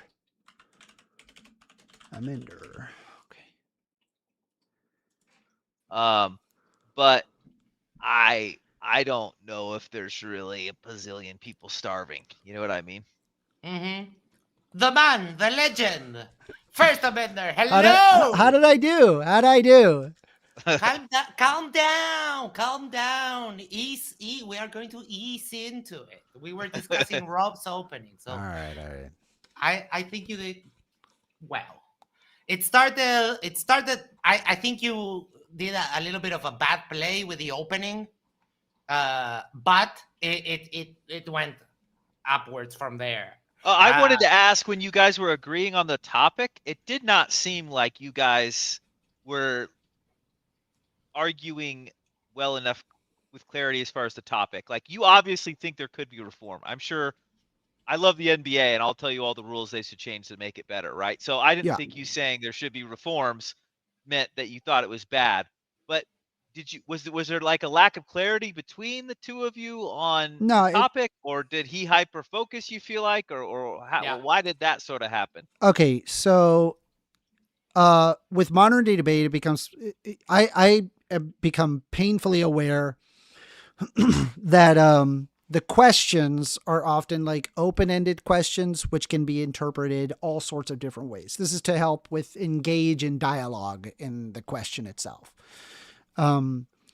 For example, when, one of the questions could be, are trans women, for example? And it's like, okay, well, do you mean by sex or gender? Do you acknowledge the difference between sex and gender? It's like, there's all sorts of different things that open up by leaving it open. But I agree with you. Like, the question is vague.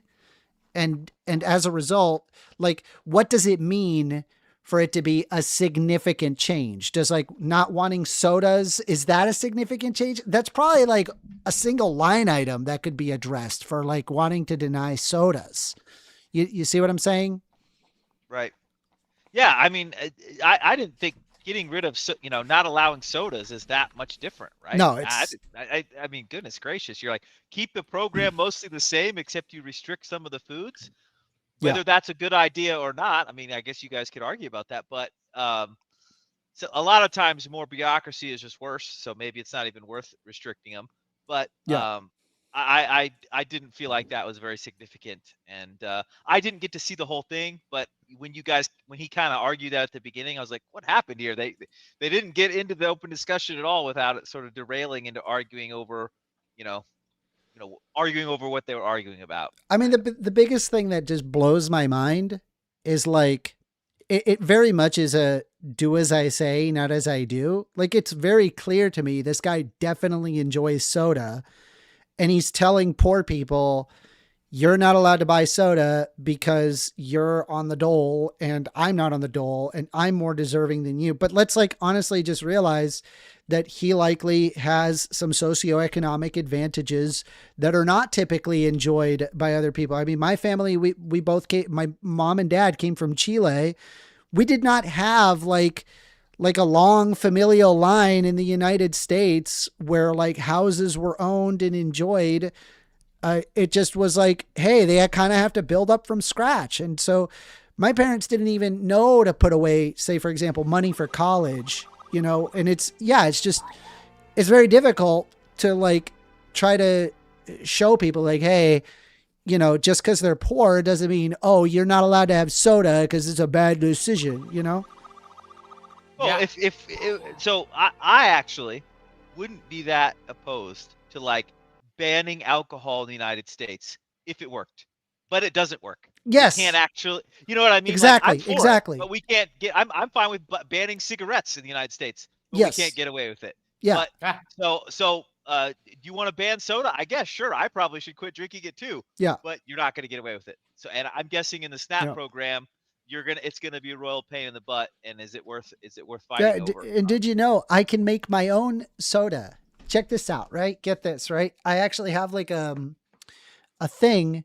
It's not a soda stream, but it's like a 5-pound tank of CO2 with like a regulator and a hose attached to it. Yeah, it's called a post mix. A what?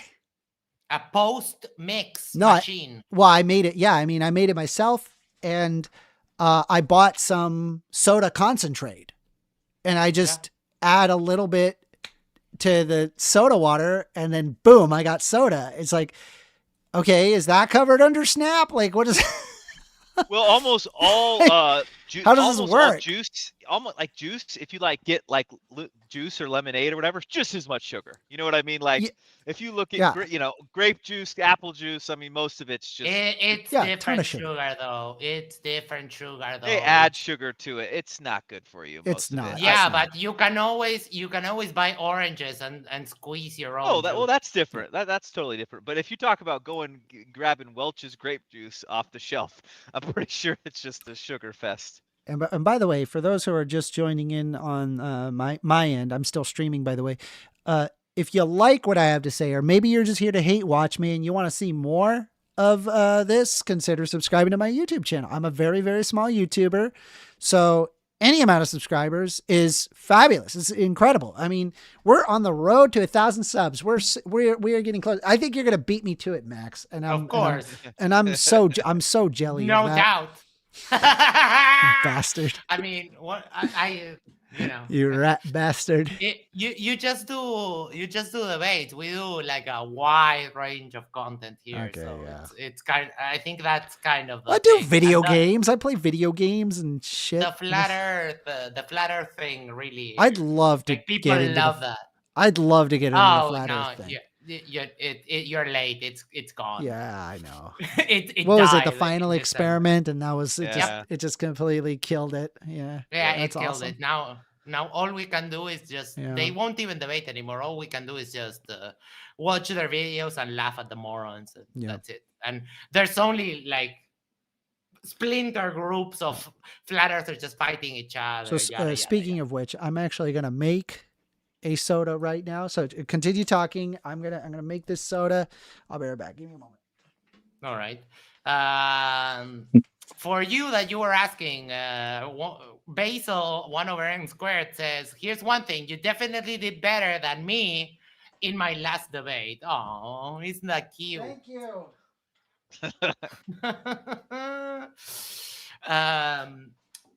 So Amender's opening. I think it was.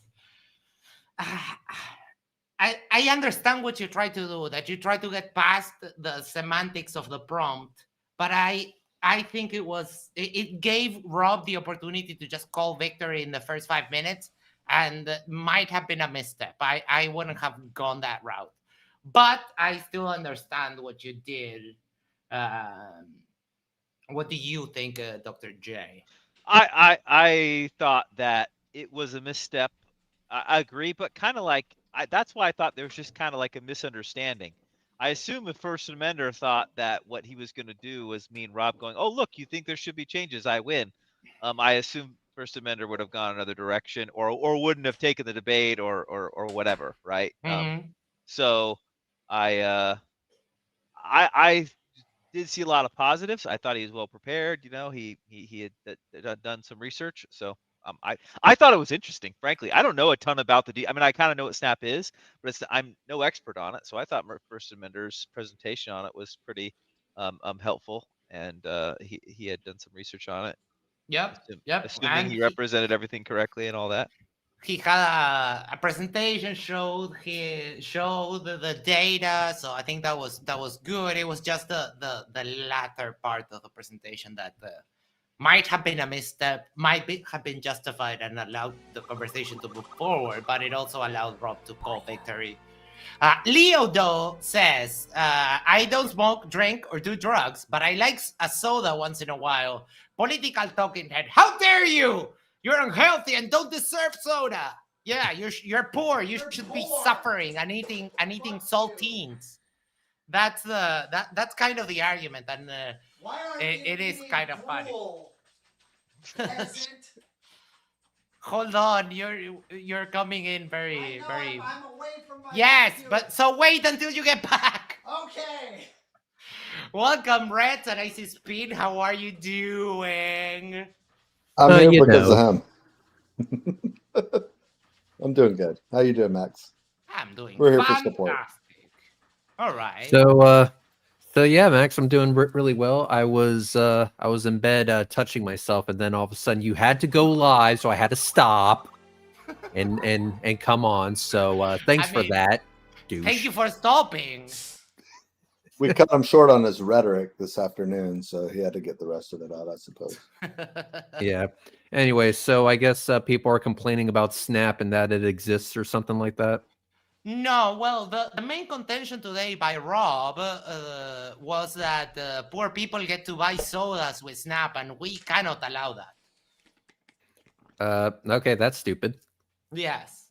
That's, If anything, I would say they should be able to buy soda, Ritz chips, maybe some of the special high grade peanut butter, not the store brand shit. You know, you got to get the good stuff. I'm just like, hey, dude, like if people are gonna be like unhealthy or whatever, I get it, right? It's not good that people are doing unhealthy things or wanting or making bad choices with their, with their SNAP benefits. But at the end of the day, the whole point of SNAP is not like, oh yeah, if they're making good choices, then we help them out. But if they make bad choices, then we don't help them out. It's more of like people need food.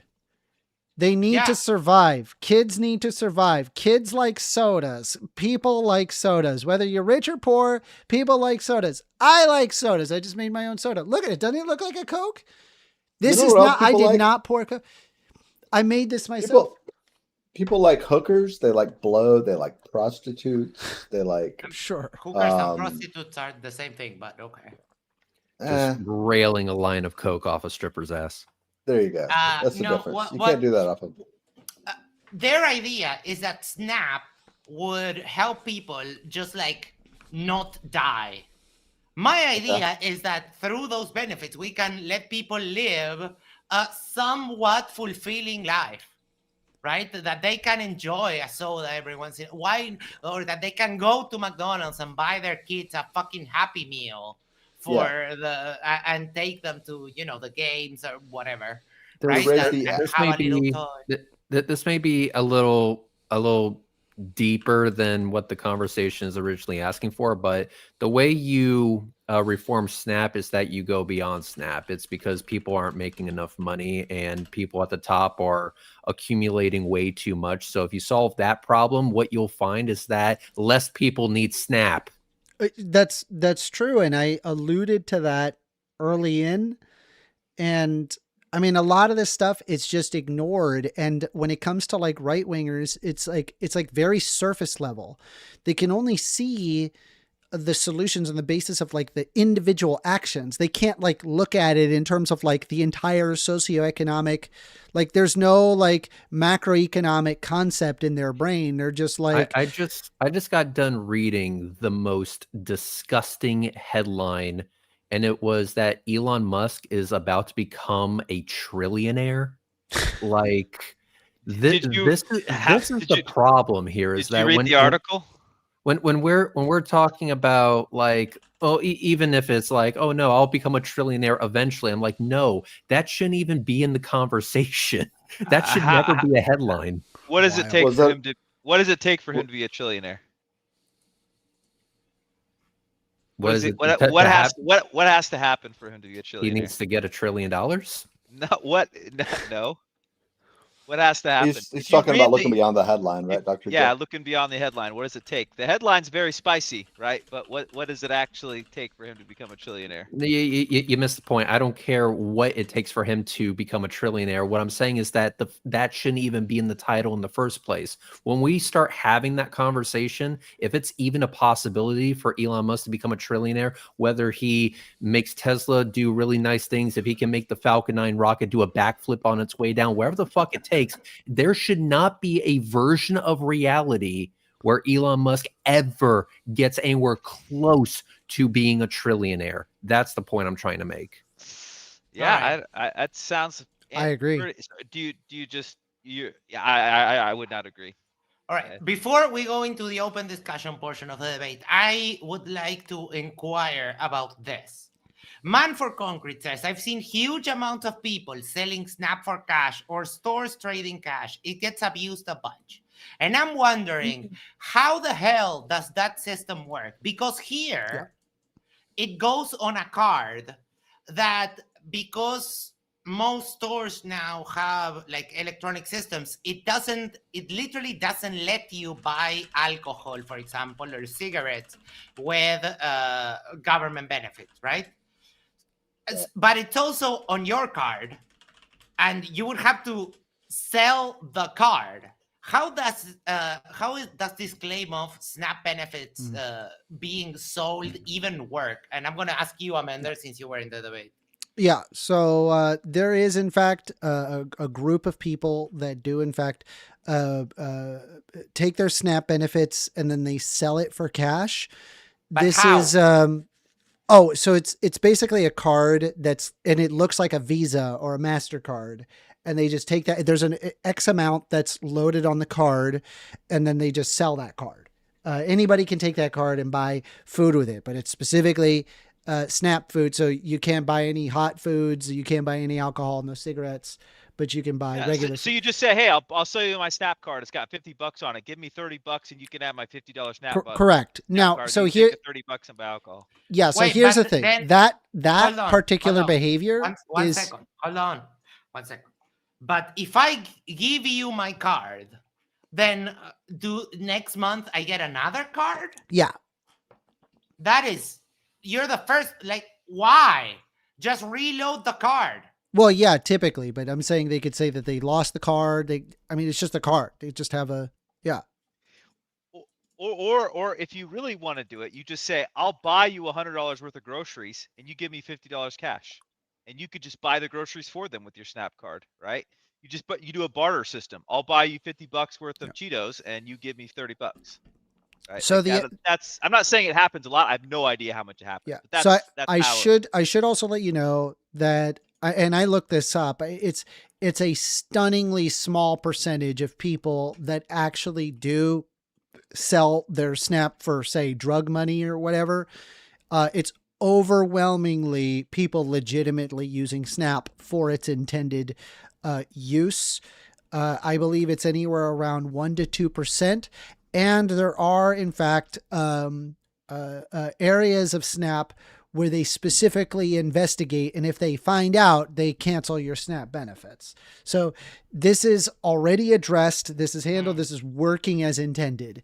Is there still people that are committing fraud with SNAP? Yes, sure. Just because you're talking about a program that feeds 8% of the U.S. population. That's a giant number of people. There's always going to be fraud there, but it's a stunningly low percentage in comparison to the literal size of the program. Right. Yeah, it does seem like a weird thing, but everything gets abused eventually, and people are great at finding like loopholes and that kind of stuff. Should we try to minimize them? Sure. But there was a very important point, like, okay, if what we're investing is more than what this is costing, then why would you even do anything about it? Like, it doesn't make sense. And then Rob's answer during the Q&A was that it's because it's morally wrong. Like, oh, for fuck's sake. Yeah, it's morally wrong for a poor person to have a soda. Got it. Okay. All right. Open this. Wait. Do you think that you accomplished the objective that you set out to do with your opening? I think so. But I mean, you guys are saying, hey, it doesn't actually address the question. I think the question is erroneous. I think the question itself is not, it's very open-ended. And it's like, I don't think people legitimately care that it's like, is this a big change or is this a small change? I think people want to talk about the changes in what you would want, like, as opposed to like, arguing whether, like, for what, 3 hours, if it's a big or a small change. I mean, I don't know. Rob Noor seemed interested in that, which I was just like, this is a giant waste of time. Let's get to the meat and potatoes of this. Right. 1/n² Basil says that for $5. Thank you so much. Dr. J, tell us about how great Doge was. My understanding of Doge is it was a total failure. I don't think they accomplished pretty much anything. That would be my understanding of Doge. Boom! Get wrecked, Basil. No, they accomplished a lot. They cut the CFPB, which is the anti-scam police, because everyone likes getting scammed by big financial institutions. Good job, Elon Musk. That must be worth $1 trillion fucking dollars, you asshole. Well, I'm willing to do a solid debate on you on whether the efficacy of the $1 trillion thing. I don't know. It completely would derail us tonight, but we should set that up. We can argue that sometime. That'd be great. Sure. Okay. Set it up, Max. You got it. Awesome. We can do that next week. All right. Open discussion. How do you feel that went, Amender? I feel so bad for being the initiator of ad hominems, but this guy, like, right from the get-go, immediately would not, like, modify or change his argument in any way, despite the data I provided. All he says is, I don't believe your data, and then he moves on. And so, and I'm sorry with the ad hom, but I find it super ironic that you're getting mad at poor people making poor decisions when it's obvious you have made poor decisions your whole life. You don't have a body like that unless you've made poor decisions with with food. I'm sorry. Like, I don't know, like it's super hypocritical. And I think me pointing that out it was rhetorically effective. I mean, it started the spiral of stuff. Max says, if we have the term vende humo in Uruguay, which is smoke seller, that's what Musk is. Yes, we do have that term, and it works exactly the same way. Yeah, we have something similar. It's called vaporware. Right. Dr. J, thoughts on the open discussion portion? I only saw the first part. I like I told you before, I don't trust Rob really at all. So I would have been interested to hear some of his arguments as far as, suggesting why the numbers that 1stAmender were wrong, but I just don't trust him. So I don't know what he could have done to convince me. You know what I mean? Like, it just maybe really hard for me. Show the evidence would be a good start. Yeah, I don't know what he would be able to do too much convincing for me. I don't know if that's a very satisfying answer for everybody, but I think he can't Rob's show full of it, so I don't really listen to him particularly. He can't show the evidence because because I've gone over the evidence, right? If the evidence pointed in the direction in his favor, where it's like, hey, having, restrictions on soda works, then they'd be doing it. They tried this in the 90s and it didn't fucking work. And they're like, all right, well, let's probably stop doing this because this is like a lot of administrative costs for basically no benefit. So it's like, okay, move the fuck on. But I don't know. Republicans are always retribution based. That's the entirety of the Republican Party. They love getting back or like revenge for some perceived wrong that somebody had done. It's the cocaine for Republicans. I'm telling you, dude. I have no idea what is their fascination with it, but it is like, hang on. Not true. It's their ecstasy. Yeah, that's true. We give you a little bit of help, so you should be barely scraping by. God forbid, or God forbid, actually, that if you live a decent life. You might enjoy like having a Coke out in the sun. Yeah, no, you don't deserve that because you're fucking poor, and you do not deserve that. And I'm eating salted caramel popcorn just to trigger Rob because I can. What was he against in the combination of caramel and salt? poor people drinking soda because they don't deserve happiness. That's kind of the thing. I mean, if you would have brought, I don't know, cotton candy, he would have lost his shit. Yeah. But you're right that it is Rob's MO. He did it in my debate. I brought up some figures, and he was like, "Oh, let's talk about the methodology." Like, Rob, you don't really know much about the methodology, so why would we discuss that with you? Let's talk about the numbers. Because have you yeah. you guys heard him debate Pisco or Destiny or anybody like that? No. Yeah, No. that's I've heard him debate those, both of them, and that's why I think I don't buy anything that he says, because I think in both of those situations he was less than honest. That's why I don't believe anything that he says. I do think, and I think somebody had told me at one point that Destiny called him Rob GPT, which is where I started calling him.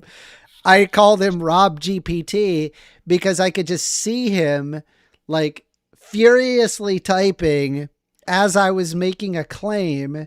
And I'm like, here comes. And then he rattles off like 10 or 12 things to like respond. And I'm like, okay, Rob GPT, I get it. He doesn't have an argument. He doesn't study any of this stuff. And it's just like, oh, I don't know what to do about this. Help me, ChatGPT. I watched the debate that happened, and he totally, the way it happened was Destiny was like, hey, could you send me the source for that? Send me the article you're reading. And Rob's like, well, I can't, like, what do you mean you can't? Like, send me just send it to me so I can look at it myself. And then he ended up and he tried not to admit he was using ChatGPT, but ended up he did. And so he was acting like he was sourcing some kind of, journal article or something. Yeah. And of course it ended up being that it was ChatGPT. That's one of the reasons I find him super incredible. It's one thing to say, I looked this up on ChatGPT. We would have to, if you really want to scrutinize it, you can. I'm sure ChatGPT gets it right a decent percentage of the time. Sure. But in this particular case, Rob was trying to BS his way through, claiming he didn't use ChatGPT. And of course, this was probably like ChatGPT 3.5. It was a while ago, so it was even worse than whatever it is now. So yeah, that's why when I say I don't find him very credible and don't have a lot. I have a strategy. When you ask a question against a clanker lover, just tell them, put both your hands up, close your eyes, and answer the question. Ooh, I like that. That's good. I like that a lot. That way you take care of that. Because, I mean, clanker loving is just ruining debates. Because people just regurgitate and like whodunit is saying here. He crafts a prompt while you talk, then reads it back verbatim. You can see when he focuses on the screen for the entire monologue. God. So yeah, it's just so lazy that people are just regarding. We could just have GPT debate itself. Yeah, there's a saying that if you're going to be the bitch, you got to be the whole bitch. And ChatGPT only allows you to be a partial bitch. It's meant to be a tool, right? Like it can help direct you on the right path to find sources. You should always ask ChatGPT for the source for the information, because if it's caught with its pants down, it will tell you. Otherwise, it will give you something, and you can present it. The worst part is, like during my debate with Facatzoid, I used ChatGPT and I let ChatGPT speak for itself. That was hilarious. That was funny. It's okay to use ChatGPT, but you gotta like acknowledge that you're using it. Yeah. So but that was different because you gave Flatzoid's argument to ChatGPT just to embarrass, because Flatzoid was saying he was not contradicting himself. So you used it as like an impartial. Like a third party during the debate, which was, I think it was a fun strategy. So I myself, he used it. He pulled his British roots out to absolutely.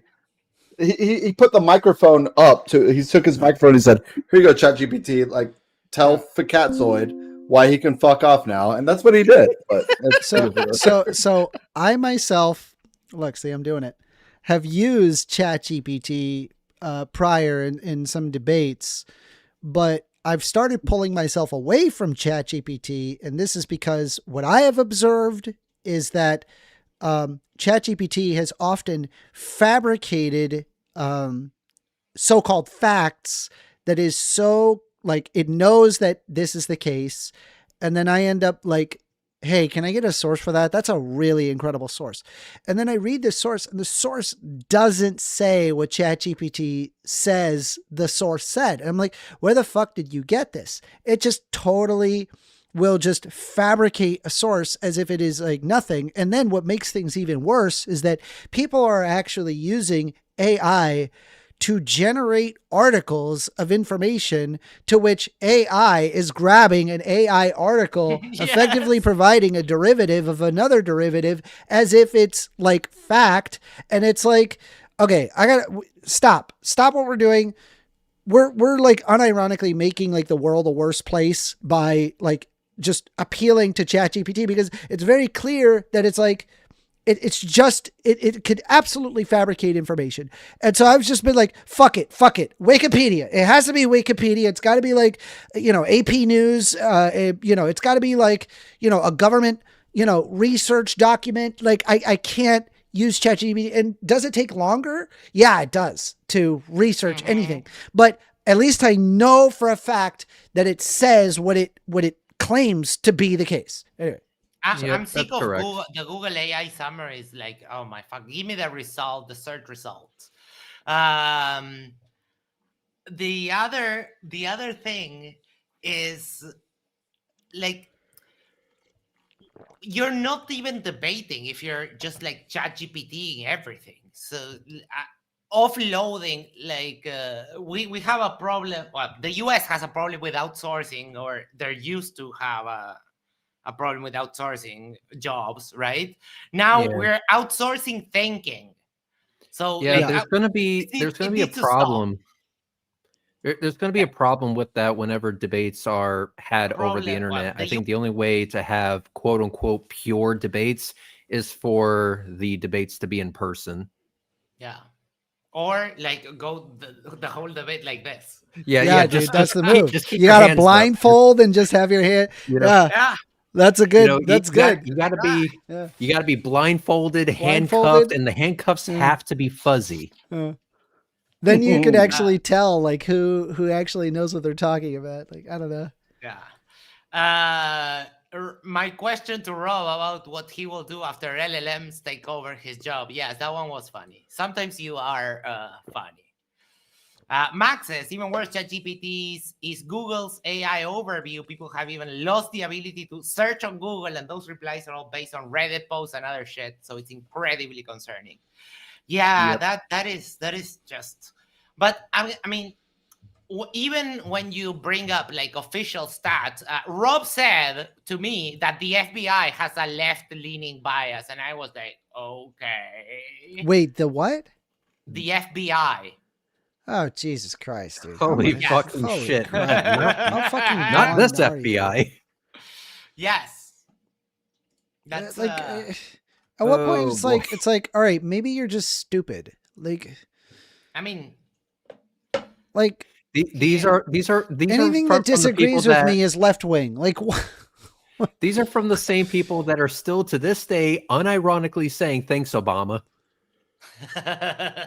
Well, just like it makes me go, okay, well, I mean, if there's something that is a credible source and it goes against my understanding, I try to encapsulate what it says.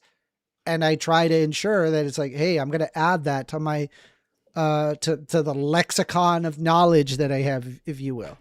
Like that's the way I think about it. And I don't know why other people can't do this, where like they associate whatever knowledge that they have with like their true identity. Dan Fornicated says, I have a shit ton of notes in my notepad app for talking points. I have to always scroll. That's why we have this and this. Yeah. Magnific inventions. And I'm more than happy to be that guy that like shares a screen. When I do my opening statement, I do have something pre-typed. It keeps me on track. But here's the thing. I fucking typed it. Yeah, me too. It wasn't Chat GPT that Yeah. typed it for me. And you're right, because a big problem with Chat GPT is that it will make up information. It will make up sources. And if you press Chat GPT on it, it will eventually admit, all right, yeah, I made this up. I can't back up what I just said. Yeah. And it takes some work to get to the bottom of it. And I'm like, that's effort that you could just put towards researching it yourself. True. That's why speaking I of which, there was like a moment. Encarta. There was a moment where I was like, hey, I would like to present a source. And like, I have no idea why, but like James was just like, okay, but we need to have like a pithy response. I'm like, I don't know what you want me to do. like, well, keep in mind, we're in the TikTok age, so everything requires a zinger. But this is what I mean. I'm just like, listen, we're talking about an idea. It takes time to talk about the idea. Like, I'm sorry, like it's not going to be immediate. And it's like, I need to have permission to just share my screen and I could just read what it says. It's like, yeah, but you know, be quick about it. I'm like, Jesus Christ, man. So what was give me some his breathing room. So what was his /Chat GPT's idea? What ideas did he put forward? He was concerned about the soda thing. That was it. The Yes, whole thing that was was the like, whole well, I debate. just Holy shit. wish that they didn't have a soda. Like, and I'm just like, why? Why does that? I'm like, listen, I get that it's like, okay, people shouldn't be drinking that much soda because it's bad for you. I agree. But it's like, show me efficacy. Does it actually, like, if you have those regulations, does it result in these people, you know, making healthier decisions? The answer is no. They end up finding soda anyway, because people like soda, because we're apes that like sugary things. Like that's just how it is, right? And it's like, honestly, if you want people to drink less soda, improve their socioeconomic conditions, which we know food stamps does. And a lot of that also has to do with actual availability of alternatives. Like if you could buy actually like freshly squeezed juice for an affordable price, and also educate people like, okay, if you take 100% natural orange juice, it's better than you drinking a Coke or a Dr. Pepper or a whatever soda, right? I mean, you educate people and you teach people how to cook, how to, you know, do a lot of things that Americans don't really do that much. So Then if you took oranges and you cut it in half and then you squeeze the juice out of it, for an 8-ounce glass, you're going to get 16 to 27 grams of sugar. That's just what's going to happen. Okay. The juice isn't all that much. The only difference is, let's be honest, it's what people associate as soda comes down to, is it carbonated? And it's like, but really what's unhealthy, what's unhealthy is the sheer amount of sugar that people consume. And if you replaced all of your soda that has sugar in it with orange juice, if you had type 2 diabetes, it would not be good for you. It just wouldn't be good for you. Right. Period. Right. But it's different. It's different types of sugars. What the regular fructose that is the sugar that fruits has. Basically, it's anything that they can reasonably consider as junk food.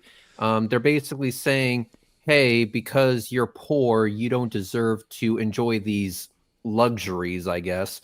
And quite frankly, that's a bit fucked up, in my opinion. I agree. I'm just like, listen, it's unhealthy. Granted, I'll grant you that. Should people be having this stuff? Probably not. But at the same time, it's like, bro, we're human. We want to enjoy nice things. And these are nice things that people enjoy. We're trying to rip as much happiness as we physically can from our, and it's like, and it's not like socioeconomically we're doing all that much. Like we're doing like somewhat worse in a lot of situations where the economy isn't working how it should be working. It's like, not only do we want to make it more miserable for you, we want to police the shit out of everybody, and we have a big giant government while also proclaiming that they want small government, and then they regulate how much you fucking, that you're drinking. Why? Because you're poor. Yeah. It's like, dude, And what then- the fuck you, dude? You suck. One thing I've also found very I'm gonna go get junk food. Continue. very effective is that when people go down that route, it's like, okay, let's grant you your argument for a second. All right. So now, are you going to prohibit people from buying flour and tomato sauce because they can make a pizza in their own house? Where do you stop with all this nonsense when you want to control what people do with their benefits? So should we ban also flour and sugar so if you want to make a cake or if you want to bake a pie, should we allow people to buy peaches so that they can make a peach cobbler? Like, where do you stop? And they have no answer. So it's stupid to try to regulate things like that. And Amender, 1/n², Basil, for $5 says, 1stAmender, do you think Rob's argument is not rooted in racism?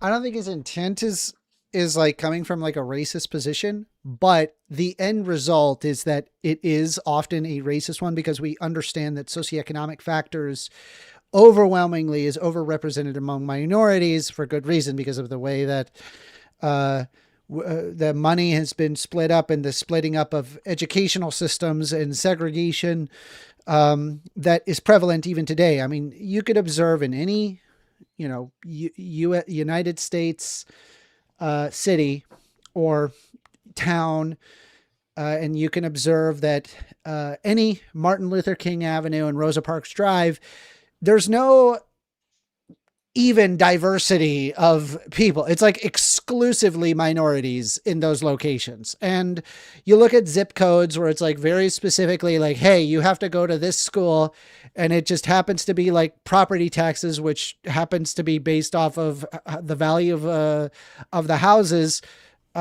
Educational outcomes are worse for people in poor socioeconomic conditions. And, overwhelmingly, yes, by percentage, it would negatively affect minorities. And I mean, I don't think his intent is a racist one, but I mean, it ends up being racist without requiring a single racist actor, which is sad. It can also be rooted in just pure stupidity. True. He called me an idiot multiple times. I could not believe that. Oh yeah, he thinks at the end of the day, he's so smart.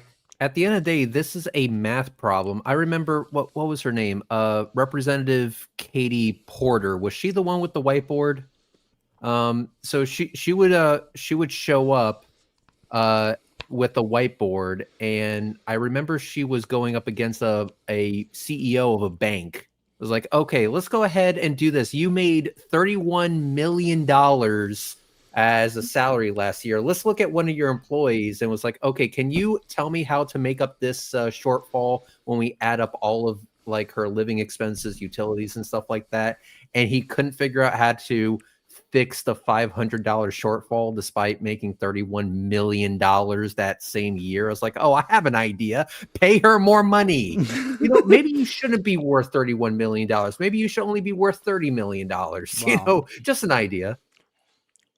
Huhaman has a great question. Is excess sugar leading to diabetes not as much an issue as cigarettes leading to cancer, though? Devil's advocate. I mean, so all of these are problems.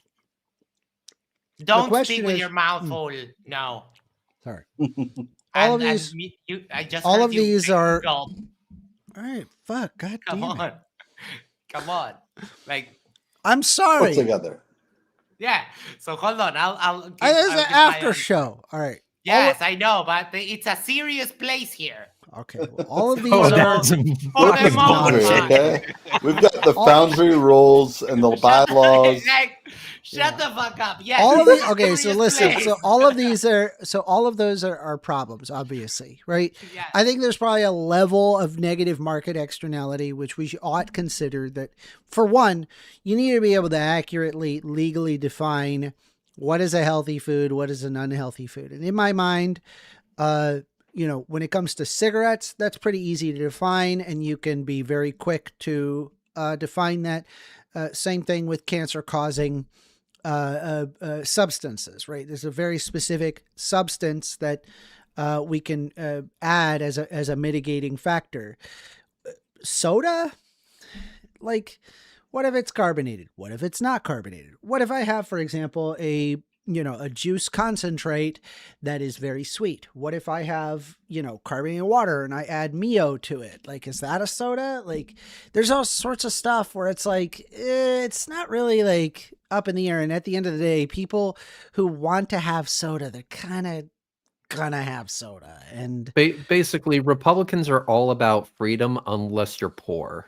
In which case, we have some restrictions for you. Yeah, we wouldn't want you to enjoy this life. They get a little bit of a sick pleasure of other people just suffering. That's honestly, it doesn't make it. I mean, it only makes sense if you get joy out of that kind of shit, which is awful. Yes, but Republicans are the poor people. Republican voters are poor. That's true.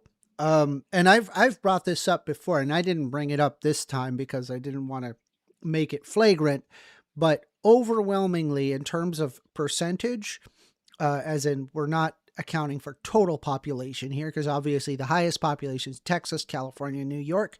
Those are the highest recipients of total number of food stamps, but it's because they have the highest population. But if you look at by percentage, you'll find overwhelmingly it is not left states by percentage that are consuming the most food stamps. It's the Bible Belt. Overwhelmingly, it's not even close. We're talking like the difference between, I think like California is sitting around like, I think 8% of their population is on food stamps. Whereas in the Bible Belt, it's like 40%. That's why that number, that should scare the shit out of you. 40%? So what I'm saying is most of the Republican voters don't hate poor people because they are the poor people. How is the cost of living so much higher though? And on the West Coast, when I'm saying the Republicans, I mean the ones that are actually at the Capitol doing stuff. Yeah, the current leadership. I'm sure you're probably right. One thing Aldebaran was saying is that it's not easy for him to afford like bottled water in comparison to soda, right? How is soda cheaper than water in the U.S.? The marketing in the U.S. where for some reason, even though tap water is perfectly fine including in Flint, Michigan, which recently that was not the case. It is now the case because of the Infrastructure Act that they have cleaned up a majority of Flint, Michigan's water system. For whatever reason, there was a marketing to a lot of this is just by large companies to then say that, hey, the tap water is no good. It's bad. It tastes bad. It's got fluoride I heard in it. I heard it makes the frogs gay. Mm-hmm. And so people elect to buy water, and there's so much marketing around purchasing of water, and really at the end of the day, to purchase that water, what you're paying for, it's not the water itself. You're paying for the packaging. The brand name is what you're paying for. The advertisements. Okay. So people in America are not going thirsty. You can get free water if you want to. You can go into McDonald's and ask for free water anytime.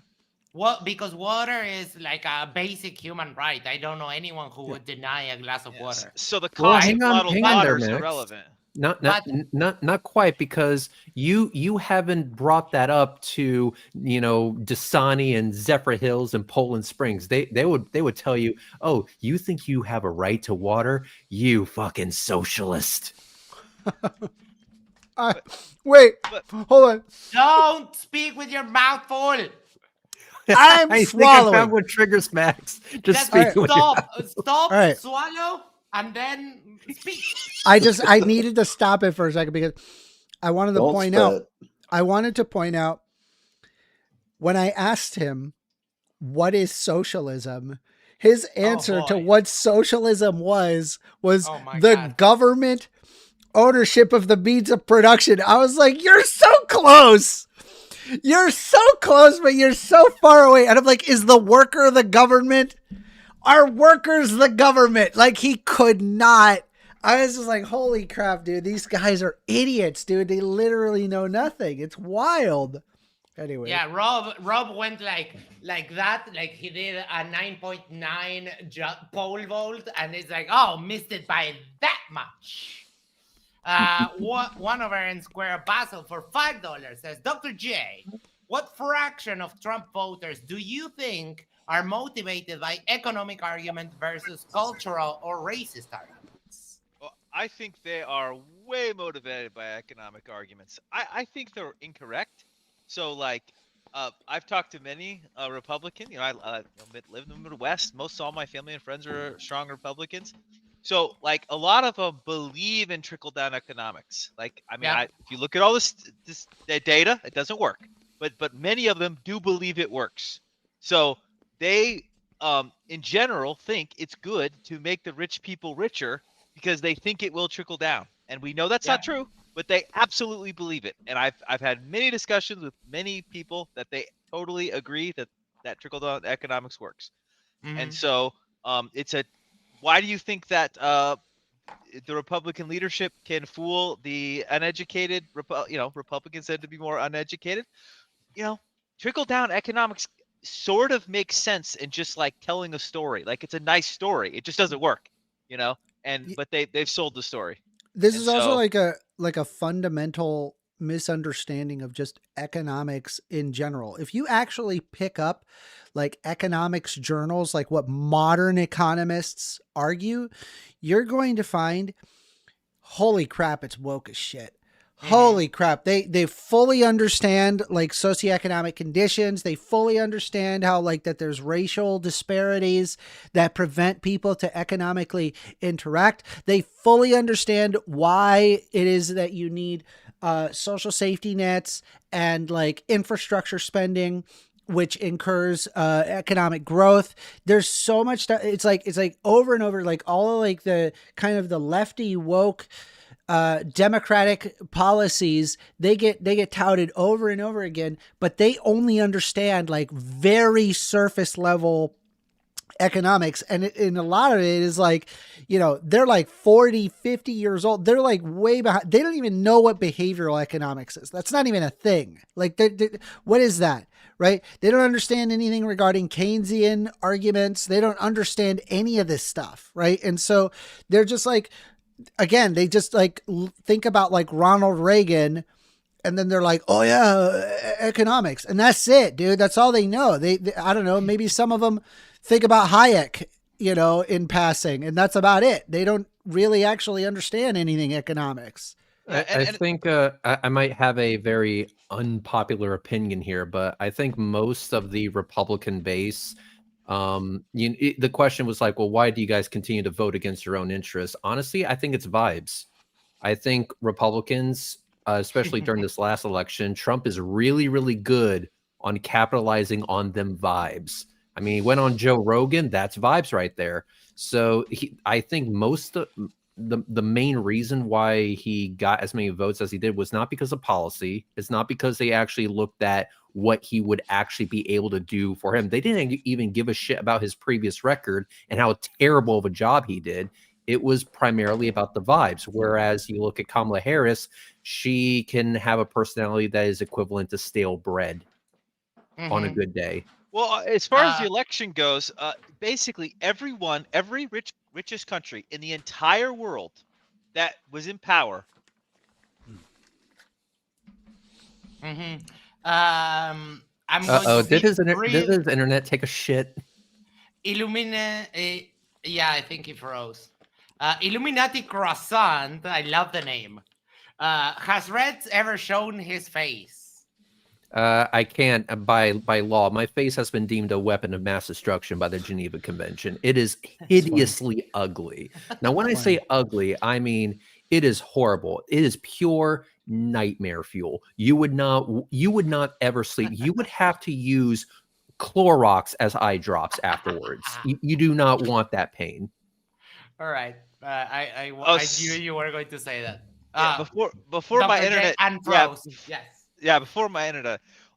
After COVID, basically every government in every rich country, pretty much, there might be an exception out there, every government that was around after COVID, where all the inflation happened worldwide, everybody lost. Everybody. So in my opinion, you might have been able to have any Republican and any Democrat, possible the Republican would have won, because everybody lost in the whole world. It probably didn't matter what Kamala or anybody else said, and it probably didn't matter what the Republican said. Everybody. Oh no. His internet's taking a shit again. Yeah. All right. While we wait on Dr. J, Isa, hello, welcome. Would you like to give us we were talking about the open discussion, but if you want, give us a brief summary, and then we can of all the openings. Yep. I'll be right back. Yeah. So I feel, man, it's like a very similar kind of personality every single time with the gentleman. What's his name? Rob or something. Noor. Yeah, I was like, it sounds like it's the same rhetoric every single time. It's very, so a little bit about me. I'm a social worker. That's my background. I'm a social worker and a chaplain. So SNAP, WIC, these are things that I know very well. And the goal of the social worker is to advocate for people to get resources. So, 1stAmender's position is aligned with what my position would be, which is to make sure people have resources. I feel the guy was kind of a jerk, just to be honest with you. That's kind of the vibe I was feeling. He was like, I don't really care about poor people. They have soda. We have to be this means that we need to like start regulating what resources they get. And I'm like, I actually had a response that I would have said if I was there. I'd be like, well, you know what? You don't like communism, but you sound very much like those communist gulags, like where they said, you every comrade, you have ruble, everybody have 1 ruble. That's what it sounds like. You're going to regulate what people can have and cannot have. I'm like, this sounds really sick and dystopic. That's what I was hearing. I'm like, he wants a dystopia. He wants like a fascist dystopia. And I'm like, it's very unappealing. I'm like, do you think that these benefits are like millions of boku bucks? It's barely anything. It's like these people don't even know how much these people are receiving. It's nothing. Yeah. Well, I mean, I brought this up. Like, I was like saying, dude, this is like, we're talking like $300 or $400 a month. Like, if that. In fact, for a lot, it's like $260, and it's like the amount of money that's even paid for is like 3 out of 4 of the weeks, like in the month. And like the benefits do not cover a person's need for food in its entirety. And I mean, I would argue in favor of expanding it, because I agree. I mean, I showed economically that, hey, for every dollar that gets put into it, we get $1.50 back, because when people are eating, that means better nutrition. That means better educational outcomes. That means there's also an increased level of people climbing out of poverty with social safety nets. And so, or specifically with SNAP. And it drives me nuts that they can't think of it from a societal, they just look, oh, what is the retribution that I can apply on this poor person? And it's like, let's be honest, maybe they got a bad rap. Why can't you understand that maybe it's not necessarily their choice as to why they're poor? And I think that's the important thing to focus on. And I agree. And that was the thing that I was just shocked by. It's like the callousness. It's extremely callous. And he made the battleground about soda. That was the thing that I saw. And I was like, this is insane. You're talking about people who are struggling. A lot of people, they have to get these high fructose corn syrup foods because that's what's affordable.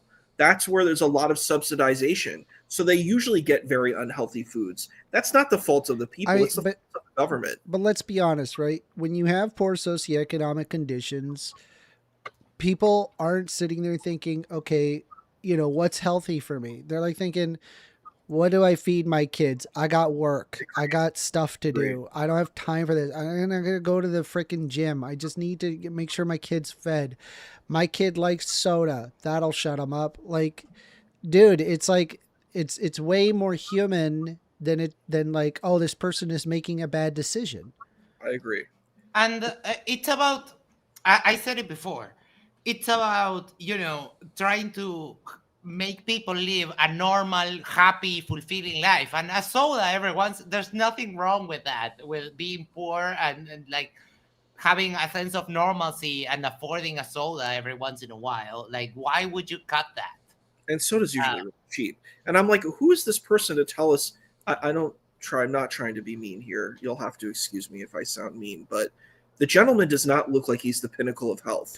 I argued that. I argued exactly that. I looked at him. I'm like, bro, for you telling people how they should and should not be eating, you don't look like you make good decisions yourself.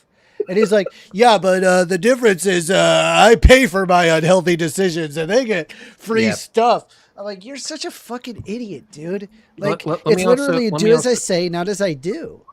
Let me also explain the problem here, maybe for the other guy. Max, I'm going to share my screen. Please do me a solid and make sure that gets shown. You got it. Thank you very much. So, guys, this is my new Lamborghini Huracan Evo Spider. I bought this with food stamps.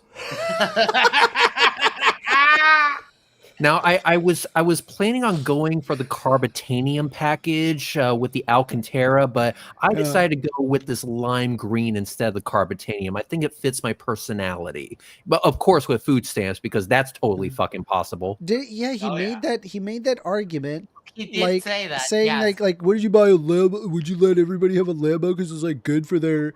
I'm like, dude, that's exactly what I'm arguing. You got it, dude. You figured it out. Look at you. You're so smart. Like, Jesus Christ, dude. What a fucking idiot. Did we read this one? Basil, one over N squared for $5 says, Dr. J, that's naive. They may say economic, but they're mostly motivated by religion and racism. All right, let me try again to see if my internet makes it. Okay. So like, I think 43% of people with a Latino background voted for Trump. So you're saying they are racist and motivated by religion. Are they? That's a pretty bold claim. So not a huge percent of the black population voted for him, but 16% and more this last election than the previous one. Motivated by racism? I don't think so. They're motivated by economics, in my opinion. And every wealthy country that went through inflation after COVID, every government was flipped. Every single one of them. So it was almost guaranteed, no matter which Democrat ran, no matter which Republican won, the decent percentage of the population were going to go, well, let's try the other guys because inflation's bad. And so you cannot say, well, they're just a bunch of racists because they said, well, let's try the other guy. You can say they should be more informed. They should read more books on economics. They should have realized that the U.S. did better than the rest of the G7 in inflation. You can make all that stuff. But just to call people a bunch of racists because they said, well, let's try the other guy, like everybody else in the entire world did, is just not correct. But I would push back on that because remember the MDD video that was 5 versus Destiny? There was a guy that was Mexican as fuck, basically saying, get all of these Mexicans out of here. They got the craziest idiots in the entire country on there because it does clicks, Max. You live in Uruguay. You don't know very many of this boring, normal Republicans. That is not how they are. That's why for me personally, I don't make the claim, nor do I believe that it was all because of racism or whatever. I think it was purely about the vibes. Now, there can be many reasons why those vibes were there, but I think they didn't look deeply enough into like their policies and how good we did during the COVID shutdowns and stuff like that. All that can contribute to the vibes, but at the end of the day, the vibes still clinched it, in my opinion. Oh, I think the vibes explanation is significantly better one than all the Republicans are racist. I mean, whether you want to call it vibes or everybody just switches I don't to believe the other team half the time. I mean, we switch back and forth all the time, right? We go Republican, Democrat, Republican, Democrat. We do it almost like every 8 years or every 4 years. So I don't believe that like okay, yeah, all Republicans are racist. There's going to be an X amount that for sure voted Trump because they are racist. But sure. There's also going to be people who have like this kind of like an austerity politics, economic argument that, I mean, they just refuse to let die, even though there's just so much information on austerity politics that unless if you're talking about hyperinflation, austerity doesn't work. Austerity is basically this idea that government get out of the way, let the free market decide. And it's like a Hayekian kind of a position. And it's like overwhelmingly, it just doesn't work. No real economists agree with this. Yes, real economists don't agree, but like it's still like a thing or an idea. And so there's an amount that's that. There's also like a huge Christian base where like they unironically believe that the United States was founded on the basis of Christianity. That's false, by the way, but they believe that wholeheartedly. And they want the non-separation of church and state, where Christianity is the dominant religion. And there's a lot of really powerful people that put Trump into office specifically to adhere to that concept. And there's just a lot of stuff like that, like a combination of things that resulted in Trump getting elected as opposed to like Kamala Harris. There's also the fact that Kamala Harris only had 100 days to run. Like that was it. And it's like, I don't feel like she had enough of a chance to actually lay her position. And I read her book. I was like, I love these positions. I vote for you 100%. I think you're way better than Trump. It's not even close. I've read dozens of books on Trump, and like judging at how he is, like he's not a smart guy. Like, I don't know where people like guy, like he's like a smart dude. He's not, he never was. And like, I can answer that question for you. It's simple. It's because he knows all the words, all the bad words. Like, yeah, I mean, unironically, like complete just stupidity. Like, and the only reason why, like, people like think like if you're rich, you must be smart. It's impossible. How could somebody be rich and not be smart? They have no idea like how Trump got rich to begin with, or they just don't know. It's nuts. I would like my American people to know that I love my national parks like Yosemite. Yosemite. That one. Nothing bad can happen. It can only good happen. Yeah, nothing. Leo makes a great point here. Dr. J, one day we will have to talk about racism and how it affects a person, how a person sees things. Also, Harris was a female, and among many Hispanics and others, female leadership was not welcome. I think that is a great point. I think my explanation that every single country in the whole stinking world flipped who was their president or whatever chancellor was because of inflation is a far easier explanation and more sanctimonious. You can't find a single example. Maybe you could find one, but that wasn't true. And so what happens here in the last voting round that we had, where people are mad at Trump and the economy stinks and inflation's still going up, Democrats way overperformed. Even the female ones. The female governor in New Jersey, she way overperformed. If all the people are racist and hate women and all this baloney, which I'm not total baloney, I agree there's a percentage of people doing it, but people just said prices are still too high, economic stinks, let's try the other team. Right, like this is just a way more simple solution to the question. But isn't this like, it's like a classic thing where it's like, this is a good example. They look at like the Department of Education. They have a good idea, create the Department of Education. They try to like ensure that people get good education, and then Republicans go out of their way to defund the thing before it can even do anything, and then when it inevitably fails because they defunded it, they say, "See, it didn't work." It's so annoying. I hate these people. They're awful. The Republicans are completely inept at governing. We had the 2008 financial crisis because they deregulated the banks. Like we have That was bipartisan, but I know what you mean. Sure, but who loves the deregulation, right? Yeah. The Republicans are super inept at governing. You're not going to get me to defend the Republicans and their ability to govern. Yeah. But if you say why did people vote for Republicans? It's just like, did inflation go up during Biden's term? Sure. Was it his fault? No, probably not. We did better than everybody else. But people don't view it that way. They go, things aren't going well. Let's just try the other team. Yeah. Like most people aren't that into politics. That's kind of what happened with the elections here. And the last government, they kind of started cutting down on social programs and this, and it's like poverty just like shot up, like by 100,000 people went into poverty because of that. And now basically we had like 5 crappy years, and now we went back to the left, fortunately.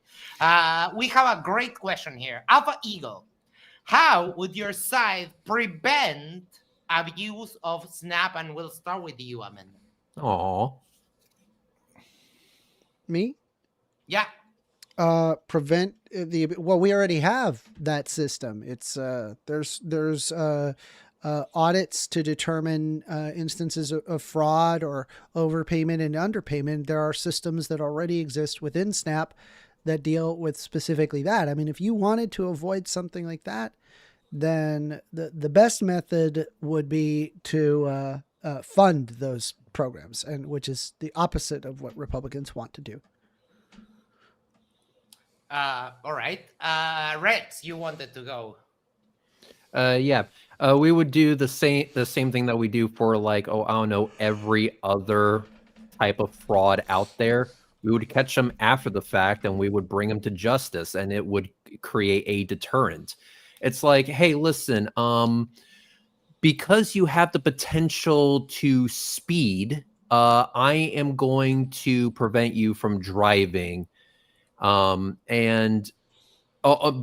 you can drive, but only when it's rush hour. That way you can't speed or anything like that. No, we don't think like that. So what we do is that we give them what they need, and then if there's fraud, we investigate it after the fact. And if we actually find something, then we bring them to justice. We prosecute, and we go through the typical legal routes. That's what we should do. And this preemptive strike bullshit is just going to lead to more problems in the long run. I agree. All right. Isa? I didn't actually get to finish my analysis from before, but at some point I can do that. But I'll just do the question right now. Let's finish this question and we'll hand it back over to you. I do have an answer to this. I don't know if there is abuse. I think this is an assumption. This is a part of the fear-mongering tactic. Is that we're saying, wow, these poor, what do they call them? Because we talked about this in social work class. They call them welfare queen. There's these welfare queens that are siphoning from the system. They're stealing our resources, and they're not hardworking, good Americans. And I'm like, huh. So what do you think about meritocracies? Like, these people will never talk about people like our good friend DJT, who's a Nepo baby, who had a silver spoon in his mouth when he was born. I'm like, does that get ignored? What about abuses of that? That it's radio silence, because these people are inconsistent in their logic and they're inconsistent in their ethics. So it's the same thing like with the DEI. It goes to DEI too, where they're like, why do these people get to go into colleges? These black people and brown people, they're not qualified to go to colleges, but the legacy, they're qualified to go, right? They'd failed all the exams, but mommy and daddy paid millions of dollars. So, they can come to the school too. So I'm like, these people don't really have an ethical position. And that's the thing. Like, what they're good at is sounding tough, being callous, being mean, and they put this situation of like, you know, we're so ethical, we want rules, we want justice, but they're the most unjust, amoral people that you can imagine. And this is, and I think of this question, this is the kind of argument that they'll bring. They're like, there's abuses going on. I'm like, what abuses? That there's massive poverty going on? That's the abuse, that all these people are suffering and they don't have resources and they don't have food on their table. They don't have shelter. They don't have the Maslow's hierarchy of needs. That needs to be addressed. You know, And also, if I can respond to something, it was like, that's exactly what I said, but the government gives them the food instead of them getting it themselves. Well, what you've just done is you increase the overhead cost by a metric fuck ton. And that sounds 100%. You ended up making it more expensive. Yeah, you just made it like say, worse. That sounds a lot like communism, and we can't have that. Just So FYI. Oh, time to defund it completely. Like, dude, every time with these Republicans, dude, every freaking time, they're just like, oh, cut it doesn't work, cut it. Like, bruh. Dr. J. Wait, I didn't finish my. Oh, sorry. No, it's cool. It's no problem. I'm distracted today. No, you're totally cool. I just wanted to finish the. I'm drinking a lot of juice and popcorn. Oh, please enjoy. To trigger Rob. No, I'm glad that a lot of people are really interested in what was being shared, and that's why it kind of, there was a lot of different commentary, which is great. I just wanted to finish the point on this, is that I actually agree extremely with the next point I was going to bring up was with what Red said. There's a lot of administrative costs. There's a lot. These people will make a bunch of noise and say, man, you're spending all this money. Now let's have huge government. I thought you said you want small government, but instead you want huge government where you have huge. That's why I asked the question. I don't know. Was my question read? I had to leave at a certain point, but yes. And James said that he regularly hates your questions, but that was a good one. They wanted, because Republicans, what they want is that they're more than happy to invest tons and tons of money, provided that it results into punitive damages requiring retribution of the person receiving that, whatever it is. Exactly. Right? There's a perceived idea that they're not as deserving. They're bad people. They made bad decisions. Now they reap what they sow. It's always retribution every single time. So yeah, exactly, and that's the reason why I asked the question. Actually, the questions I think I ask are pretty good. Like I ask, like, steel man the other person's argument, seeing if a person actually listened to the other argument. Yes, it might seem general, but it's actually an important question. And in this one, I felt that you did a great job, 1stAmender, where you did engage the situation. But I was like, what does this guy actually think? If he has power, how is this actually going to be regulated? You're complaining a lot about it. You're saying there's all the soda and all this stuff. What are you going to do about it? And what are the costs of this situation? If we have all this administrative stuff, it's going to cost a fortune. It is going to cost a lot more. And what are you doing it for? It's exactly what you said, 1stAmender. It's punitive. It's all about punishment. It's so funny that these noble, courageous, loving Christian people want to punish people all the time. Mind you, so the guy who wants to punish people is also fat. Just like, to be clear, like of all the things to get all upset about, like, oh my God, it's so hypocritical. It's wild.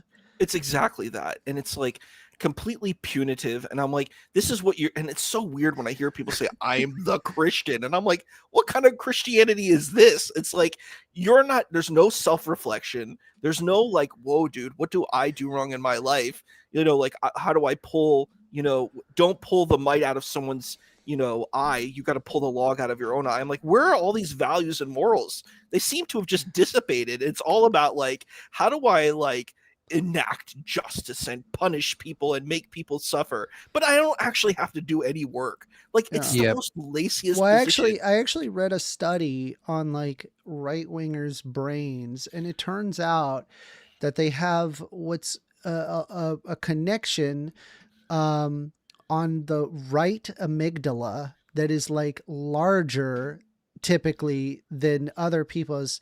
and that portion of the brain is associated with fear, like basically attributing fear to things where there effectively is no fear. Like it's an overcompensation of just being afraid of things, afraid of change, just afraid.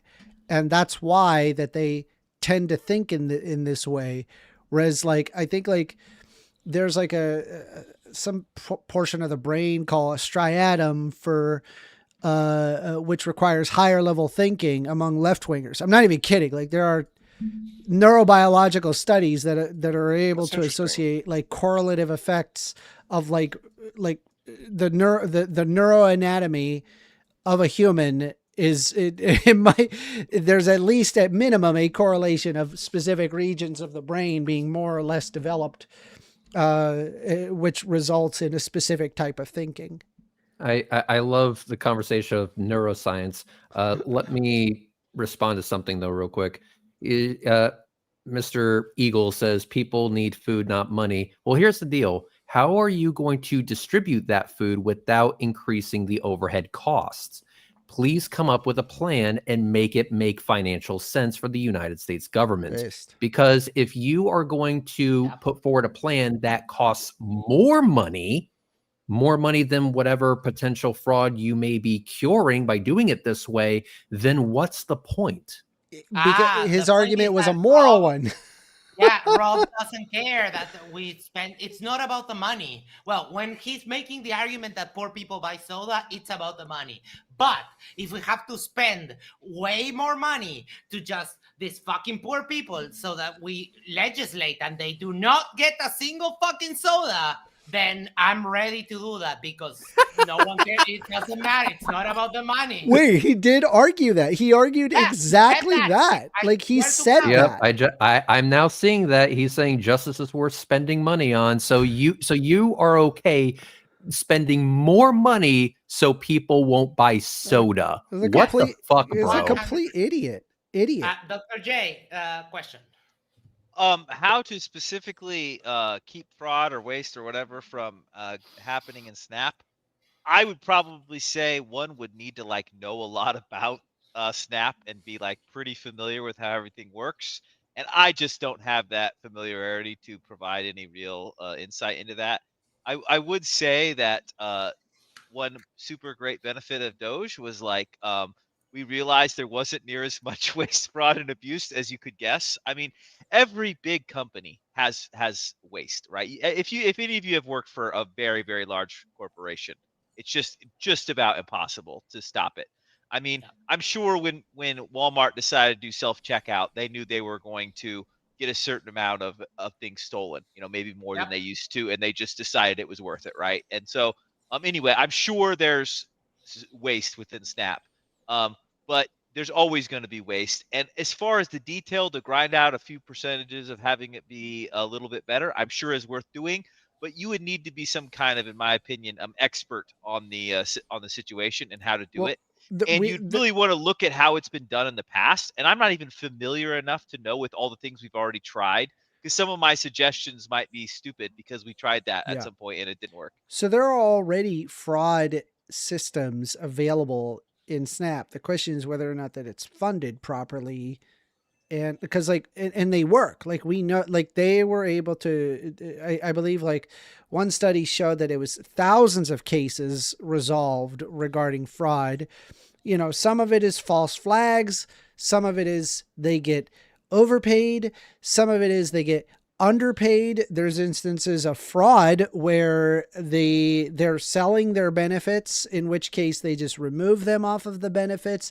I mean, this is already done. It's done. Like this is, believe it or not, there are government programs that are in fact working as intended. Snap is one of the top contenders for working as intended. It really is. And it's sad to see that there's so many Republicans that are like, oh, government bad, must be bad, it's not good. All these poor people, they have no idea just really what they're up against and how effective Snap really is. I'll read this one and we'll let Isa finish. Pablé for 750 Uruguayan pesos. Abuse perpetrated by those without power. Don't touch my property. Jail, death. Abuse perpetrated by banks and corporations. Too big to fail. Thank you so much. Classic. Pablé. Isa, anything else left on your mental notes for the debate? So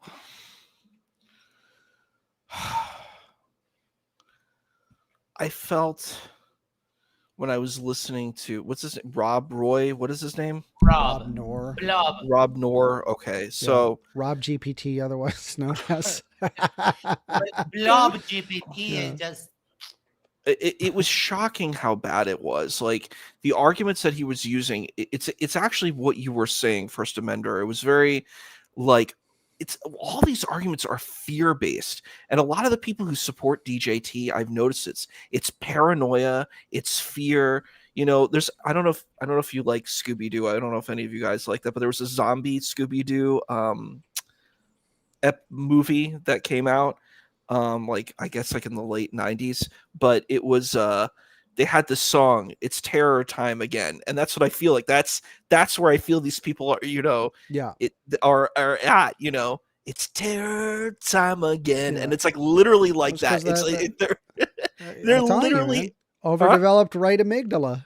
Use it as an insult. Just be like, man, that amygdala is just firing off. Oh, like knocking your Like, stop it, right amygdala. They're extremely terrified. They're extremely paranoid. And I'm just like, what are you afraid of? They're like afraid of people coming over walls. They're afraid of, you know, immigrants who are here. I'm like, most of the immigrants here, you know, who are undocumented, usually live pretty stellar lives because they're trying to take care of their family back home. They have to do that. They have to live under, you know, they have to live under the kind of surveillance. They're not going and assaulting. There might be one crazy person that does that, but then you see the one crazy person, they're all like that. And I'm like, it's so insane, the paranoia that's being propped up. I don't know if you followed the election of the mayor in New York.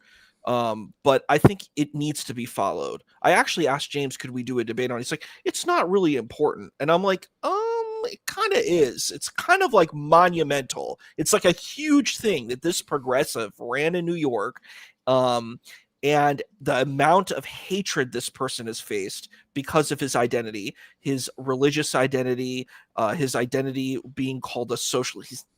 It's not like, it's so funny. They're like, he's a communist. I'm like, no, he's not. He's he's a capitalist, obviously. Look at his suits. You know, his mother is a millionaire who, you know, who's produced many Hollywood films. I've gotten so much flack from people telling me that I'm a capitalist because like I have a lot of like wokey opinions. The one thing that I'm not woke about is that like I am to this day still a capitalist. Now, albeit, right, like it's more like Netherlands capitalism as opposed to like US capitalism.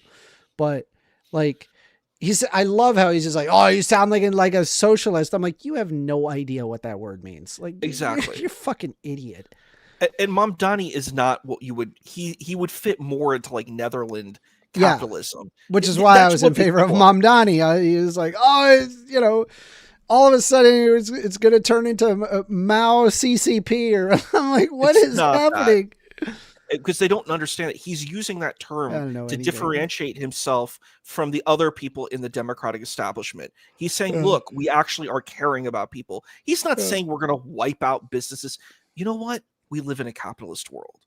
We have to, it's not perfect, but it is the way that it is. And it's weird that people are like, I hate it. And I'm like, it's a part of what we need to work with. And it's like the same way I think about most world situations. Like people talk about the Middle East and they're like, we need to destroy everything. I'm like, no, what we need to do is take the things we already have and try to fix them and make them better. We don't need to reinvent the wheel, but some people they don't understand the kind of effort and work that it requires for that.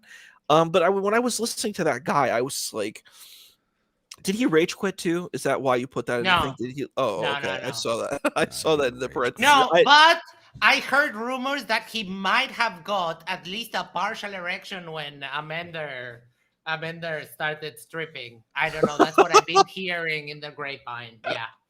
So it's just when I was listening to this stuff, I was like, it was baffling because it sounded like this guy seemed like he was like some kind of expert on this, and I'm like, he knew nothing.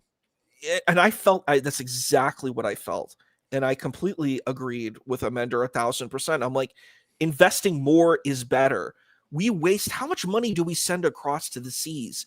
We're not doing good. The problem isn't the what is being allocated. The problem is other allocations. We're allocating other resources in a bad way, but he can't address that. He's not even thinking look about at how that. much money we spend on the fucking on like the amount of money that's put into food stamps, which by the way, like it just so everyone's aware, for sure, it definitely does make more money to put into it than it does to take out of it. And we are throwing so much money at the military industrial complex, which ultimately is just effectively a hole in the ground in the Middle East. This does not actually derive any benefit, but it's like food stamps. Man, we can see benefit, real life, actual benefit that can be empirically verified. I swear to God, this motherfucker scoffed at me when I even remotely suggested the use of GDP to determine. Oh my God, like I was that like, was dude, I insane. fucking is so stupid, dude. These fucking morons. And then at we the have same time, spent you have Trump sent how much money sent to Argentina 2025? yeah, so that their stint with libertarianism works out just fine. Thanks, Trump. $20 billion they sent to Argentina because Argentina's president is a little bit of a brown nose of Trump. Yeah. It's kind of Timu Trump from like down here. Not really a brown nose, more like a brown tongue. But you know, going back to the military stuff, we overspend on that shit a metric fuck ton. Like, for example, we already have the F-22 Raptor. We have the best unhealth care that money can buy. And when I say a lot of money, I mean a lot of fucking money. Just for that plane alone, every American, even the babies, spent collectively $400 each for this fleet of fucking planes.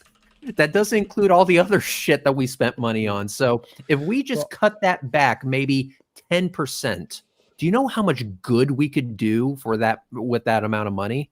That's a lot of fucking money. So FYI, I've actually got to get going. I'm very tired. I'm barely awake as it is. But I mean, if you guys are, hold on. We'll end it in like 15 minutes. well, you don't need to end. You don't need to end it from my. Nah, it's okay. I have a debate tomorrow, but that's what I wanted to talk about next. Because I'm a bit puzzled. I had never heard of this talking point or this debate point until a debate that happened about a couple of weeks ago on MDD. Are women held accountable? And so far, I went back to that debate, and apparently the issues are crime that the women. The claim is that women get less sentence for the same crime. Then, of course, reproduction. Then it was domestic violence. There was a passing claim there that women initiate domestic violence more than men, which I'm pressing X to doubt. Then child custody, and then this doofus that was on MDD said that women who are fat, other women will say that you're beautiful, and then also said that, and simps will fuck them. It's like, hey, I mean, I would be considered a chubby chaser. Like, who the fuck are you to tell me who I can or cannot fuck? Like, what the hell? I have zero tolerance for this MGTOW bullshit. I'm sorry. I'm not getting involved in that. Fuck that. Dude, that is wild. So sadly, I do got to get going, but I just want to reach out to y'all because I gotta tell you, I get so many fucking hate watchers. I get just inundated with just hate watcher after hate. And I think it's because I spend all my time showing up on these, right-wing podcasts and stuff. And so as a result, most of my audience hates what I have to say, even though what I'm saying is like some of the most benign, obvious shit that anybody who's reasonable can come to these conclusions. So I would appreciate it if y'all send me a sub if you have not done so already, because I definitely could use it. But with that being said, I appreciate I mean, you guys. If you're here and you're going to subscribe to 1stAmender, first wait until we get to 1,000 subs, and then you can subscribe to him. Dick mode, bro. Hashtag Dick. fuck you. Yeah. All right. Y'all have a good night. Thank y'all. Thank y'all very Take much. care. There's the link for 1stAmender channel. Appreciate it. Thank you. So before we wrap it up for tonight, because I need to. All right, everybody. I'm going to bed. I'm very tired. Thank you all for joining in on that. That was fun. It was good. It looks like Unfornicated has subscribed. Thank you very much for the subscription. Very much appreciative. I'll be more active, of course. You know, we do our Thursday 6:30 p.m. Eastern Standard Time show. So I appreciate y'all very much for taking the time to subscribe and engage in all that. This was a very late stream, so y'all have yourself a great